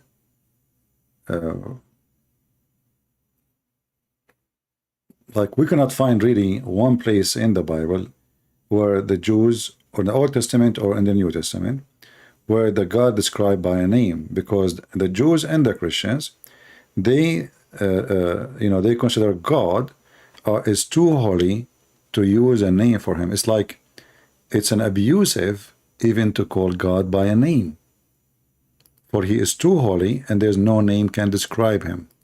That's why you see the Jews, they, and even the Old Testament, they use words like Hashem. There's many words, Elohim, Hashem, Adonai.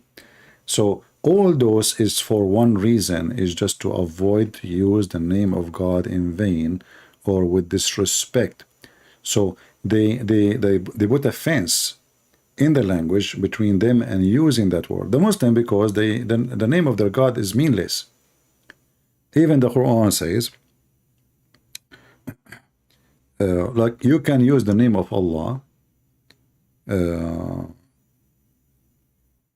taking false oath.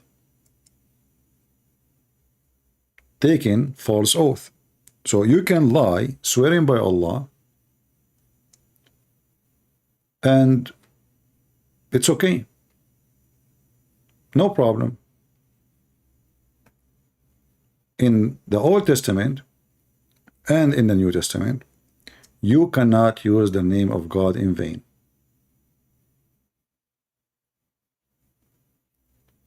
When the Messiah asked the Jews, what you say about Christ? Who is he? The Jews, they said, he is the son of David.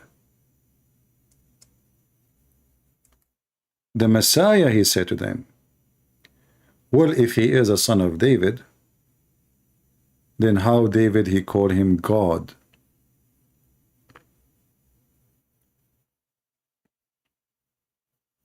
All the Jews, and even in the New Testament, we see that when the Bible described the Messiah, describe him that he is a son of Mary or to Joseph, etc., etc., etc., and then goes all the way to David.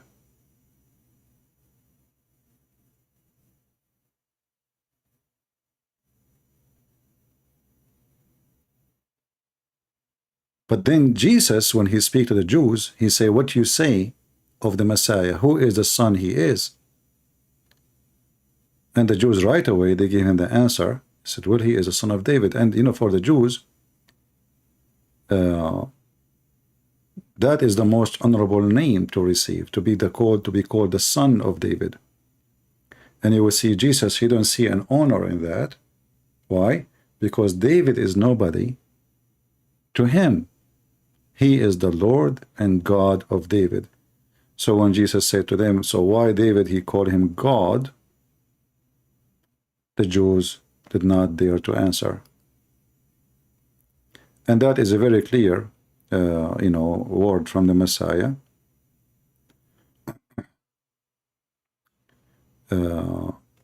That he is God. You know, he refuted the Jews.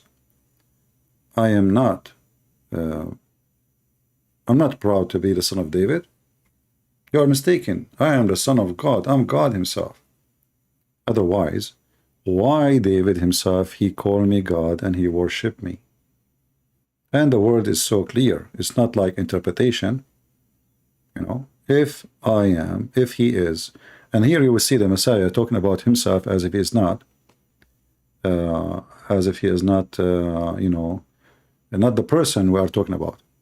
You know what I mean? So he's asking them, what do you think of the Messiah? Well, what we think of the Messiah, he is the son of David. And you will see that this is an evidence from the Old Testament. The Muslim, they will say to you, well, where in the Old Testament even says that the Messiah is going to be God? And even the Jews, some of them, they say to you, where this the Messiah is God, where you get this from? The Messiah, he will not be God. Yeah, we are waiting for the Messiah, but he is not God. But as you see, this is a very clear, clean-cut verses in the Old Testament and in the New Testament, proving that David himself, he praised the Messiah as God and worship him by his spirit. What does that mean? Because the Messiah did not come yet in the flesh.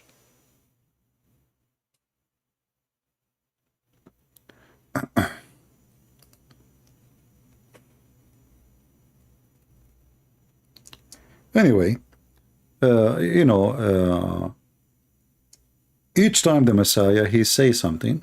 When he say, I am the light, he just said, I'm God. I am the light of the world. The Quran copied Jesus. They asked the Muslim, what is Allah? They say to you, he is the light. Okay, but this is what Jesus said. Who is the truth? Ask the Muslim. They will say to you, Allah. If there's anyone in his earth is the truth. They say, no, only Allah is the truth. But Jesus says, I'm the truth. Who is the life? They will say, Allah. But this is Jesus. Who is the resurrection or the resurrector? They will say, Allah. This is Jesus. All those are description. The false Muhammad, he stole from the titles of Jesus. And yet they say, where Jesus said, I'm God. Do you see the hypocrisy? So, can Muhammad say, I am the truth? No. Can I say I'm the truth? No. Can you say you are the truth? No. Who can say I'm the truth? God. Okay, so when Jesus says I am the truth, he did not say he is God.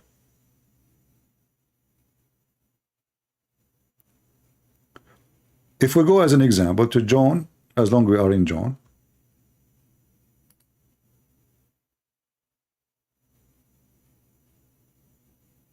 I don't know if we can jump this one faster than this. Okay, we go to John 8. You will see Jesus here, and this is in the Aramaic Bible. It says, and this is a clear-cut words, I am the living God. I who testify about myself, and my Father who has sent me has testified about me. Who is talking? The Messiah. They said, where is your father? Yeshua answered and said to them, you know neither me, neither my Father. If you had known me, you would have known my Father also. He spoke those words in the treasury as he thought the temple, and no man seized him, for his hour had not yet come. And then they say to you where Jesus says, I'm God, show me. We continue. Here we see in the same chapter, Jesus said again, I say that you shall die in your sin. For unless you shall believe that I am the living God. You remember I told you each time Jesus says I am? I am is not a word mean I am in English, the same. Jesus saying I am the living God. Remember that. When Jesus says I am, he is not using the word I am, the one you know in English. He is saying I am the living God. So when some translation they say, it says only I am, they did not show the word I am the living God, they are doing a mistake because this is a mistranslation for what is the original Aramaic or Hebrew is. I am the living God, you shall die in your sin, Jesus said. Still, the Abdul is not convinced. We continue. You know, it's all over. I mean, it's in front of us. If you go to the end as an example, the Jews, they were saying to him, they said here, Abraham, he said, Abraham, your father, desired to see my day. Who is talking? The Messiah. And he saw it and rejoiced. So Jesus saying to them, Yeshua, that Abraham, he saw Jesus. He witnessed Jesus. But all of us, we knew, I mean, there is a way, you know, like where is the Messiah? He was born when, and when Abraham was exist. The Jews, they were saying to him, you are not yet 50 years old, and you have seen Abraham? Jesus said to them, timeless truth I speak to you, before Abraham would exist, I am the living God.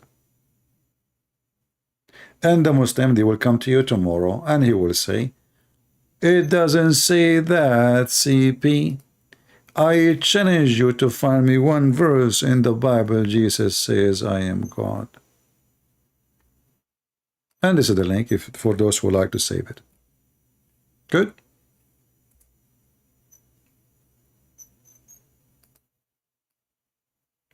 And we can find tons and tons of verses and etc.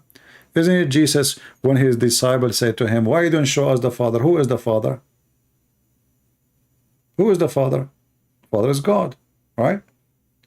Why you don't show us the Father? And that's it. What Jesus said to his disciple? I am with you all this time, and you do not know me. The one who saw me, he saw the Father. I and the Father is one. And then the Abdul, they say to you, where Jesus says, I am God. I mean, can Muhammad say, the one who saw me, he saw Allah? This is not interpretation, this is a question.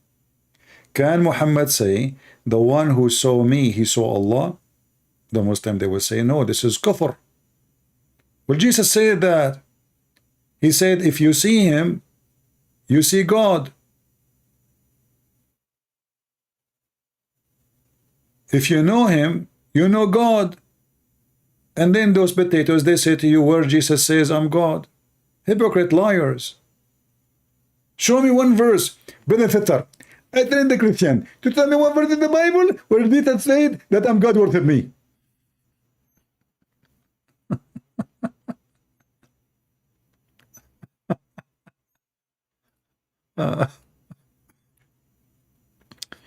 Isn't it? This is funny. Show me.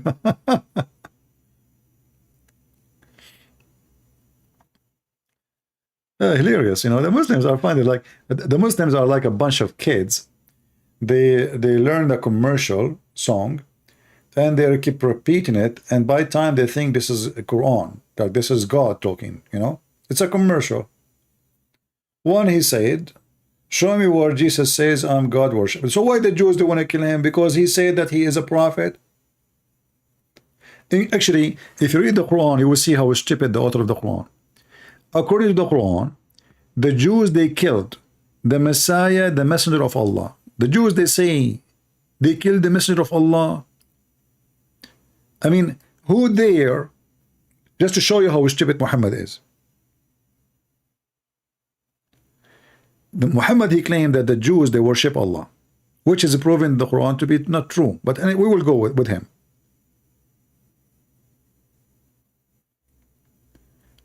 So if they believe in Allah, how the rabbis, they will make the crowd agree to kill someone he is the prophet sent by their God.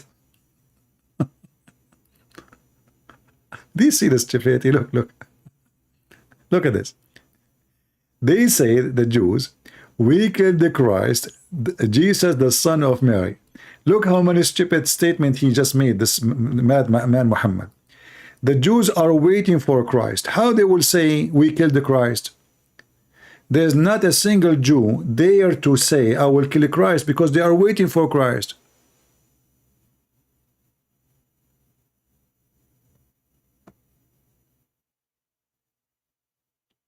Right? They are waiting for Christ. There is no single Jew will say I killed the Christ. Nobody will kill the Christ. They were waiting for him. The messenger of Allah. So they are confirming that he is the true Christ and he is the messenger of God, and still they want to kill him.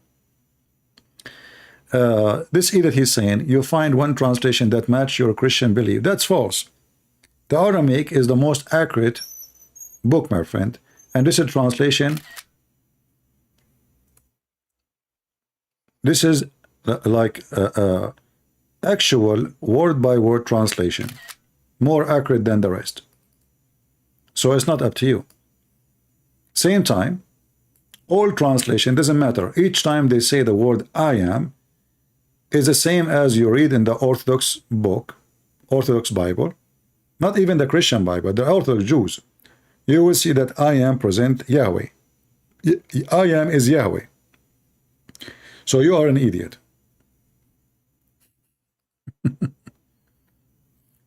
And look at the hypocrisy. Show me one verse in the Bible saying that Jesus says I'm God. Okay, let us forget about this. When Jesus says the one who saw me, he saw the Father. In all translation, any translation you want, it's the same. How if we see Jesus, we see God?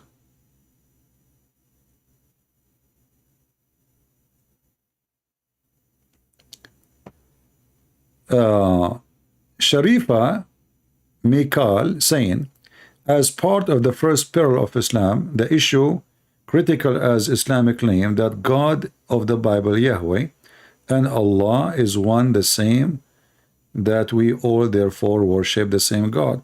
That is a false claim, because if we have the same God, then we should have same nature. The God of Islam is not a spirit, and he has no spirit. This is number one. So if the God of Muhammad is not a spirit, and our God is a spirit, so how we have the same God? Take a note. You can search right now in Prophet Google, peace be upon him, do Allah have a spirit, or is he a spirit? You will see all Muslims agree that Allah is not a spirit. If you go in right away from the beginning of the book of Genesis, you will see the God of the Bible is speaking about his spirit. There was no creation yet, except God and his spirit. That's it. All right?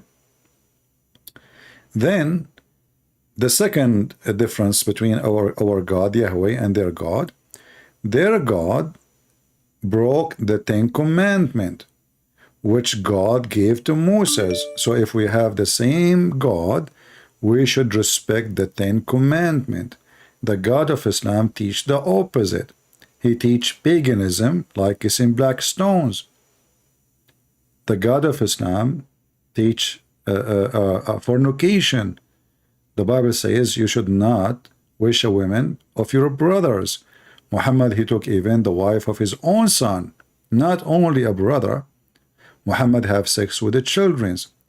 Muhammad, the Bible says that you shall not lie. Muhammad says you can lie in 3 cases. You shall not fornicate, you shall not kill. Muhammad, he is a killer. He killed people unjustly. So all the 10 Commandments coming from God in the Old Testament broken by Muhammad. Let us see here. We have our friend Mr. Basim want to talk to me.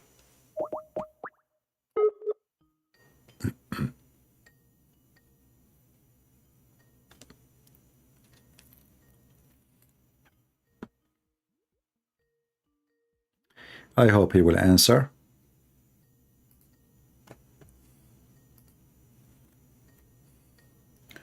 And not to forget to mention that the God of Islam, he promised them a lot of sex and zucchini and banana in heaven and bracelet.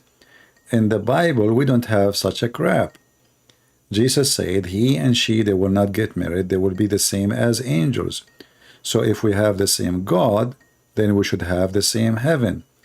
The heaven of Muhammad is Andrew Chochola's heaven, where women are naked. Even Muhammad, he mentioned that in the heaven there is a bazaar like Andrew Chochola web camera. You go to the bazaar and there's images of men and women. And if you like an image of a man or a woman, which means homosexuality is approved in the heaven of Allah, you enter the picture and you if it. That is absolutely garbage, will never be approved in Christianity. And the word of the Messiah is so clear. They ask him about a woman, she have more than one husband. She will be with who? Who is her husband will be in heaven? The answer of the Messiah is so clear. He and she, which mean man and women, they will not get married. They will be the same as angels. So we have million reasons to believe that Allah is not the same God. And Muhammad, because he's a fraud, he copies some names to deceive you, like the Messiah, like Moses, like Abraham. But it's obvious Muhammad, he don't care about any of them, and that's why he is killing the Jews and killing the Christians. If he is a person, I mean, if somebody worship the same God as yours, why you want to kill him? Why you want to kill him? It doesn't make sense. Why you want to kill somebody worship your God? No, Muhammad, he don't worship. He never even, like if you ask the Muslims actually, Mr. Basim, I called you 3 times, twice now, you did not answer. If you ask any Muslim, where we can find the 10 Commandments in the Quran, they are gone. Okay, hold on. Where we can find the teaching of Moses in the Quran, 1 verse, and the rest are fairy tale stories. Where we can find the stories of Israel in the Quran, nothing, just stupid stories. Lying here, lying there. Muhammad, he sat between the Jews, he learned some stuff, and he is always making poo-poo. As you see here, he heard from some Christians that the Messiah, because he is God, it was just a flesh in the cross. God don't die. So some Christians, obviously, because they believe that the Messiah is God, not because he's not God, because he is God. Well, anyway, this is the flesh. So they killed the flesh. Muhammad, he took that, he make it as a Quran. He says it was a flesh appeared to them. But that is confirming that Jesus is God, not the opposite. For those who they say so, they are saying that because he is the Holy God, there is no way the Holy God will accept those people to do that. It was just a flesh. This is their theory or understanding. Muhammad, he took the theory and he put it in the Quran, but by doing that, he proved many things. He proved that the crucifixion was real. Why? It says that in front of you. It made appear to them. What does that mean? The body of Jesus was in the cross, but Jesus himself was not there. What does that mean? Jesus is God. The flesh is not, according to Muhammad.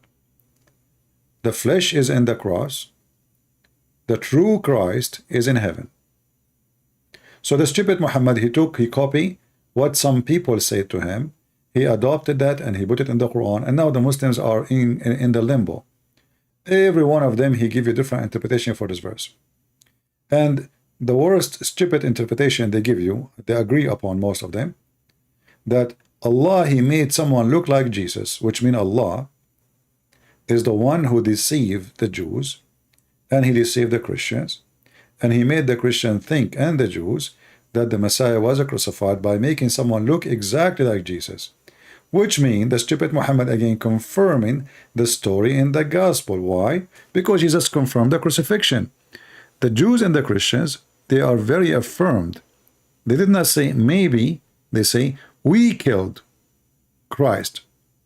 They didn't even say killed Christ. They said even in his first name, and he is the son of who? You will notice some Abdul, they say to you, oh, there was two Jesus in the cross. Which one of them? Maybe the one in the other one. Abdul, the answer for you is from your stupid Quran. The Quran says clearly, the Jews, they killed a specific person. He is the Christ. The other one is not a Christ. And he is the son of Mary. Let us call this guy again.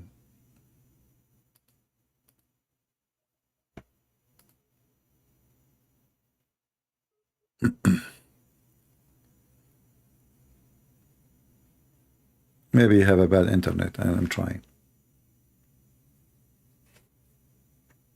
And by the way, if you read the Quran, you will see how stupid Muhammad again. Because you will notice that the Messiah in Islam is in heaven and Muhammad is dead under the ground.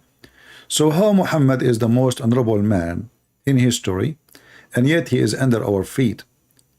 And the Messiah is nobody compared to Muhammad, and yet he is in heaven. And why this stupid Allah waited 600 years to bring somebody never witnessed Jesus, never met Jesus, don't speak the language of Jesus, to tell us what happened to Jesus? Shouldn't Allah, he sent like second day, say, hey guys, this is a Christian disciple of Jesus, this is not him. So he waited until Christianity became established, and now the Christians supposedly being fooled. They made them believe that this is Jesus, but this is not a true Jesus. So now we have two Jesus, and Allah, he cloned someone look like Jesus. So now we have the clone Jesus and real Jesus. But which Jesus was in the cross? The Jews are, you know, they think they killed the true Jesus, but the true Jesus is not there. I mean, what a drama! What a drama! But the story itself here in the Quran confirm that the Messiah was crucified. As simple as that. It's in front of you. So every single verse in the Bible about the crucifixion of Jesus is absolutely truthful. I will try to call this guy one more time and see. Hello? Hello? Hey, my friend, how are you? Can you speak louder, please? I have difficulty to hear you. I cannot really hear you. I don't know. Just give me a second. If you are using a headphone, maybe you need to switch. Can you hear me now? Maybe take it off. Yeah, just give me a second.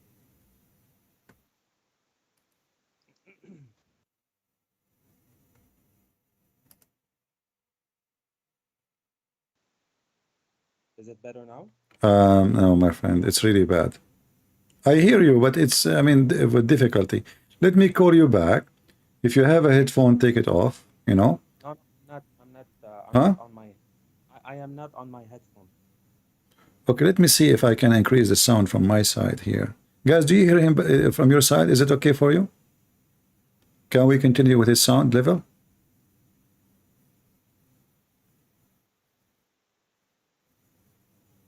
Okay, go ahead. What do you want to say to us, Mr. Basim? Can you still hear me now? I hear you, but the sound is not really so good. But what we can do, I mean, I will try to manage. I would. My is easy. Well, I used to be a Muslim before. And, Oh, you are not a Muslim no more. No, I left Islam not long ago, but my wife's still Muslim. Okay. And you said that like if you're Christian, you cannot marry a Muslim woman. So, Yeah, no, but in your case, you see, you are not a Christian from before marriage. So if a person, he was a pagan, or he is following a wrong faith, and he converted to Christianity, he can keep his marriage. But if you are a Christian and you are single, you became a Christian and you are single, after that moment, you cannot marry a woman she is not Christian. But because she was your wife before you become a Christian, your marriage is fine. Oh, all right. Yeah.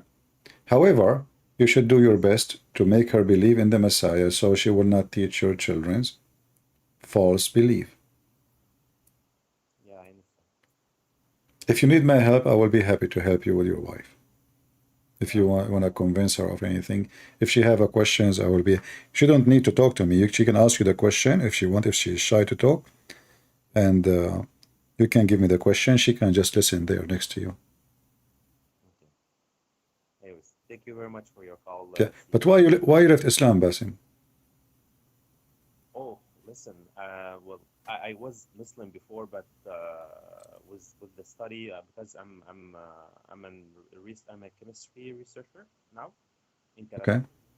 And well, I've been not very practicing like too much. So by the time passing, I became a little bit far from Islam, and I became a little bit like an atheist. And after that, once I met somebody in the park who was preaching the gospel. Mm-hmm. So I listened to this lady, and I converted because I felt it was the good way. Wonderful. Well, God bless you, my friend, and may the Lord bless that woman who she helped you to see the truth. Yes. Happy for you.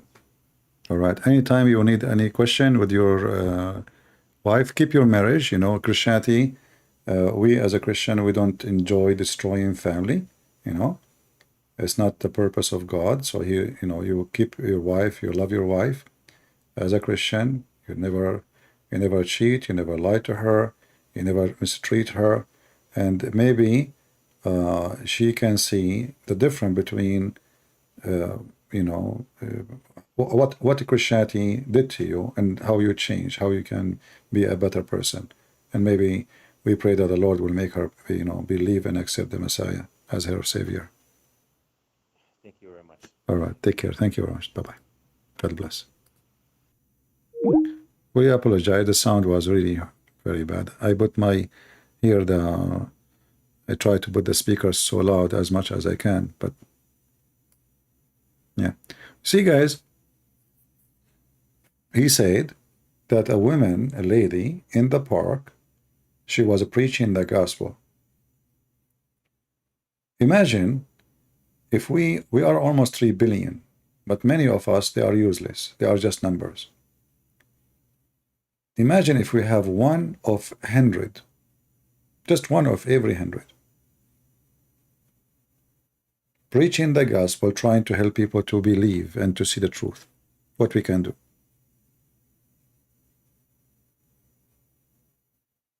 We can do miracles. And this woman, God bless her, whoever she is,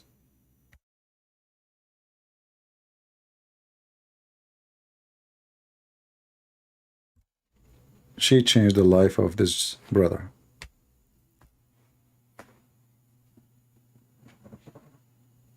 What a blessing to her. What a blessing to the family of this man.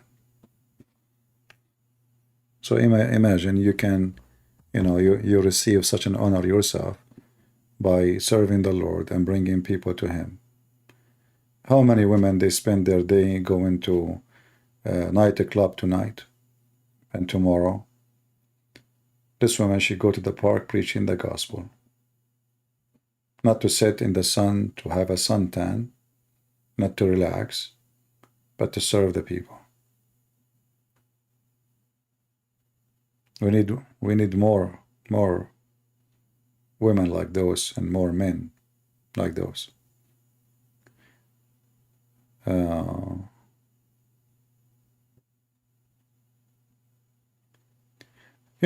When Muslims, they come here and they say to us, show us where Jesus says I'm God. I mean, don't you find yourself, Muslims are very silly? So are you saying to me that all those Christians, they believe that Jesus is God, but Jesus never says so? I mean, this is really stupid of you.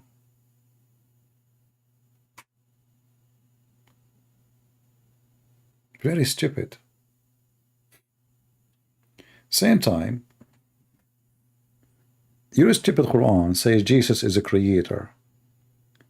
And Jesus, he made the blind see. If you watch the video of Mufti Menk, he speak about how Jesus, if he wave his hand at the crowd, and all the crowd will be healed. I mean, who is this Jesus? He just waved his hand, and there's thousands of people. Go watch the video of Mufti Menk. He waved his hand. He don't even pray to them. He don't touch them. He waved his hand. He say hello. Everyone in the crowd, he will be healed. Who is this person? Why he have such a massive power? He create from the mud the bird. He make mud. He make a statues. He breathe into it. It come to life. What is that? If this is the purpose, is to show miracle, well, isn't it one is enough? Isn't it two? Isn't it three? Isn't it four? Do he need to heal millions of people so people will believe? And then we find that Allah, he could not give one miracle to Muhammad. In the top of that, Muhammad, he claimed that Allah, he gave the miracle to Jesus. Is that Jesus? This is why I say Muhammad is an antichrist, devilish man, satanic. He want to strip the Messiah from all the miracle he did, claiming that Allah is the one who gave it to him. But as you know, Allah could not give Muhammad a single miracle. The Christians believe Jesus was God due to the miracles he performed through God. The crucifixion of Jesus, imprecation, was a test of faith, but the Quran also states forgiveness to Christians. This is the most stupidest statement ever. Again, I think you have a specialty with stupidity, my friend. I'm not insulting you. Look what he said again. The purpose, keep coming.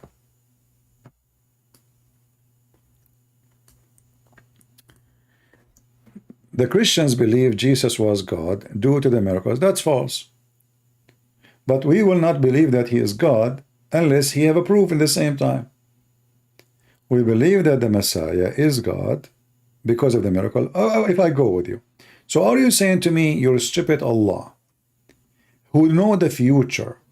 You do not know that the Christian now, they will believe that the Messiah is God because he gave him too many miracles, amazing, crazy miracle, making from the mud a bird, walking in water, controlling the nature, telling you what you had in your houses, making the blind see, making the one who cannot walk. I mean, what is left? Even resurrecting the dead. So if this is what will make the Christian believe that Jesus is God, that means your God is stupid. Because shouldn't your God knew that this is will make the Christian misled and make them think he is God? So if Allah gave Jesus miracles to make them believe he is a prophet, that means Allah is stupid.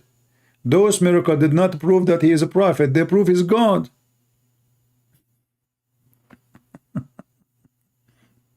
Is that correct, guys?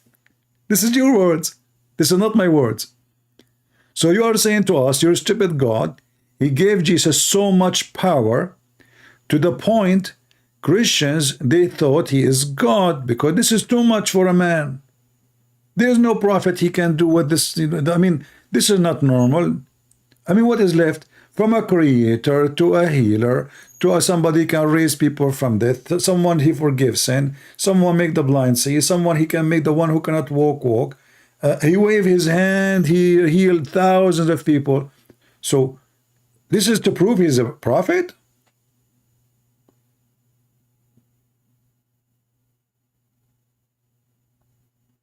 What does this have to do with test of faith?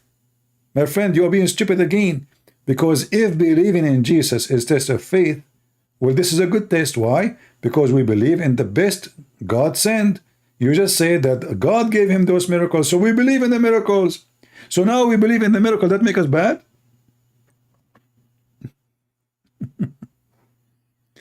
That is a stupid, my friend. And how your prophet was tested by Allah. If you read what Muhammad said, he says by lies. I mean, look at the test. This is a test of faith. How Muhammad was tested? By lies. He was full of lies. How we are tested? God gave Jesus a lot of miracles. Come on, do you see the stupidity? Muhammad is full of lies, and he was so sick, he keeps fainting. He can't even go to the bathroom. He have a diarrhea. The last thing Muhammad he did before he died, he asked Aisha to bring him a dish to piss. He pissed and he died immediately. What is the last thing Jesus said before he gave his spirit? Forgive them, Father. They don't know what they are doing. It's completed. What is the last thing Muhammad he did before he died? Piss.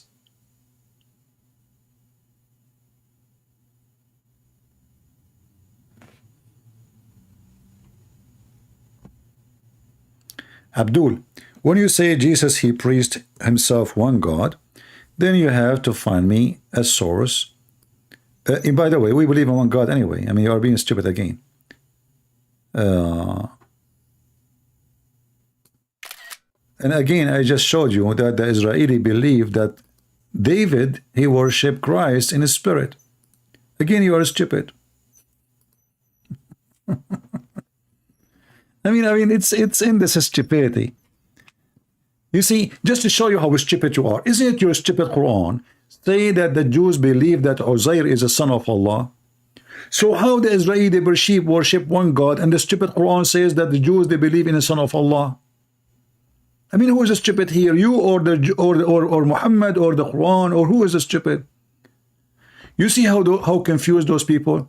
Just to lie, just to gain a point of an argument. When they want, the Jews, they believe in one God. When they want. When they want, no. The Jews believe that God have a son. When they want. This is your stupid Quran. Says that Uzair is a son of Allah. And by the way, who is this guy, Uzair?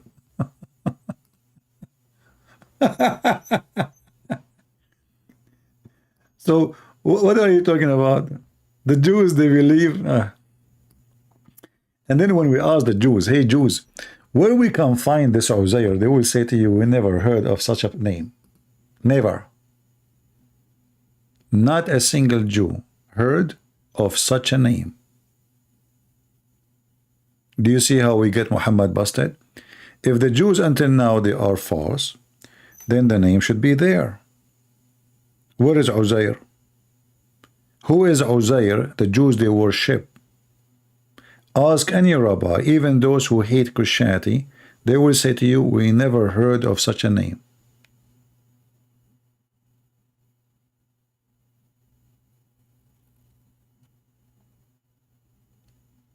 And I just say to you, Jesus says, the one who saw me, he saw the Father. You say, Jesus, he preached that is only you have one God.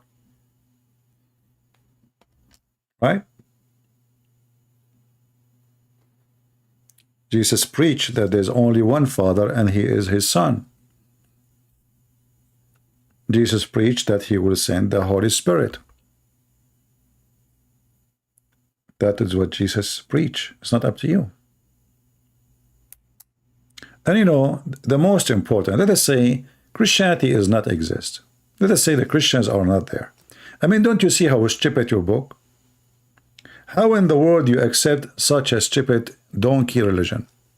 As an example, read this verse after it. It says that the Christians and the Jews, they took their priests and their monks as gods instead of Allah. Look at this false translation. I mean, this Yusuf Ali, in his time, there is no Google translation, but obviously his translation is horrible. Let us see Biktal. Read with me, Allah. They have taken as Lord, as God, beside Allah, their rabbi and their monks. And in the English it says, and the Messiah, son of Mary. In Arabic it doesn't say that. In Arabic it says, they took their monk and and their rabbi and their monk as gods instead of Allah and the Messiah, the son of Mary. I mean, do you see the stupid Quran? They took their monk and rabbi as gods instead of who? Allah and the Messiah. And then now the Muslims, they try to fix it. They say, no, no, no. In Arabic, you can move to the end, to the beginning, the grammar. Oh, they try everything. The Arabic is so clear. They took their monk and their God as their rabbi and their monk as gods instead of Allah and the Messiah. So instead of who? Instead of Allah and the Messiah. The Quran just confessed that Jesus is God and there is one God. Same time, if you ask the Muslims what this verse mean, they will say, well, those Christians, they start taking what their monks and their rabbis instead what God said. You should not take words from man. You should not take command from man. You should take command only from God. But this is what the Muslims they do. They took Muhammad as Lord beside Allah. So if Allah he says something in the Quran and Muhammad says something, what the Muslims they do? They take what Muhammad said, not what Allah said. Do you see the hypocrisy and the stupidity? Same time, you cannot find one single Christian or a Jew take his monk as God. We don't even follow them. We follow the scriptures. If one of us, he go out of the scriptures, we call him heretic. He will be kicked out of the church. It is you, Muhammadan, who follow Muhammad instead of your God. Your God in the Quran says you do muta. Muhammad, he says don't do muta. Which one the Muslim they follow? They follow Muhammad. If you say to me, Muhammad, he received command from Allah to forbid the muta, that will make more stupid story. Why? Why Allah allow it? And why Muhammad forbid it? And if Muhammad received from Allah, where is the verse? How Muhammad received command? Do he receive email? All the commands of Muhammad should come through the Quran. So the Quran have verses, and Muhammad say the opposite, and the Muslim, they practice this verse. They follow their monks and their rabbi. In this case, their monk and rabbi is one man, Muhammad. He replaced Allah. He is their God. In the Quran, it says you pray 3 times. In the Hadith, Muhammad says 5.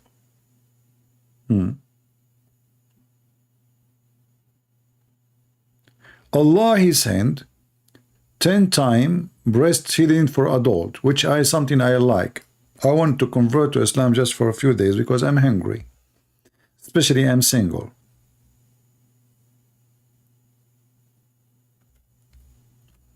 All right.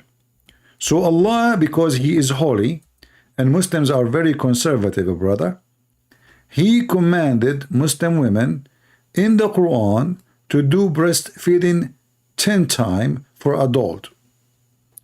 If we ask the Muhammadan, what is even the purpose of this stupid verse if we cannot find it because the goat ate it? There is no purpose. I mean, what the heck is that? What is that? A woman, she is giving her breast to a stranger, and he have to suckle her, and he is adult man growing with beard. He have to sit in her lap, sucking her breast 10 different days in 10 different time until he is satisfied. And this is from God. And not only that, where we can find those verses, they are gone.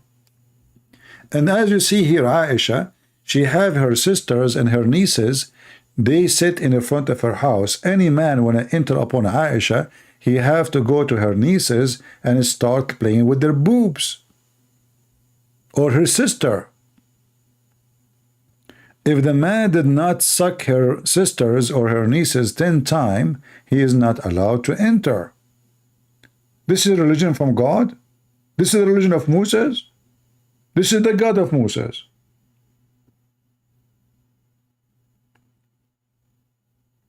Here it says, Aisha, she said, from what is sent down to the Quran, 10 known suckling made marriage and lawful. Where we can find them? Where is the 10 suckling? And then it says, and then they were abrogated and they made them 5. Where we can find them the 5?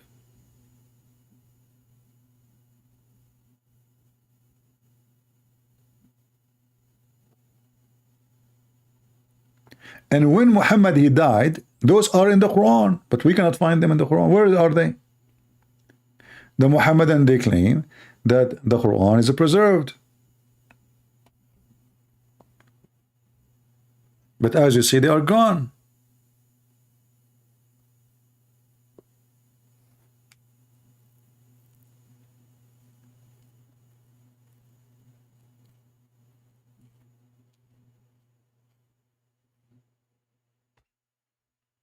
Any Muhammadan? So all Islam is collapsing left and right. Okay, the Quran is brother. The Quran is the birth, and the Muslim read the Quran, and the Muslim they can read the Quran for you. Okay, because I cannot recite the Quran, he cannot recite the Quran. Who can recite the Quran? Is the child who forced him since a very early age. They keep beating the hell of him until he memorized the Quran. You will not find one person. He is trying to learn the Quran after he became 12 or 14 or 15. He can recite the Quran. Why? You are a kid. When you are a kid, you remember. I remember commercials since I was 6 years old. They bring kids, they keep beating them until they memorize the Quran.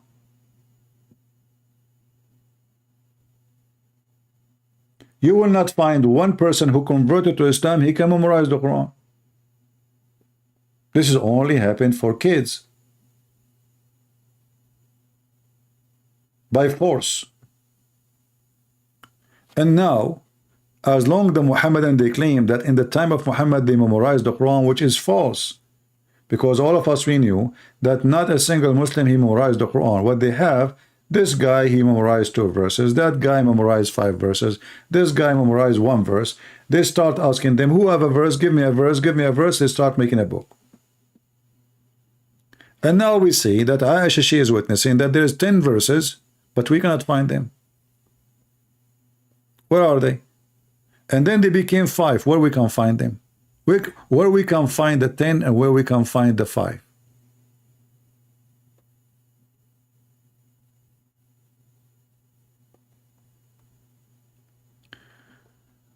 What do you think about those videos in TikTok where they to put the Quran, the cow, and react to it? Okay, I will make a video like it. I will make the goat. You know, I have lately I met a nice goat. She's from it's he actually. I don't like to speak to female goats.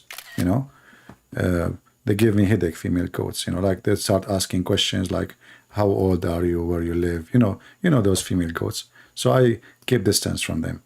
So I met a male goat, and I'm going to record the male goat reaction when he see the Quran first time.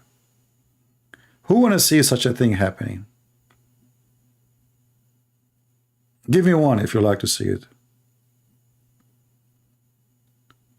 I don't know what we will call it. What do you think, guys, the reaction of the goat? I think the goat, she will start like going crazy all over the Quran, because you know the Quran is yummy. Whoa, man, you know, the goat will like, she will start kicking it, eating it, licking it, flipping it, you know. You can imagine how excited she will be. This is the word of Allah. She will put a holy in the belly.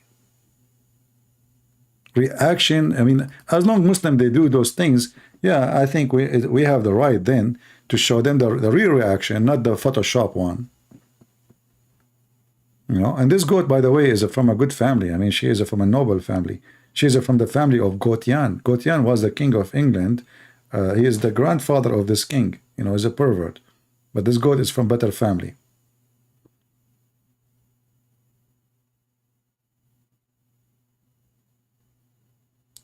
If you go in any topic about Muhammad, you will see how stupid this religion is. Even, look, what is the name of the book? Look what they say. The name of the book is the marriage. False. The name of the book is nikah. Nikah means the effing. Effing. They lie even about the words. Look how faithy this religion is. The book of nikah. Who is in the word when I use the word nikah to say marriage?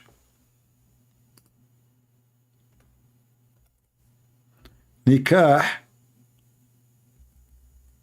does not mean marriage. Nikah mean to F.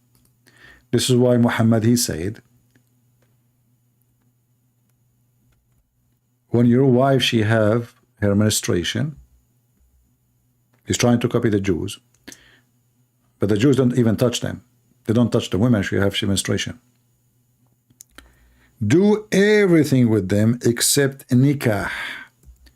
So if the word nikah means marriage, how he is saying to Muslims, do everything with them except nikah. They are married, they are already their wives.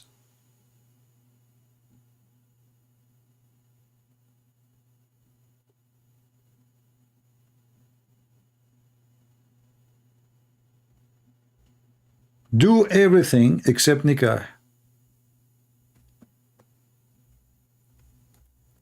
They are already their wives. So what nikah then? Let me show you the hadith.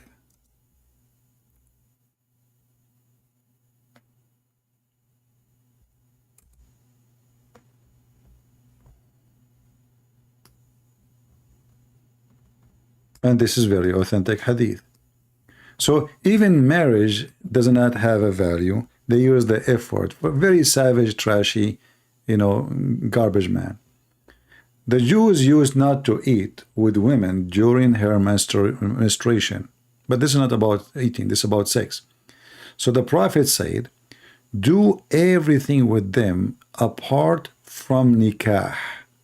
You see, the Muslim translated, even they themselves did not translate the word nikah as marriage. Why? I mean, it says nikah here, read it. Yeah, it's in front of you, nikah. This is the word nikah. In front of you. Why here they translate it as intercourse? Because this is what it is. It is the F word. So when your wife, she have menstruation, don't listen to the Jews. The Jews, they don't have sex with them. They don't do anything. A Muslim man, he can touch, he can play. Muhammad, he used to order his wives to put a sheet between their legs, even when the blood is coming and flooding over his body. Still, he used to rub his penis between their legs. And this is all in their books.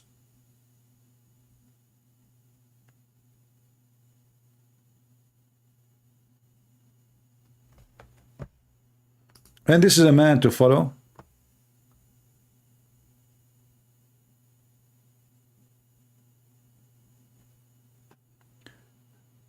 Nikah is a dirty word. Even Muhammad, he used the F word in some places. Like nikah is not a popular, you see, the Arabic is not one language. I mean, Arabic is not, because Arab are not one people, they are like many dialect and many, but the most popular one for the F, the street one, the one is used in the street. Even that one, Muhammad, he used her, the F word. So a man, he came to Muhammad and he said to him, maybe, perhaps you kissed or squeezed or looked. He replied, no, Messenger of Allah. He then said, you see the translation says, did you have intercourse with her? He did not say that to him. He said, did you F her? And this is the word in Arabic, aniktaha, aniktuha. Did you F her? Ask anyone in the street what this word. This is literally the street F word. Did you F her? Not intercourse. Very trashy, very filthy, very low class man. There's a million words he can use. He can say, did you sleep with her? Did you have intercourse with her? Did you lay down with her? Did you have sex with her? He did not. He said, did you F her?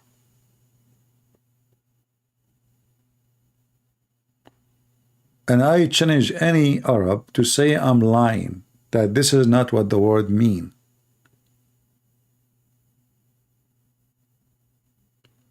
This is who they follow.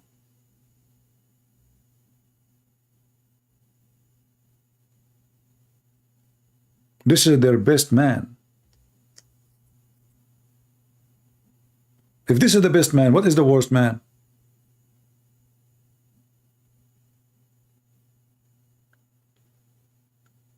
Hey, people, want to ask you, like this time now, it's very late for me. It's 3 a.m. in the morning already.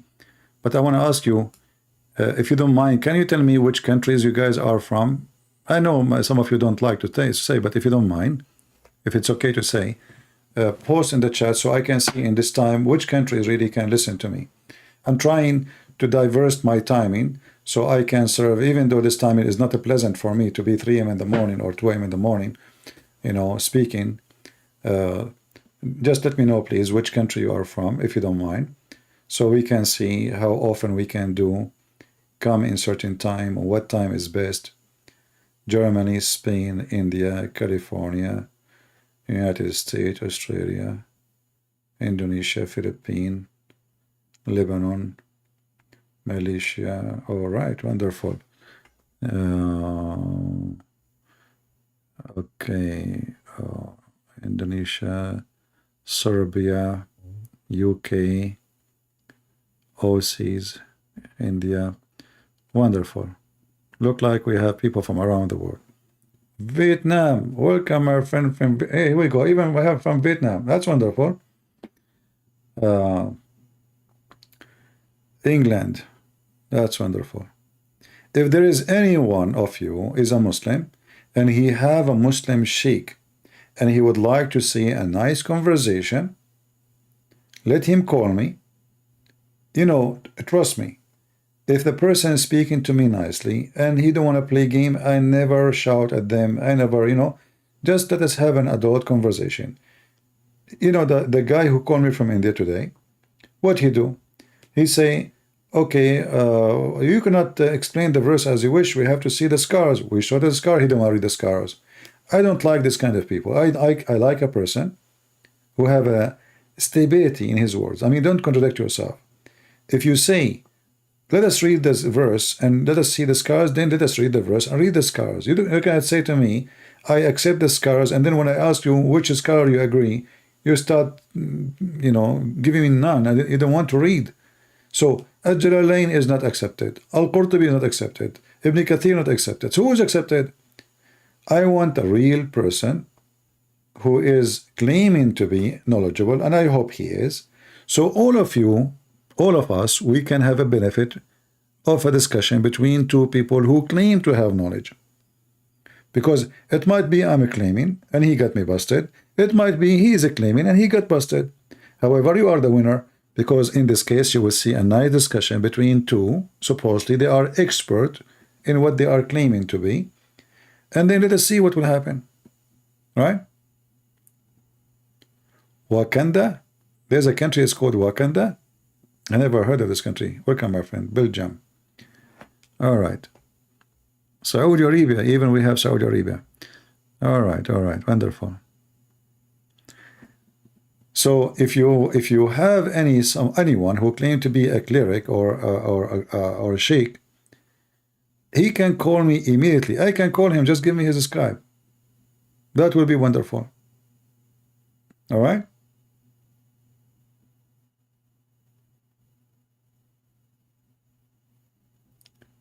Yeah, look like I made the people in the state and Canada stay very late. You know, it's 3 a.m. for them in the morning, and still they are here. New Zealand.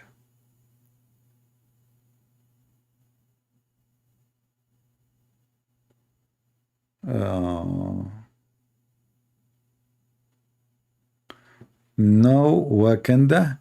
I don't know what Wakanda is. I thought it's the name of a country. See what ignorance can do to you. You think it's the name of a country. How I know? You know? Yeah. Like, you know, my English used to be way horrible than now. I mean, now it's way better. So first time I start going in the internet, I go to chat rooms and I being nice. So I say, hello, guys. And then those people, they start cursing me, you know, get out of here, stupid. But I don't know what I did. I just say, hello, guys. Anyway, to make the story short, after going to many chat rooms and the same thing happened, each time I say go in, I just say, hello, guys. Those people, they got so crazy on me, cursing me, calling me names. And then I found out that I was typing hello, gays, you know. So this is what happened when you are ignorant, you know, right? You know, ignorant is So imagine I say, and I don't know what's happening. Like I go to the chat room, hey man, what's wrong with those people? Why they are rude to me? I mean, do they even know I'm an Arab or something? Like who told them? I mean, I just say hello, guys. What the heck? You know? And I was like really upset. I don't know what's going on. So I go to the second room. I say the same. Hello, guys. Whoop, go crazy on me, like, you know. And then like third room, fourth room, I became homeless. I've been cooked from all the chat rooms. And at the end, one of them, he said before they kicked me out from the chat room, why you are saying gays? So I looked, gays, where? You know, and then they like suddenly like they have a bounce option, they kick me out. And then I search it, and then yeah, it turned to be like it was gays. And then I start laughing.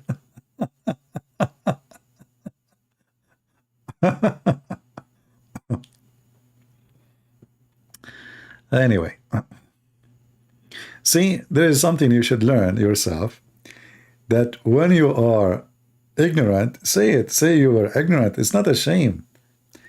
You know, there's some people, they will be, because they are not self-confident, they don't want to show. Like one day I used like, man, how I do that? This is horrible. Ignorance is a shameful thing if you stay ignorant forever. It's like somebody, you know, when you ask a question, right? There is somebody in the stage, and he is supposedly the wise man, and you all want to learn. So you ask the question, you might look like a fool when you ask this question. But it's okay. A person who's asking a fool question or foolish question, he's trying to be wise. You will get the answer, and now you will learn something. But a person who never asked the question, and he is a fool, he will stay fool forever. So ask the question, make the mistake, but you learn from your mistakes. So all of us, we have some ignorance, you know, in language. I mean, it's normal. I'm not born in this country. It's not my first language, so what do you expect? I'm learning. So the good thing for us as a human, we learn from mistakes, and this is why we are considered as a smart creatures, because we learn. We are not programmed. So today should be better than yesterday. Tomorrow should be better than today. But if you are a person who live just to live, drink, eat like an animal, programmed, you are dead already. Your time will pass, and you never improved, and you could not accomplish anything except eating, you know, sleeping, sex, maybe drinking, party, shaking your ass. Yeah, life will take you so fast, and you will not even feel how stupid what you did, because you spend your life learning nothing and doing nothing.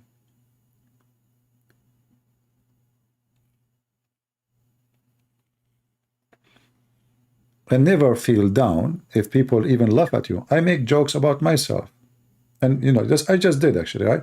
So you know, many people, because they are not feeling confident of themselves, they get hurt badly if anyone say anything negative about them. But if this negative is true, you should not feel bad. You should work to fix it. A person who say to me, what is my negative, is a good man or a good woman.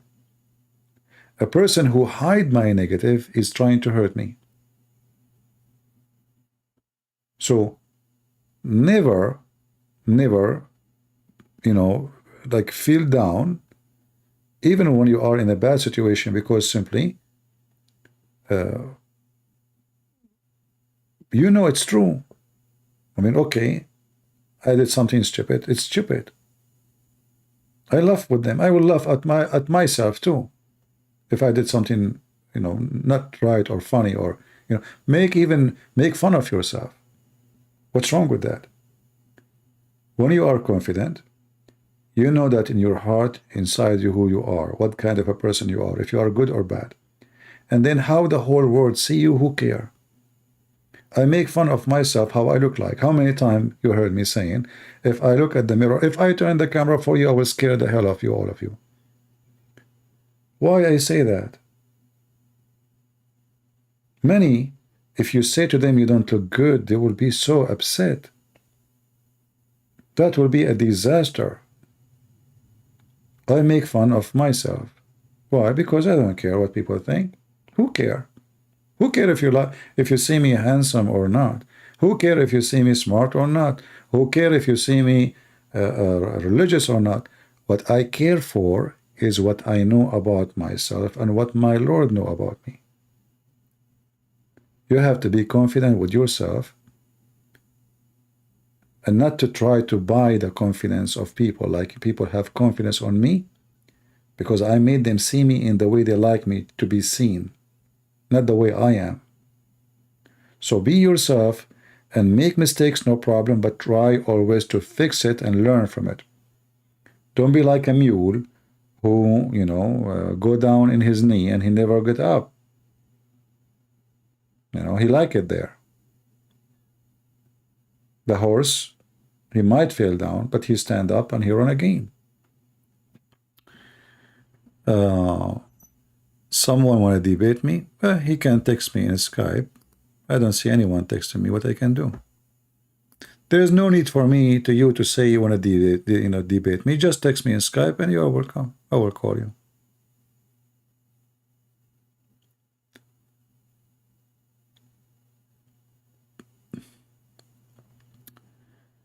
And you know, Abdul, they have a system of bully. You know, they bully each other. They bully Christians. They bully the Muslims.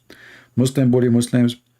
As an example, you will see like this guy Mimi Hijab. He bully every Muslim in the internet. He don't agree with him. Every single one of them. And Allah Himself, He do bully. Allah Himself, He do bully. The whole Quran is a book of bully. Bullying the Christian, bully the Jews, bully the Arab. To the point he goes so low, like if you remember the story of the chapter, it's called a chapter, that's how funny it is, about Abu Lahab. It's called Al-Masad. What is this chapter? Just bully. You know, the uncle of Muhammad don't believe in Islam, and he don't believe Muhammad is a prophet. He believes he's a false man. His sons married two of the Muhammad daughters, which is not his daughters, and now Allah decided to bully them. So look at this. The power of Abu Lahab will perish, and he will be perished. His wealth and gain will not exempt him, and he belonged flaming fire. His wife, therefore, she will be carrying wood, brother, okay? And she will have a rope around her neck. What is that? What is this? This is God?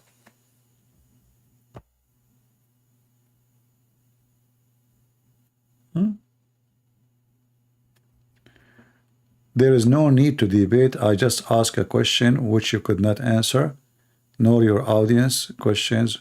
Where in the Bible Jesus says, I am God, worship him? My friend Gosan, I think you are a donkey, my friend, because I spent more than 30 minutes answering you, and then you said to me where Jesus says that.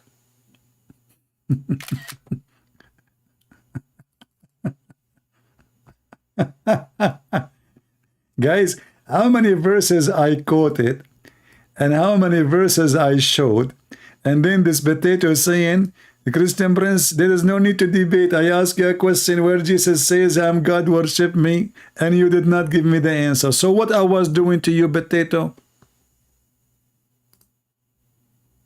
Isn't it this is the Bible say, Jesus says, I am the living God, you idiot? So what I was reading for you? In one page alone, Jesus says, I am the living God 3 times. Just in one page in the Bible.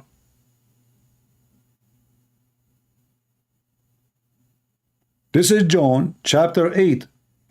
Jesus says, I am the living God, the light of the world. Whoever follows me shall not walk in darkness, but shall find the light of life.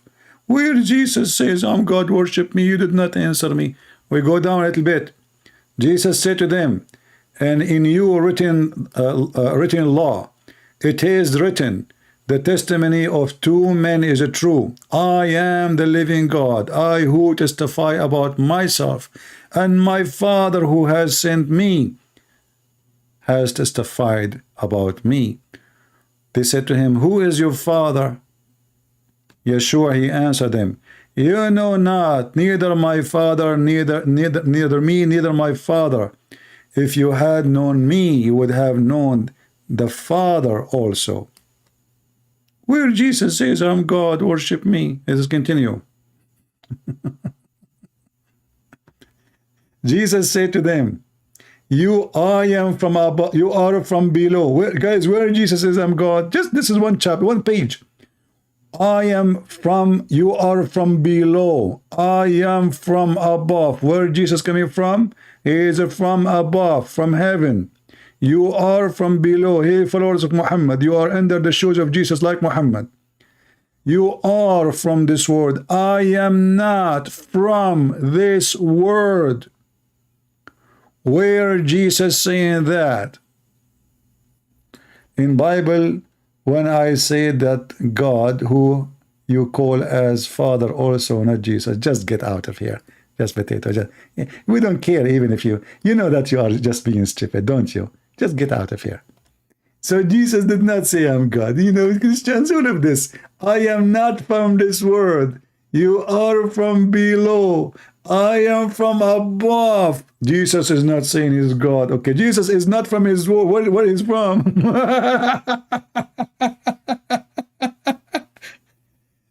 You know, demonic, possessed, satanic people. It doesn't matter how much you show them, still they don't see. They are blind and deaf. Not because my God made them blind, because Allah, He made them blind, and the Quran witness for that. And then Jesus says, I say that you shall die in your sin, for unless you shall believe that I am the living God, you shall die in your sin. Where Jesus says, I'm God, worship me. We continue. And then Jesus, he said to them, and they did not know that he spoke to them about the Father.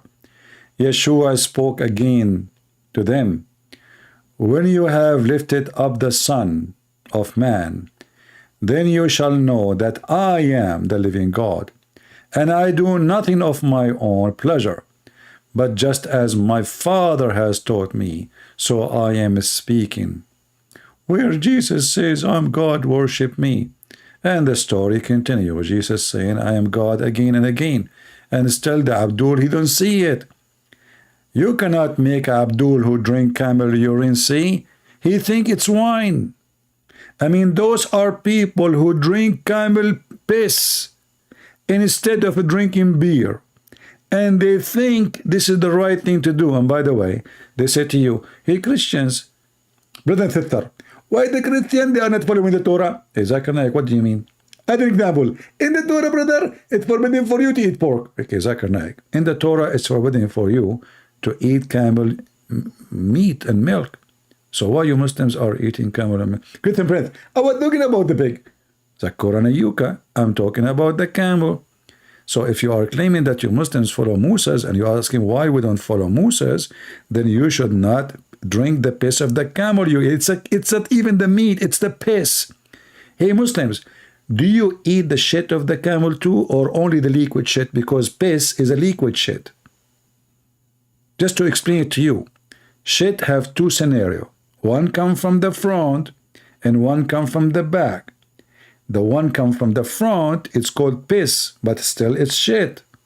The one come from the back, this one we call it the popular name, Joe Biden, or shit, you know?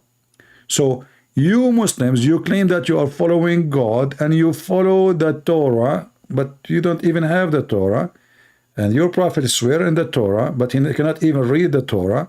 But your prophet, he order you to drink the camel milk and to eat to drink the camel piss and to eat camels. Hold on. And we cannot say that Muhammad, he do not know that this is forbidden for the Jews. Why?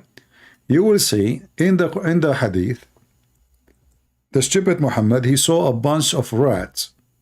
Muhammad was a laboratory scientist. He's a very, genius. So Muhammad, he saw a rat, and this rat have something unique about the behavior of those rats. Let us show you the hadith here.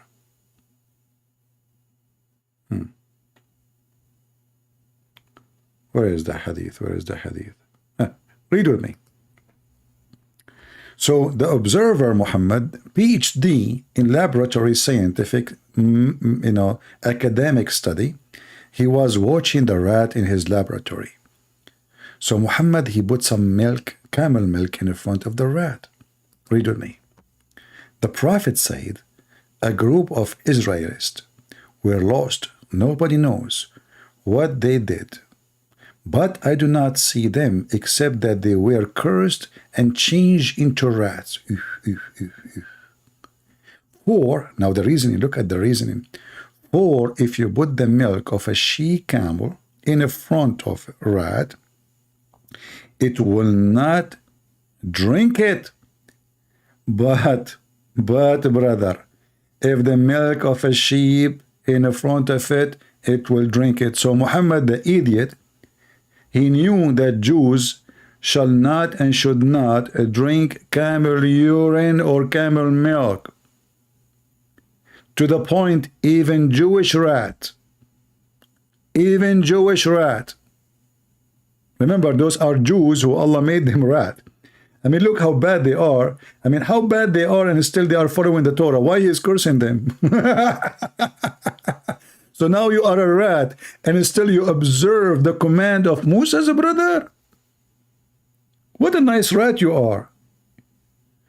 This rat, I guess, Muhammad was watching, he was a rabbi. What do you think, Muslims? He must be a rabbi, don't he? He is observing the Torah and the command.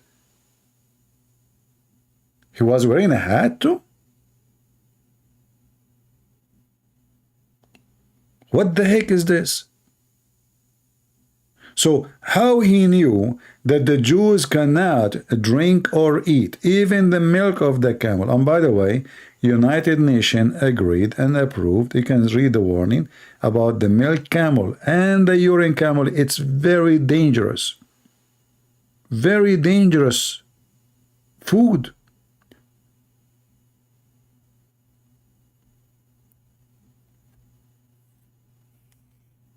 The Muslim, he don't see all this garbage in their books. But they come to you, says, when Jesus says, I'm God, worship me. My friend, when Jesus, even if he did not say, but he did, many, many times. But even if he did not, your God, Aka Muhammad, he said many times, worship me. I'm not going to worship him. Talk is cheap. God is not just a word he say, worship me.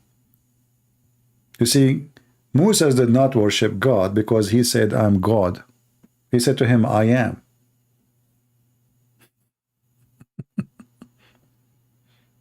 He said, I am.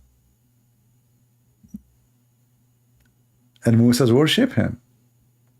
And he trusted him. Your God has no glory. Your God is dead. And even the Jews, they made fun of him because this God, he cannot do any miracle to Muhammad. So the Jews, they said, Yadullahi maghlula, the hands of Allah are tied up. And this is additional proof that the Jews never believe in Allah. Because if their God, his name is Allah, they will not make fun of such a name. You see, the Jews, you see, the one who was saying that the word Allah means God, that's false. If this is the case, the Jews will not say the hand of Allah, because the hand of Allah, that means the hand of God. If Allah is a word, mean God. No, Allah is a name.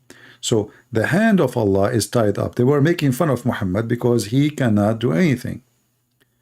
Muhammad, he got angry and Allah answered them. He says, no, Allah's hand is open and he can spend. Muhammad did not understand what he is saying. They are saying, they are not asking you about spending, you stupid. What spend? Since when God he need to spend? Like he's going for shopping? So Allah cannot give Muhammad miracles. Muhammad, he answered, he did not get it. For he is slow. He said, no, Allah, he can spend. In fact, he was in the mall yesterday and he bought me some nice shoes.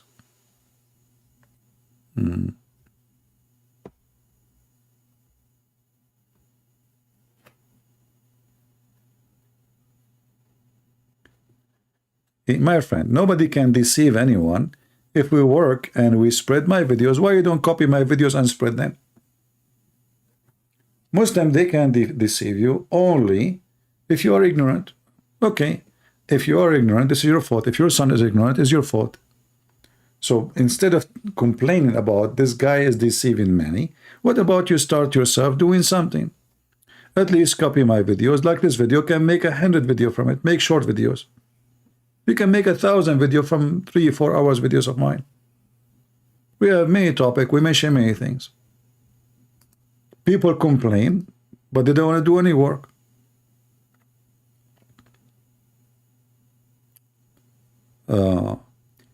You sense a dark, evil energy from me?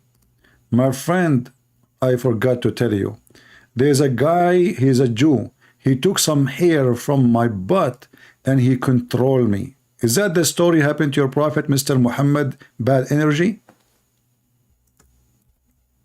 Is it true that your prophet who have a good energy was controlled by some hair taken from his butt?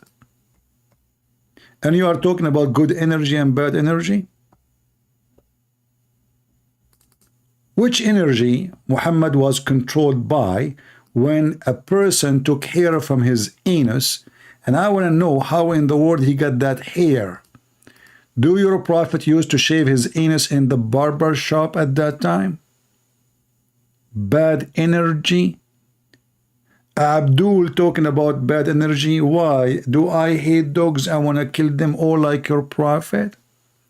Do I like to have sex with the children like your prophet? Do I go to man and say to him, why you marry a widow man? Go and marry a child. What's wrong with you, Jabir? Jabir, listen.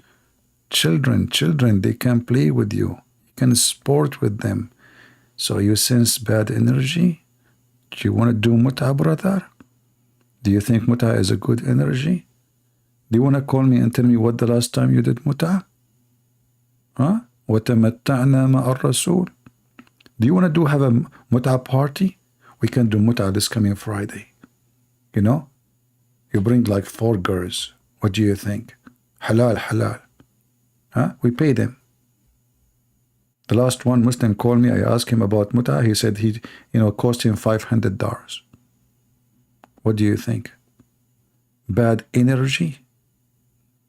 Hey, by the way, when the Quran says Allah, shaitan, he take hair from your anus and make you fart, what kind of energy will come with the fart? I mean, this is painful. Shaitan, he take hair from your anus each time you try to pray. Do you have a proof of that? I mean, why Shaitan is targeting the anus of the Muslims? According to Muhammad, Shaitan, he round himself around the penis of the Muslim. Shaitan, he sleep in their nose, he piss in their ears, he jump in their mouth, he spit in their belly button, he play with their anus. I mean, name for me one thing. And the Muslim, he don't feel the energy yet. He feel only my bad energy. He was doing yoga, by the way, this guy. I can tell Muhammad rising.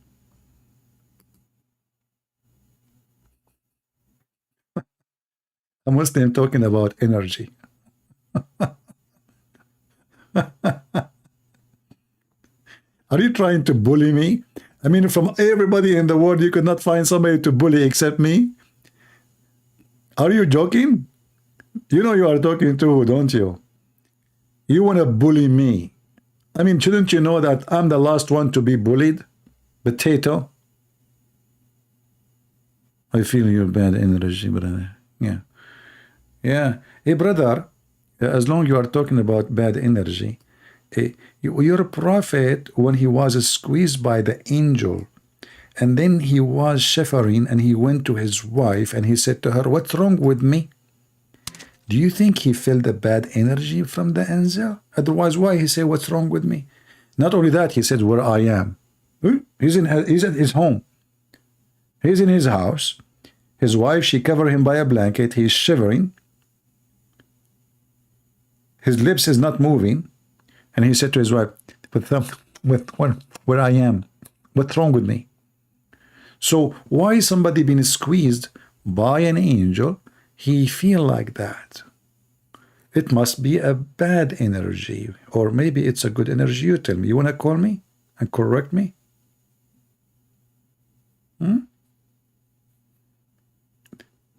Yeah, a Muslim, you know, it looked like this Muslim, he watched too much Sadhguru.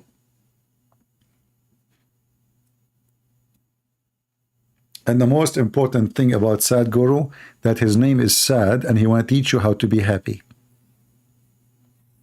Relax, relax.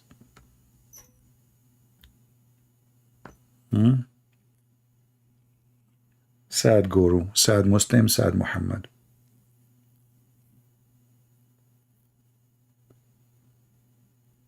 But you know, there is something unique about Muhammad, we have to admit.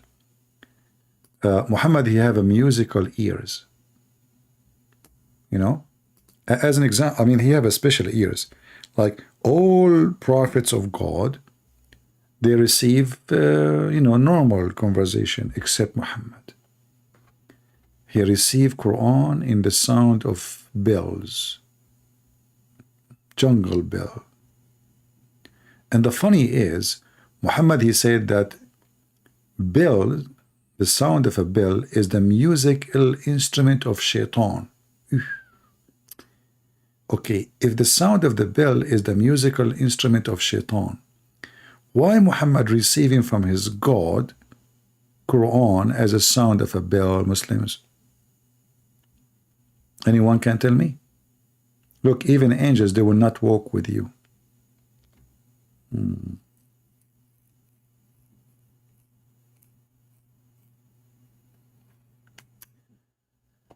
All right, I feel sorry for the Muslims, but don't try to bully me. You are no, you know, you try something.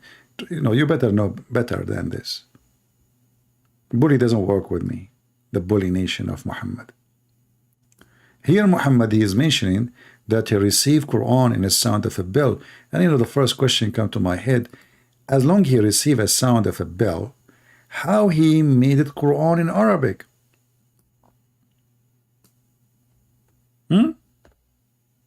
How Quran become Arabic if it was a bell?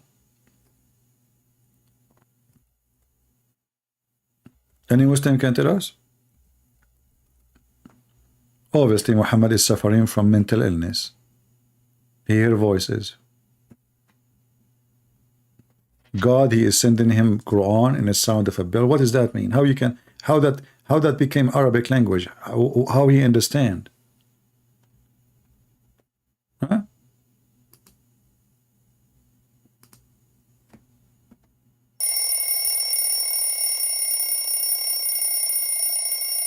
Okay, stop. Let me translate. Hey guys, Allah, he said to you, hello all, Assalamu alaikum. And if you are a Muslim, and if you are not a Muslim, may Allah curse you. And Allah, when you go to hell, he will shorten your penis and he will make the penis of the Muslim so long. Okay? Certain will sound a frequency that entities can tap into. That's deep.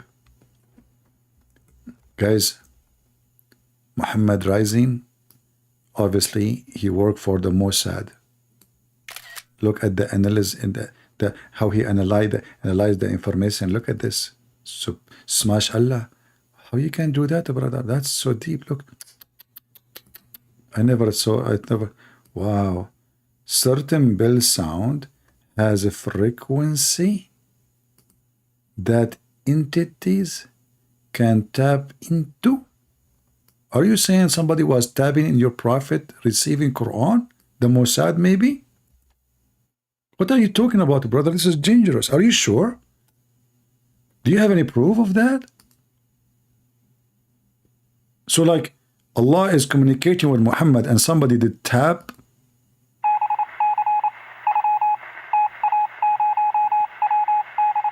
What the heck? Now we know why the Jews, they knew everything before even Muhammad he say it. Muhammad he received sound of a bell. The Jews, they are spying and they are listening. Jack Shalom, he was listening. I know Jack Shalom. I mean, this guy is crazy. You know? Yeah. So like, you know, like, okay, Jack Shalom, what, you know, Muhammad, he just now received the chapter. It says, any believing woman, she can offer herself to the prophet to if her. The Jews, they tried to stop it, but they could not because the frequency of Allah is so strong. Very strong. Mayday, Mayday. Prophet Muhammad, Mayday, do you hear me? What the heck is that, man? So now you fix it? You Muslims always, you try to fix it, you make it blind. You remind me, your prophet he used to put eyeliner 3 times a day because he's half a blind. You ask the Muslims why he put eyeliner. This is because it's a medicine. Okay, I agree. At that time, people, they use it as a medicine. But 3 times every day? I mean, medicine, when you are sick, correct? Let us say, this is the medicine at that time. You put it when you are sick, when you have something, you know, like, you know, those Arab, they don't wash their face. So when they sleep, they have, what they call it in English? Those things like around your eyes, and then they can bring back bacteria and germs and etc. So they used to use this eyeliner too. Yeah, but Muhammad, he put it every day.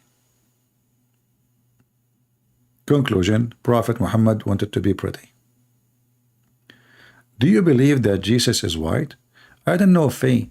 What do you think his color was? You see, this is a question Christians don't ask because we are not racist. But you Muslims, because you are racist, you care about the color. However, you idiot, Jesus is born between the Jews, and I believe the Jews are not born in Africa or in Sri Lanka.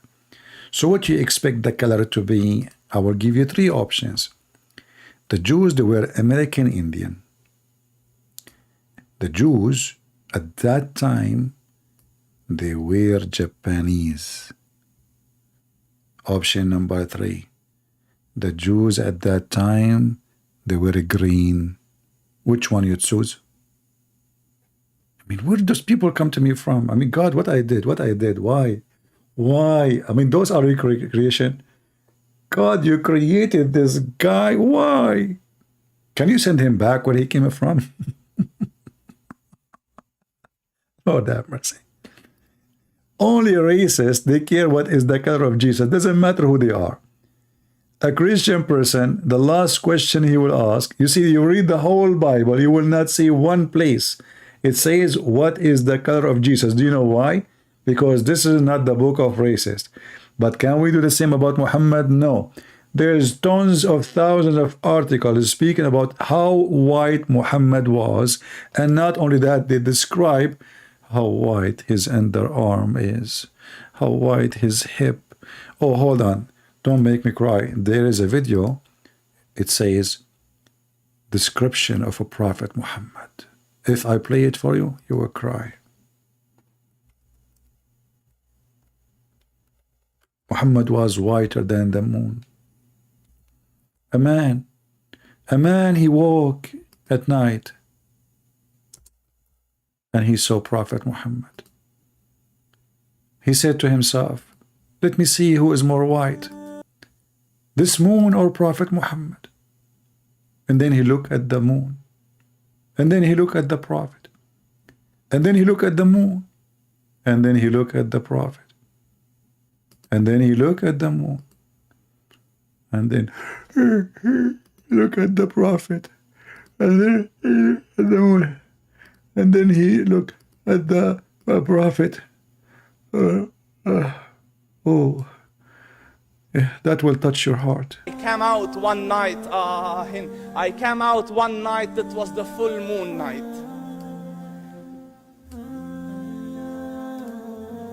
look how emotional. Look how emotional. The guy, he cannot talk, brother. I mean, look at this. Look at this. Like, what I can explain. I mean, he's so sexy, man. I cannot even describe. Are you kidding me?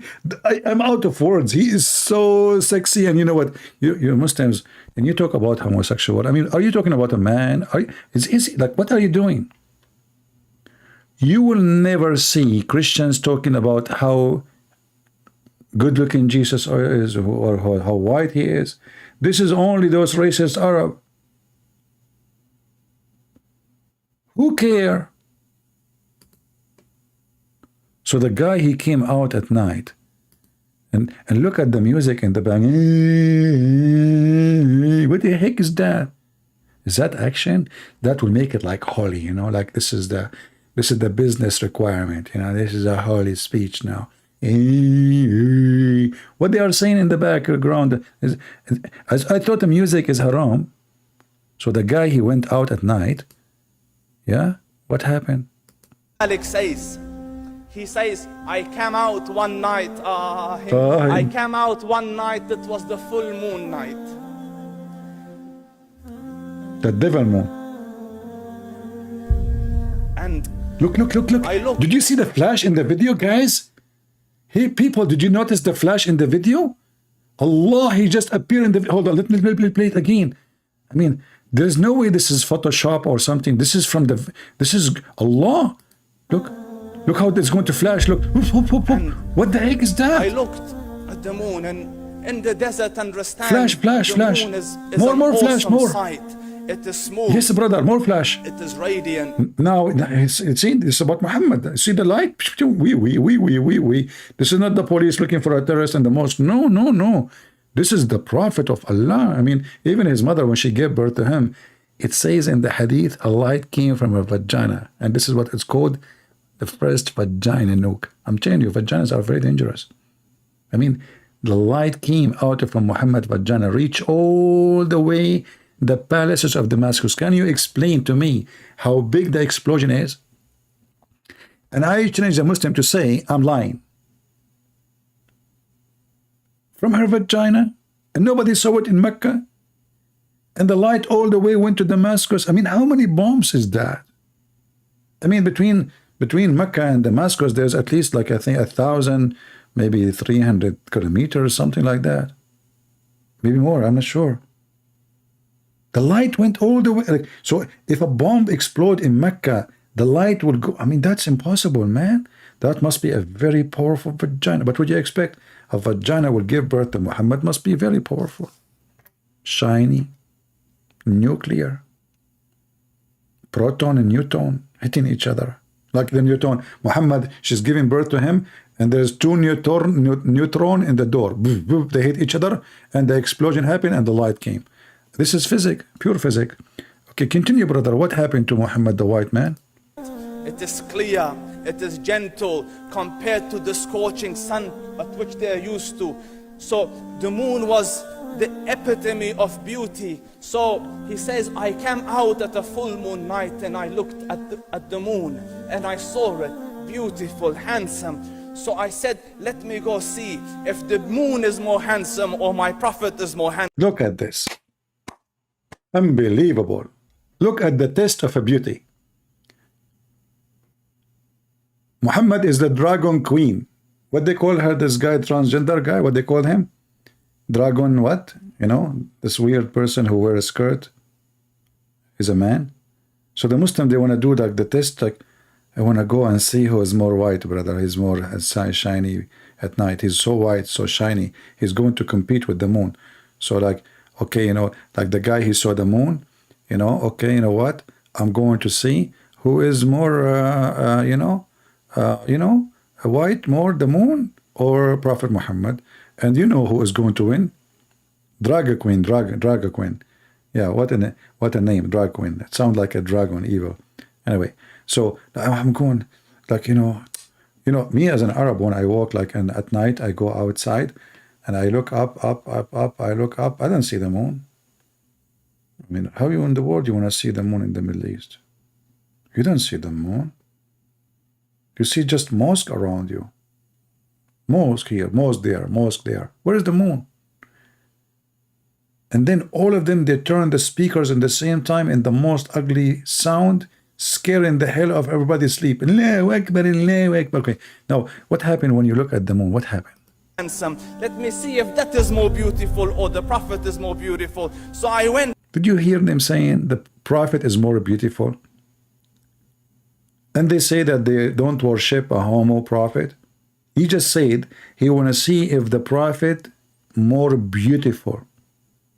Beautiful. What? Beauty full. Muslims, do you think I should follow Muhammad because he is pretty? He's so beautiful. A man, he is beautiful. So you Muslim men, you describe your prophet as a beautiful. I should be ashamed of myself. Why? It's you who's saying he's beautiful. What's wrong with you? And he's whiter than the moon. Isn't it you in the hadith says that his underarm was so white? I mean, how the guy he saw his underarm? What about the nipples of the Prophet? Who wanna call me and describe the nipple of the Prophet Muhammad? I mean, if his face like this, his nipple would be like what? I heard, but I'm not sure, that Muhammad, he came from the land of Nepalese. But I cannot confirm that, by the way. All right? So he was so white. And then what happened to this guy? He looked at the moon. What happened?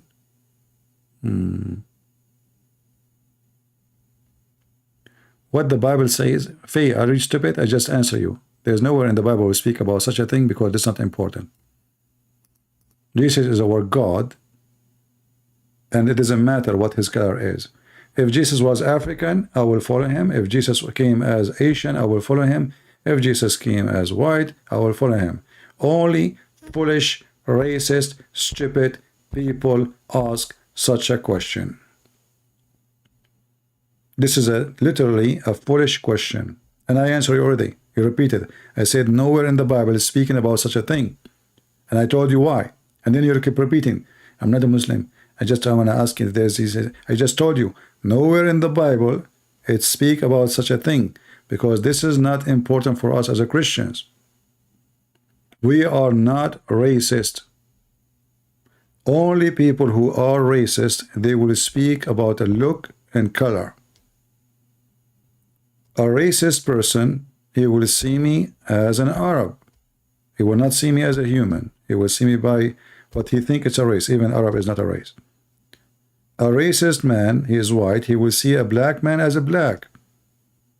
Not as a human like him, because he's racist. Same as a black man. He will see if he is racist, the black man is racist, then he will see the white man as a white man and he hate him. So if you are racist, you see colors. If you are not racist, you see human. You see your brother in Christianity or in God or humanity.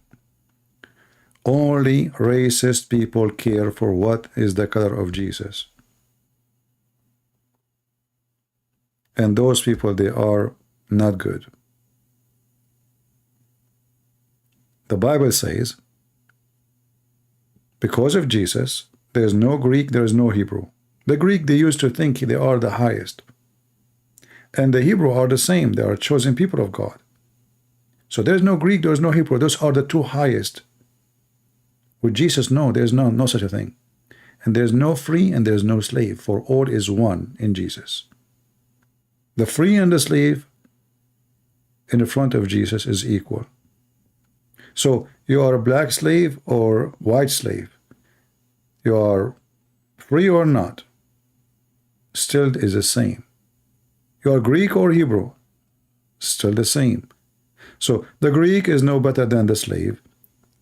The Roman is not better than a slave. The Hebrew is not better than the slave. And the slave is not better than any of them. For all of us, we are one. This is what the Bible teaches, and this is the value of a Christ. Anyone will go out of this line, he is no Christian.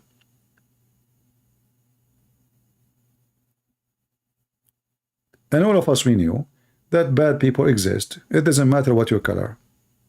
I met people who they are black and they are wonderful. And I met people black, they are not good. And I met people who they are white, they were so bad. And I met people who they are white, they are so wonderful. That's why, my friend, the Bible says, from their fruits you shall know them. Not from their color. The Muslims, they worship Muhammad and they try to beautify him because they worship an image of a white man. They will not accept a prophet not to be a good looking in their description. As you see, they are praising how white he is.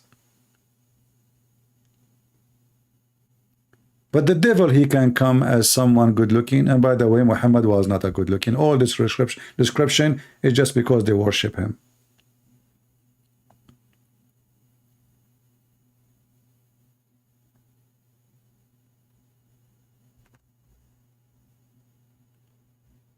Who care about how white he is?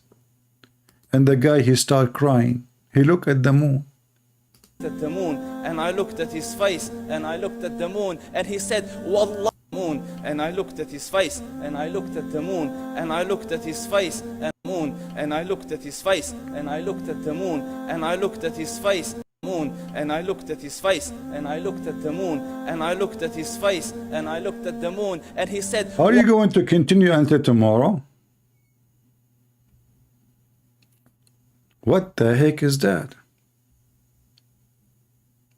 I want to see if he look as bad as he sound. I don't know, Yusuf. Your sisters in Islam, they keep sending me emails saying, I hate you, even if your voice is so sexy.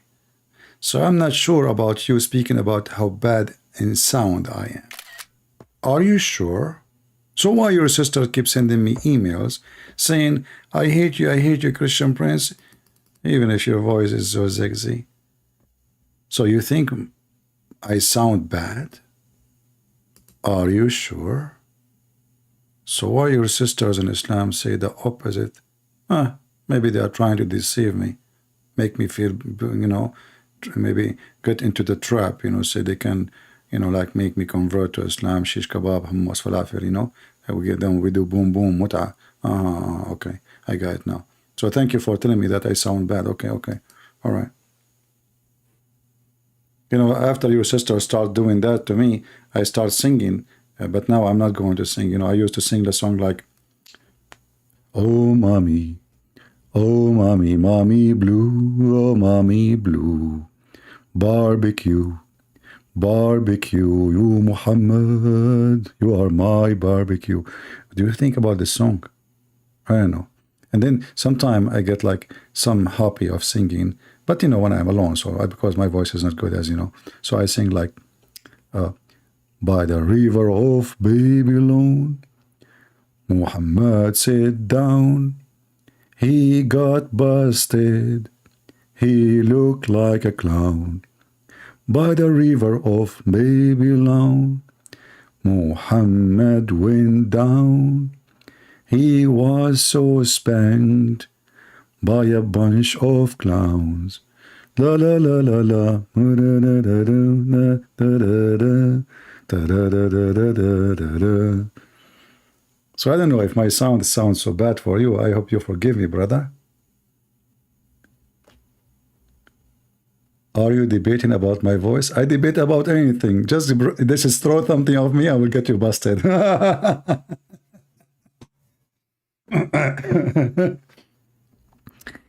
I mean, you want to see how I look like, see if I sound like I'm bad. My friend, don't you Muslim believe that the creation of Allah is beautiful anyway? Are you accusing your God Allah that he do not know how to create people? Man. What a potato. What a load of a crap. I was reciting the Quran. Shame on you. What's wrong with you? Isn't it Allah? Okay, let me recite the Quran for you in different. The Quran was sent in 7 letters. Listen. By the tower of Babylon, Harut sat down. He opened school for all Muslim clown to teach magic. He gave ajwa. Muslims they learn how to try for two town. Don't ask me what is the last word. Is just to like Muhammad with the ram. So isn't your God he sent two angels Harut and Marut in the Babylon tower? What's wrong with you? You're making fun of the Quran, call it crap? May Allah grab you. Maybe you can call me and tell me what's up with those two angels who opened Harry Potter school. You know what? Honestly, I like to learn how to do magic, especially if this magic is very good. I mean, Allah is a decent God. So he said to himself, those people are bored, you know? Everybody is happily married. So what I will do? Okay, I will send Harut and Marut. They are Armenian, from Armenia, brother. Okay, how I know they are Armenian? Their last name ends with the Babaljian. Okay, Harut and Marut. So Harut, brother, here we go. Harut and Marut, brother, they open a school.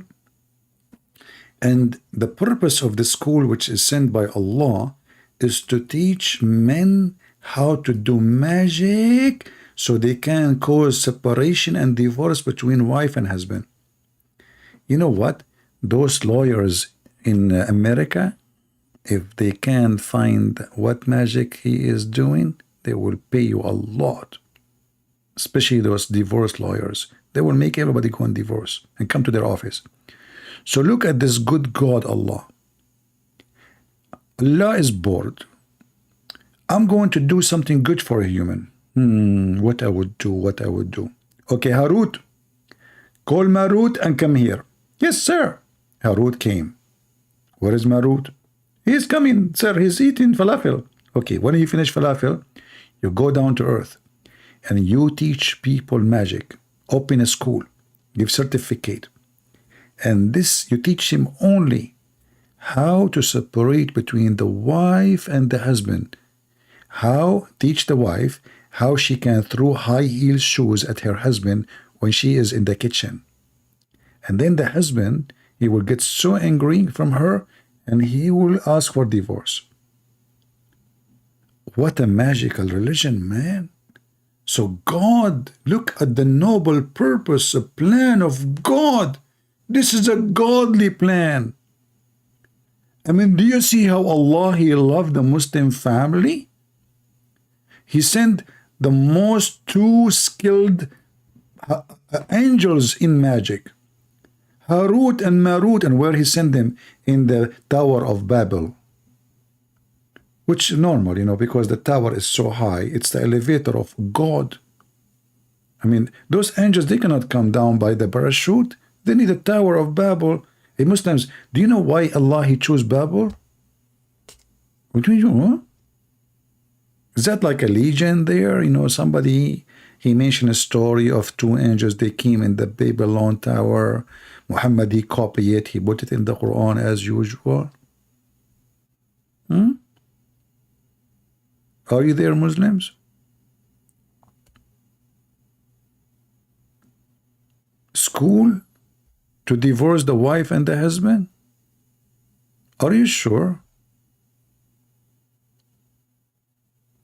You just want to anger gods. Gods? Yeah, how many gods you have?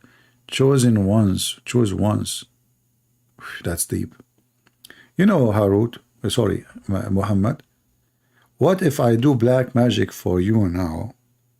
Even I don't have a hair from your anus. Do you know that I have the power to control you by magic? Okay, guys, let us make an experiment. Muhammad, if you are not afraid from the magic which I learned from the Tower of Babylon by Harut, peace be upon him, and Marut, peace be upon her, call me in Skype, and in the beginning you will feel you are being hepatized. Hepatized, what kind of English is that? Anyway, whatever the word is. Hepatize. So I will hepatize you first. You know, I will make you look at camel urine in a bottle, and I will shake it like left and right. You focus with your eyes, huh? Focus. Camel urine in the ball.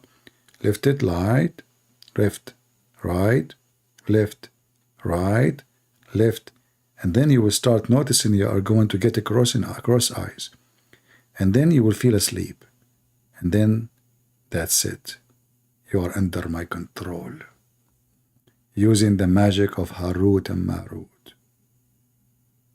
And then, brother, I will make you go to your bank account. You type your credit card and your password, and you send me all the camel urine in your bank account, brother. And I will tell you the verse in the Quran that the judgment day is near. It's almost in the corner. So you do not need money, and you send all your money. What do you think? I think we have a plan. How did Muhammad PBUH copy when he is illiterate? I do not need to read and write to copy what you just said, Abdul. You say to me, I copy it. I mean, people, they say really silly stuff. Do I need to know how to write, how to read? The guy was not writing. The guy was saying. He was saying what he heard. So are you saying to me, your prophet, he was illiterate, even his ears?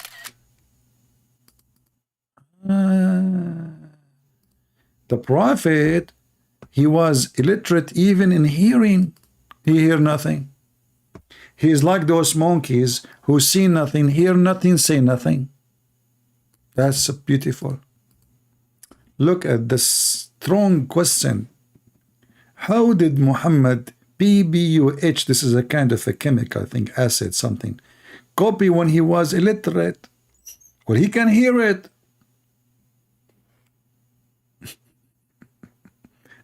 Same time, who is the stupid he said to you that Muhammad is illiterate? Can you show me? Nowhere, either in the Quran or in the Hadith, says Muhammad was illiterate. What the Quran says that Muhammad was ummi, which means pagan. Pagan. The Jews, they call those who they are pagan gomai. So you Muslims, you do not know what ummi mean, and you thought this is illiterate. Read your book, learn from a Christian prince.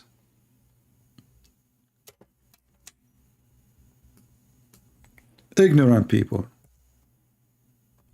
Chapter 2, verse number 78. The illiterate is the one who do not know the book of God, not the one who do not know how to read, how to write, you idiot Muslims. You do not even know how to understand your book. Anyone who do not know the book of who? The book of God, is illiterate. Those Abdul, who they are Bedouin, they do not know, they don't have a civil education, they don't have a civil life. They read the word, it says ummi. Ummi is illiterate. No. Ummi have nothing to do with illiteracy. Ummi is the one who do not know the book. This is why the Quran called the Christians people of the book and call all the Muslims illiterate, not only Muhammad. But if they dispute with you, say, I have surrendered myself entirely to Allah. So whoever one who follow me, and say to those who have been given the book, and the unlearned, the illiterate. So there is two kinds of people. People who they are illiterate, illiteracy about God, and those who they have the book, those are the Christian and the Jews. The Abdul, they take the word illiterate and they had it. That's mean all Muslim illiterate too. So not a single place in the Quran saying Muhammad is illiterate. What the Quran saying, Muhammad is pagan. Christians are people of the book. You are pagan, even in your book. You are illiterate. Illiteracy that you don't have God. Chapter 3, verse number 75, saying the same. People of the book, and the illiterate. Who is the illiterate? The Muslims. Who is the one have a book? The Christians. The translation here is very funny. It says the one who followed the book. That's stupid. The people of the book. The people of the book. You can't even find a decent translation for the stupid book.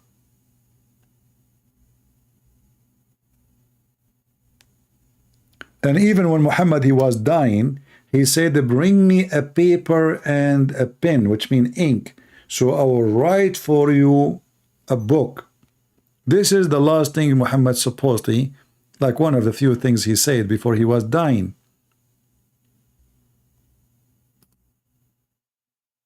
Give me a paper and a pen, and I will write for you something you will never be lost after. How Muhammad, why he's asking for paper and the pen when he is dying, and he will write if he is illiterate? And then Umar al-Khattab, he says, قَدْ هَجَرَ الرَّسُولِ. Hajar mean he lost his mind. He's making fun of him. And he said, you know, we have only the Quran, and that is enough. That is sufficient.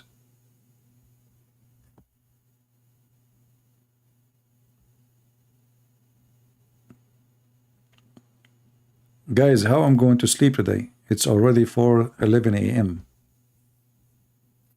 I got an idea.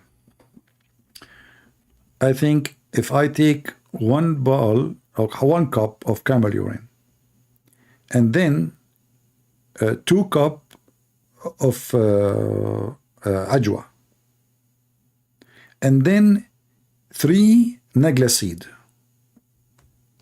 I think that will fix all the problems in my life, especially the nagla seed. Main, you know, I will tell you, by the way, a secret.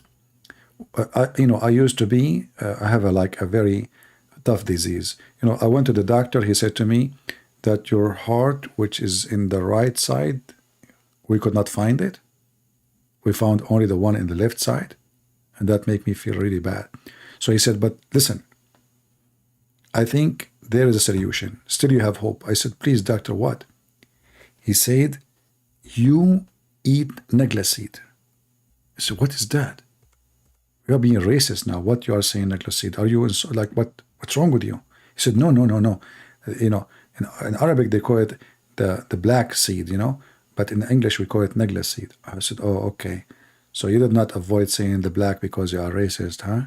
You don't want to say that something good is coming from the black seed. Are you racist or what? He said, no. The Prophet Muhammad, he said that nagla seed have cure for any disease. He said, even my missing heart, which cannot be found in the right side.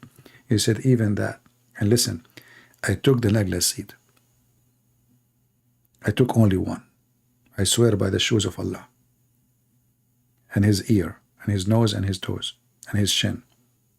And then, brother, a week after, I went to the hospital. They took like something called X-ray. X-ray? No, that's X-ray. Box-ray. No. Trox-ray. Anyway, as Prophet George Biden, he says, you know the thing, you know. Yeah, X-ray. Yeah, so they took X-ray and they found that I have a heart in the right side. It's there. It wasn't there, you know. And all of this because I took one nagla seed, just one. So now I have 2 hearts. I have one in the right side and one in the left side. I can show you. Look. You don't believe me. You know, you guys, you don't believe me, don't you? Crazy people. I mean, what's wrong with you? I mean, why my story does not make sense to you, but the story of Muhammad going to the moon in the top and the flying, 7 galaxies in the top of a flying moon, flying donkey, sorry, and Suleiman, he have a flying carpet, and in the top of it 600,000 share makes sense. Why Muslims are not being fair, you know? No, I'm telling you, this is true story, you know, like, you know. And then I said to the doctor, what will happen if I have, like, I took 2 seed? He said, then you will have 3 hearts. I said, no way. He said, yeah, don't do that. I said, why? He said, because then you will have a lot of pumping, you know, like pump, you know. You know the guy, the foreign minister, the Trump, his name Pompino, you know. Why? Because he took 3 necklace seed. So, like he said, you will be like Pompino, you know, if you do take 3 seed. So I said, okay, so I should not take necklace seed 3, like only 1. He said, yeah, and you take it only like once a week, you know, because if you take twice a week, then even you might grow some other stuff. I said, like what? He said, sorry, I cannot tell you, it's dirty, you know. And he know, like, I'm very young, so he did not tell me. So, but I got it, you know. I said, like, so are you saying if I ate 2 necklace like in 1 week, something will grow? He said, we cannot talk about it. Sorry, this is like not, you know, it's not good for your age, you know. And I think he was talking about my nose. I'm not sure, you know. But I was trying to think about what he's talking about. Yeah. But all of this, look, the Prophet, he can solve any problem. Necklace seed, look, a cure for any disease except death. And I don't know how death is a disease. But anyway, the Prophet, he have a solution. He discovered that. Who told him that? Allah. And still those kuffar, the Christians, the Jews, the Hindus, the Buddhists, don't accept Muhammad medical knowledge. They tried to hide the truth. Look at this, so beautiful, you know. Yeah, cure, you know, cure. Just 1 seed, subhanallah, 1 seed can solve all the problem. And actually, once, I will tell you a story. You know, I did not pay for the electric bill, so they gave me a warning. If you don't pay by etc., we will cut the, you know, electricity. And then the guy, the employee, he came, you know, and he said, sorry, I have to cut the electricity for you. But look what I did. I put 1 necklace seed next to the meter. When the guy, he saw the necklace seed, he looked around him, he thought I'm not watching. You know, I have security camera looking at him. He looked, there's nobody. He took the necklace seed and he forgot totally about my electricity. And until now, I have it for free. Unbelievable. So, like, you know, since then, the guy, he forgot totally about he never come back. That's it, you know. 1 necklace seed, he lost his mind. You should see when he put it in his mouth, his eyes started flipping like a wee, wee, wee, wee, wee, wee, wee. And you know, when he went back to the truck to go, he took my car instead of his truck. It's stupid. I still have car. True story, by the true story. You know, and like, what the heck? But I did not call because my car is old, you know, old, and his truck is so nice, full of tools. So I said, even that is even better. I hope he will never be back, you know. So anyway, until now, I'm driving the truck of the, you know. So like, he took my car, and because I left the keys there, just I forgot to tell you in the story, you know. So he took the car, and I forgot to tell you too that my car doesn't have a good brake, so I'm not sure what happened to him. You know what I mean, you know. Hey Muslims, what is different between this story and all the stories Muhammad he told you? Any story Muhammad he said, have any proof of it? All those stupid, crazy stories. Suleiman have a flying carpet. Why? Okay, why Suleiman have a flying carpet? Muhammad don't have one. I mean, what Allah will lose if he cut 1 meter from this massive carpet for Suleiman and he gave it to Muhammad? At least they can go picnic with Aisha. You know, she's 6 years old. Imagine you take your beautiful 6 years old wife in the top of a flying carpet like Alibaba, and you go to the park or to the beach or to Walmart.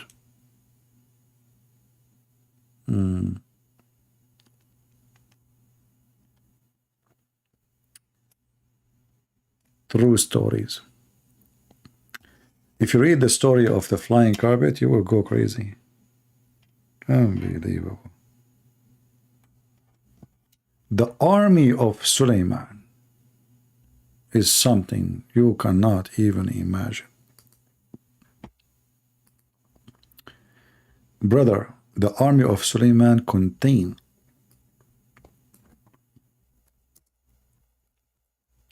3 armies. One is a human. and one is birds, and one is genie and shaitan.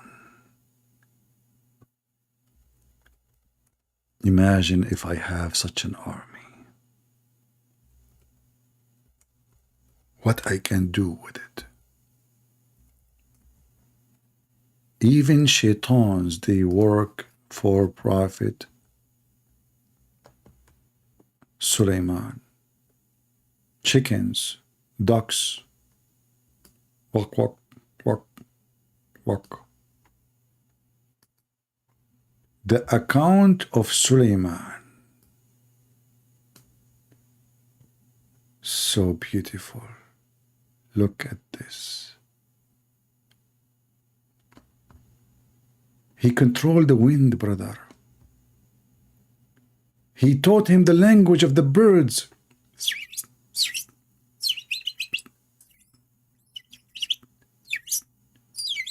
The bird was saying to me, Quran, I'm crying. Very sensitive. Yeah. And then, brother, here you will see it says, he has narrated that shaitans had made for Sulaiman one pasarang, long platform of gold and silk. Look, the carpet is made from gold and silk, brother. This is a carpet. Now we are talking. And also made a pulpit in the middle of the platform full of gold, in which he used to sit and around him. See? Sulaiman, he put gold under his ass, and we don't have one piece. That's not fair. There were 3,000 chairs of gold and silver. All of this in the top of flying carpet, remember. And these days, look at these days, huh? The Prophet used to sit on golden chairs. Oh, at that days like that. Aha. And the ulama, which mean the sheikhs, they said, they sit on silver chairs. Aha. Sheikh Uthman was sitting in silver, but he don't know Arabic or Hebrew. Okay, no problem. Around them, all human. And shaitan, even shaitan there. And jinn, they stand up. Jinn, they don't sit down. They sit down. Come on, they are shaitan. They don't need to sit. And the birds, they shade them with their wings. Look at this movie.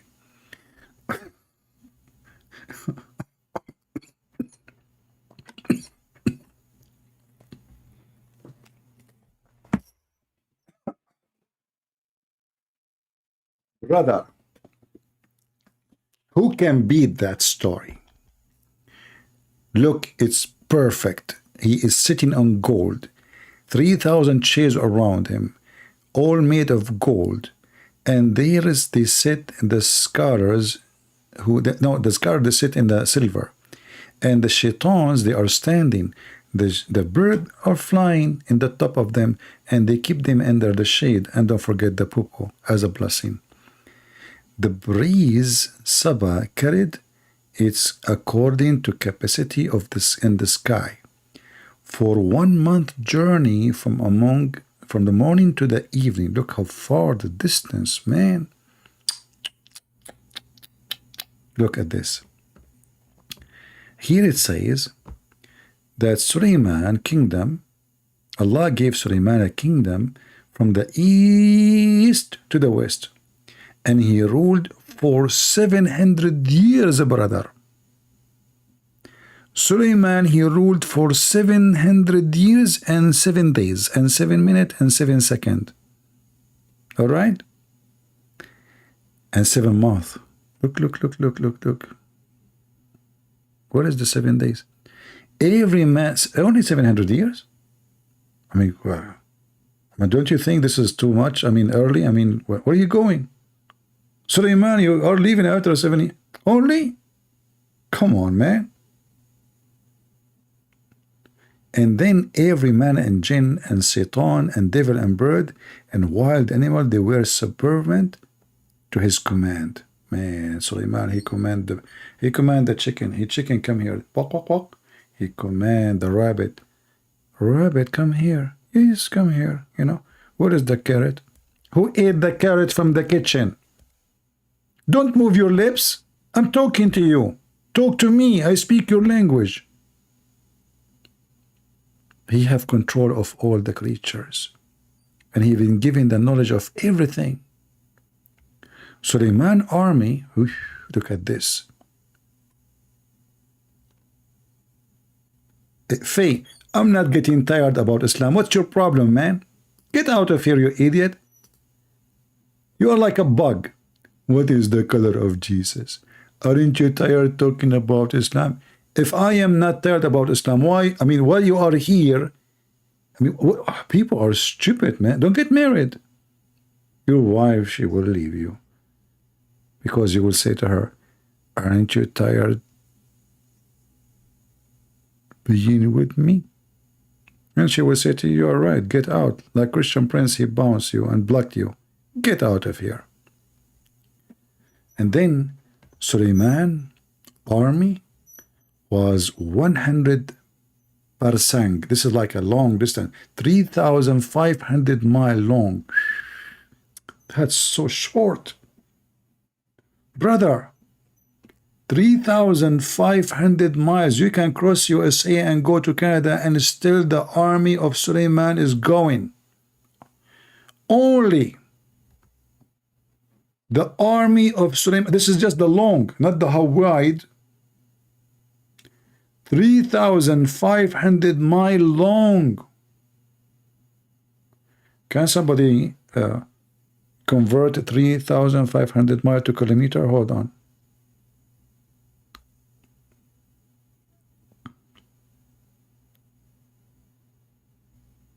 Oh boy! Somebody convert the number for me. I'm not good in mathematics and geography. Search it in Google.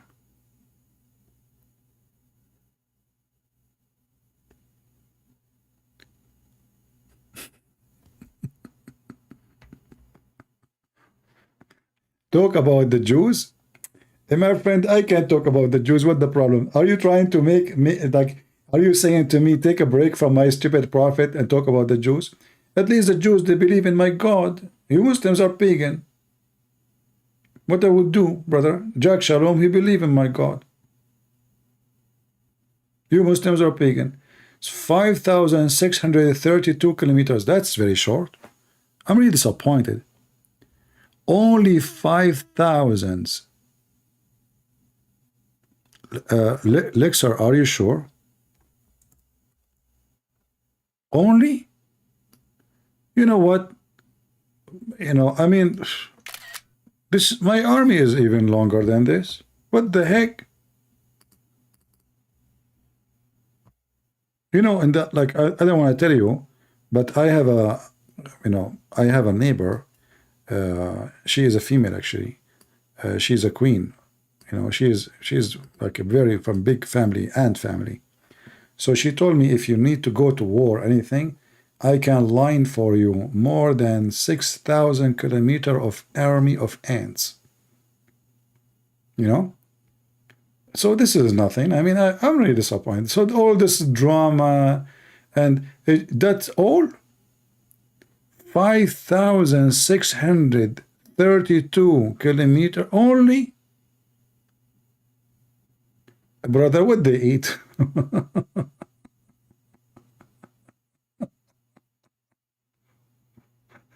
I mean, Muslim stories are true stories. Listen, show me a verse that Jesus says, I'm God. A Muslim is like a camel. He don't see the hump in his back. He's worried about if Jesus says he is God or not. Only, man. I can go to China and come back twice before I reach. Okay, what the distance from America to China? Somebody tell me. Let me ask Google. Hold on. What is the distance from New York to China, Beijing? 6,842 mile. Oh, see, actually, it's shorter. It's shorter. Yeah. So, like, okay, so, you know.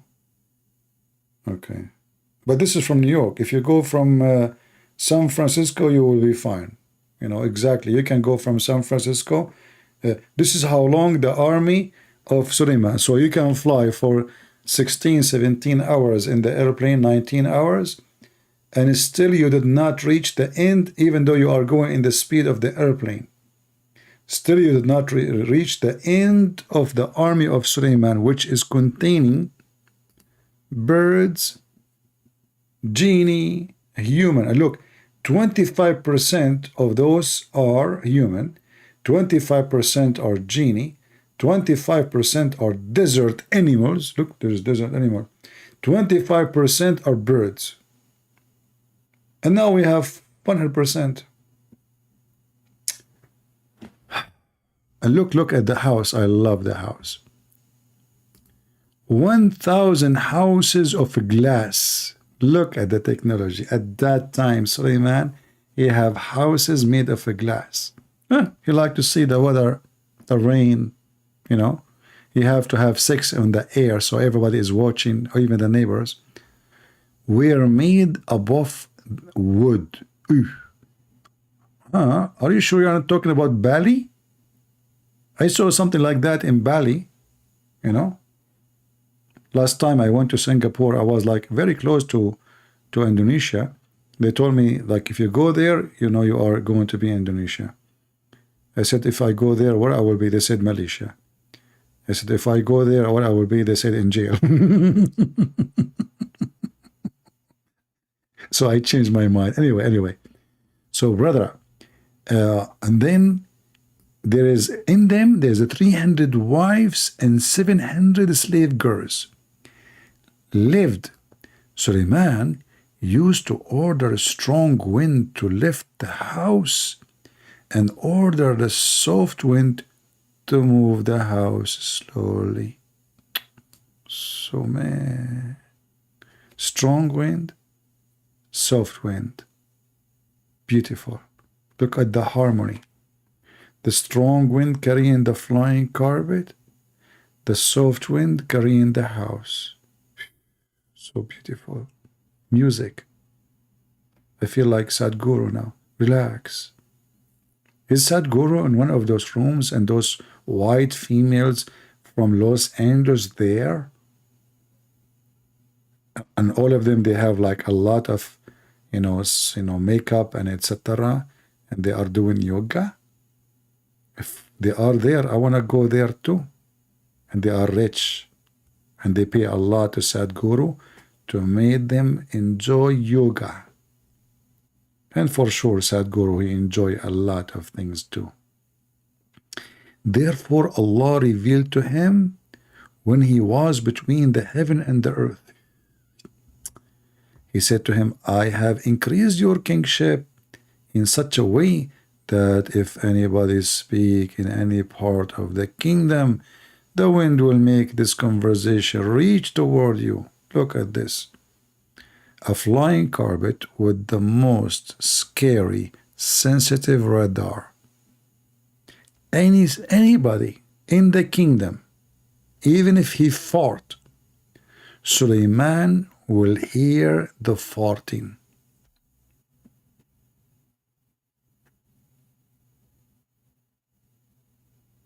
I hope that the Pentagon will not try to find what technology Allah was using.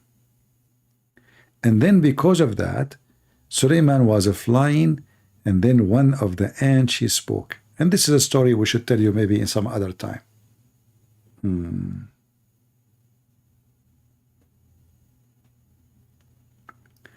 You said the Bible agrees in the Quran about the crucifixion.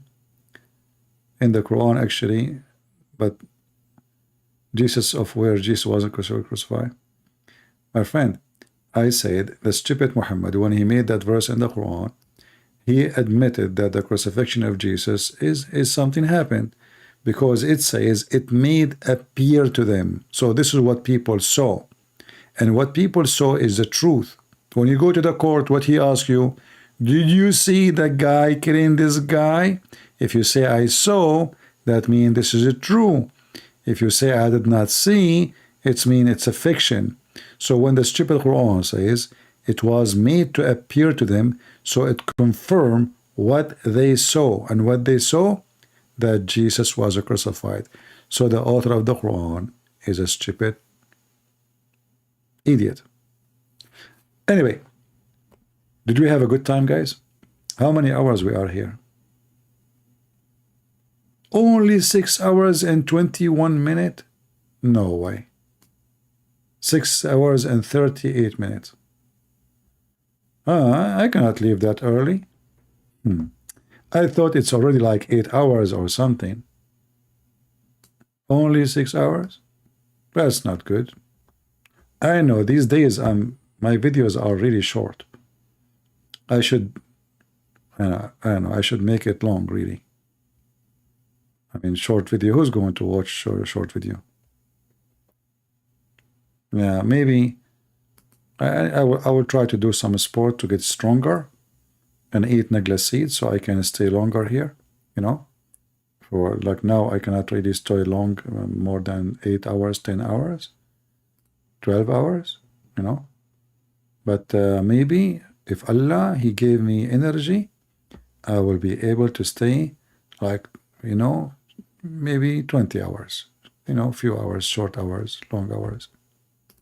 And as you see, my Skype is open, and all those hours we have only one Abdul. He decided to call me. The rest, they don't even hear me, and they are not here. Anyway, guys, I want to say thank you all for being here. I hope we have a good time. And the funny is that the Muslims, they have a live TV stations, and they have only 24 people watching. TV station about Allah, only 24 people watching. Oh boy. Don't forget to subscribe if you don't like my channel, and don't forget to unsubscribe if you like my channel, because we are Arab, we like to do things in the opposite way. And if you don't like my channel, don't forget to make a comment, and if you like my channel, don't forget to make a comment, because I like to see the comment who they don't like me meet with the comment which they like me, and I like to see a fight between the comments, you know. So comment if you like me, and comment if you don't like me, and let us see the comment fighting, and that, like, you know, and this is how we can enjoy boxing match for free. And just wait for the Muslims when they make a comment, they will say, I challenge you. Oh, you know, you Christian worship three God. 1 + 1 + 1 is equal to 1. Crazy Christians. The same question they repeat again and again because of camel urine.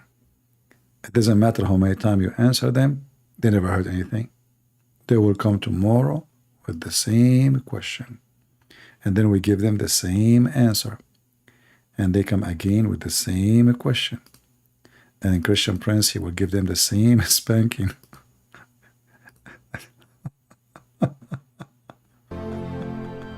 And this is the will of him that sent me. Oh boy. What is that? Okay. A movie about Christ. All right. So anyway, guys, I want to say thank you very much for being here. And I will try to come back. Guys, how many hours should we come back? Like half hour? Or 2 hours? Or 3 hours?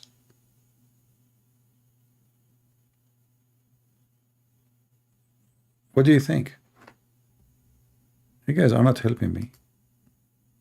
I see somebody saying 7 years. 7 years from now, you want to come back? Okay, no problem. That's easy. I forgot to tell you, I have a time machine. I bought it from Allah. So time goes for me so fast. 7 years, this is like 7 minutes. You know, I got you busted.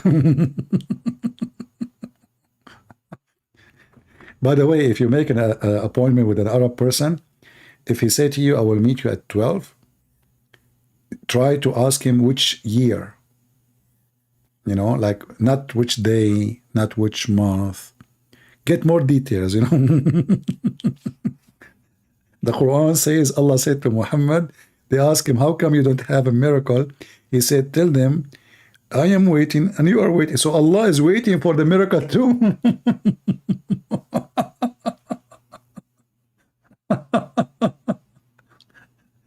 So I don't want to give you an appointment because you will be very disappointed. I mean, English is very funny. Appointment, you will be disappointed. What? Okay, just let it go, man. English, you know. By the way, we are the Arab, we are the first one who created English. But at our time, in the time of the Prophet, used to be called English, you know. So the Prophet, you know, when he met with the Harut and Marut, they told him a language, they told him a prophecy. This is a language will become #1 in the world. He told him, what language? They said, you are illiterate. We cannot teach you for now. First, we have to teach you how to have sex with the children. For if you know how to do that, you will learn that language so easy. Muhammad, he went to school right away. He found the first girl in the school. She is 6 years old. He took her home. Boom, boom. He come back. He asked the angels, teach me now. Here we go. I just have sex with a 6 years old girl. The God, they said to him, no, you did not. You did not even pick up a girl. That was a female goat, young one. Muhammad, he was half blind, so he did not notice. But anyway, Muhammad, by time he was able to learn English, and he taught the whole world English. As an example, Shakespeare, the famous one, he is an Arab. His real name is Sheikh Isper. I'm telling you, Al-Qaddafi, he said that. Al-Qaddafi, the president of Libya, he said Sheikh Isper. His real name is Sheikh Isper. And even the word democracy is coming from Allah, Prophet Muhammad. Al-Qaddafi, he said, the origin of this word is democracy, which means bring the chairs. Wow. So even those are coming from Allah, Prophet. Unbelievable. So you notice here, the more you study Islam, brother, the more you see that you have no carpet underneath of you. It turned to be that your English is not English. You are a Hindu, even the red dot between your two eyes. That because the Prophet, he used to do practice targeting at the angel Jibreel. Israfil. So Israfil, the Prophet, he used to like practice, targeting, and he put a red dot between his two eyes. And then Israfil, because he got dizzy, he fell down in India. And the Indian, they look at this guy. Oof, what is this in his forehead? They like it. They start copying and they start putting this red dot in forehead. Because Israfil, by the way, he was married. All right. So even the red dot of the Hindus is coming from Prophet Muhammad. I mean, anything around you, the source of it is coming from Prophet Muhammad. As an example, Korean, they eat kimchi. Where kimchi coming from? From Prophet Muhammad. He say Kim, she, even the word Kim, like, Korea, everybody, his name is Kim. Everybody, even the president, the driver, the guy in the airport, the falafel, everybody is Kim. So Muhammad, he went to Korea. He noticed everybody is there. His name is Kim.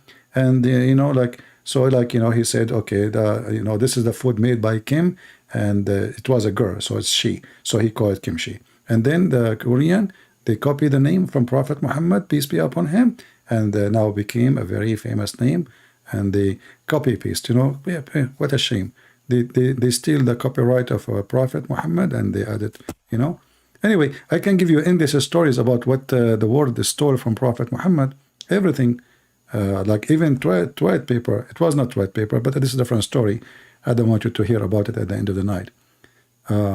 So anyone here do not believe any of the stories I just mentioned to you? If you don't believe in it, you have a problem. You need to see a shrink or a doctor. Honestly, you really have a problem. I mean, we have evidence for those things. All of those things, it's true. But, it's hard to convince the kuffar. Who is the one who discovered electricity? Prophet Muhammad. Like when they asked him about the chapter 13, verse 13, he said, the thunder is an angel. He's an angel. So Prophet Muhammad, he discovered that all the electricity in the world is coming from the angel. His name is Thunder, Rad. And they asked him, what about the fire belt we see? He said, this is a fire belt, or the fire we see. He says, this is a fire belt. He beat the cloud with it. So Prophet Muhammad discovered two elements in one class: electricity and beating the cloud. And today I did beat you all with 7 hours speaking to you, and none of you felt bored. Did we? I hope so. I hope we did not feel bored. I want to say thank you all, and I wish to see you soon again. And I feel sorry for you Muslims. Your prophet, he cannot handle the truth. Santa Claus is real, and Allah is not. See ya.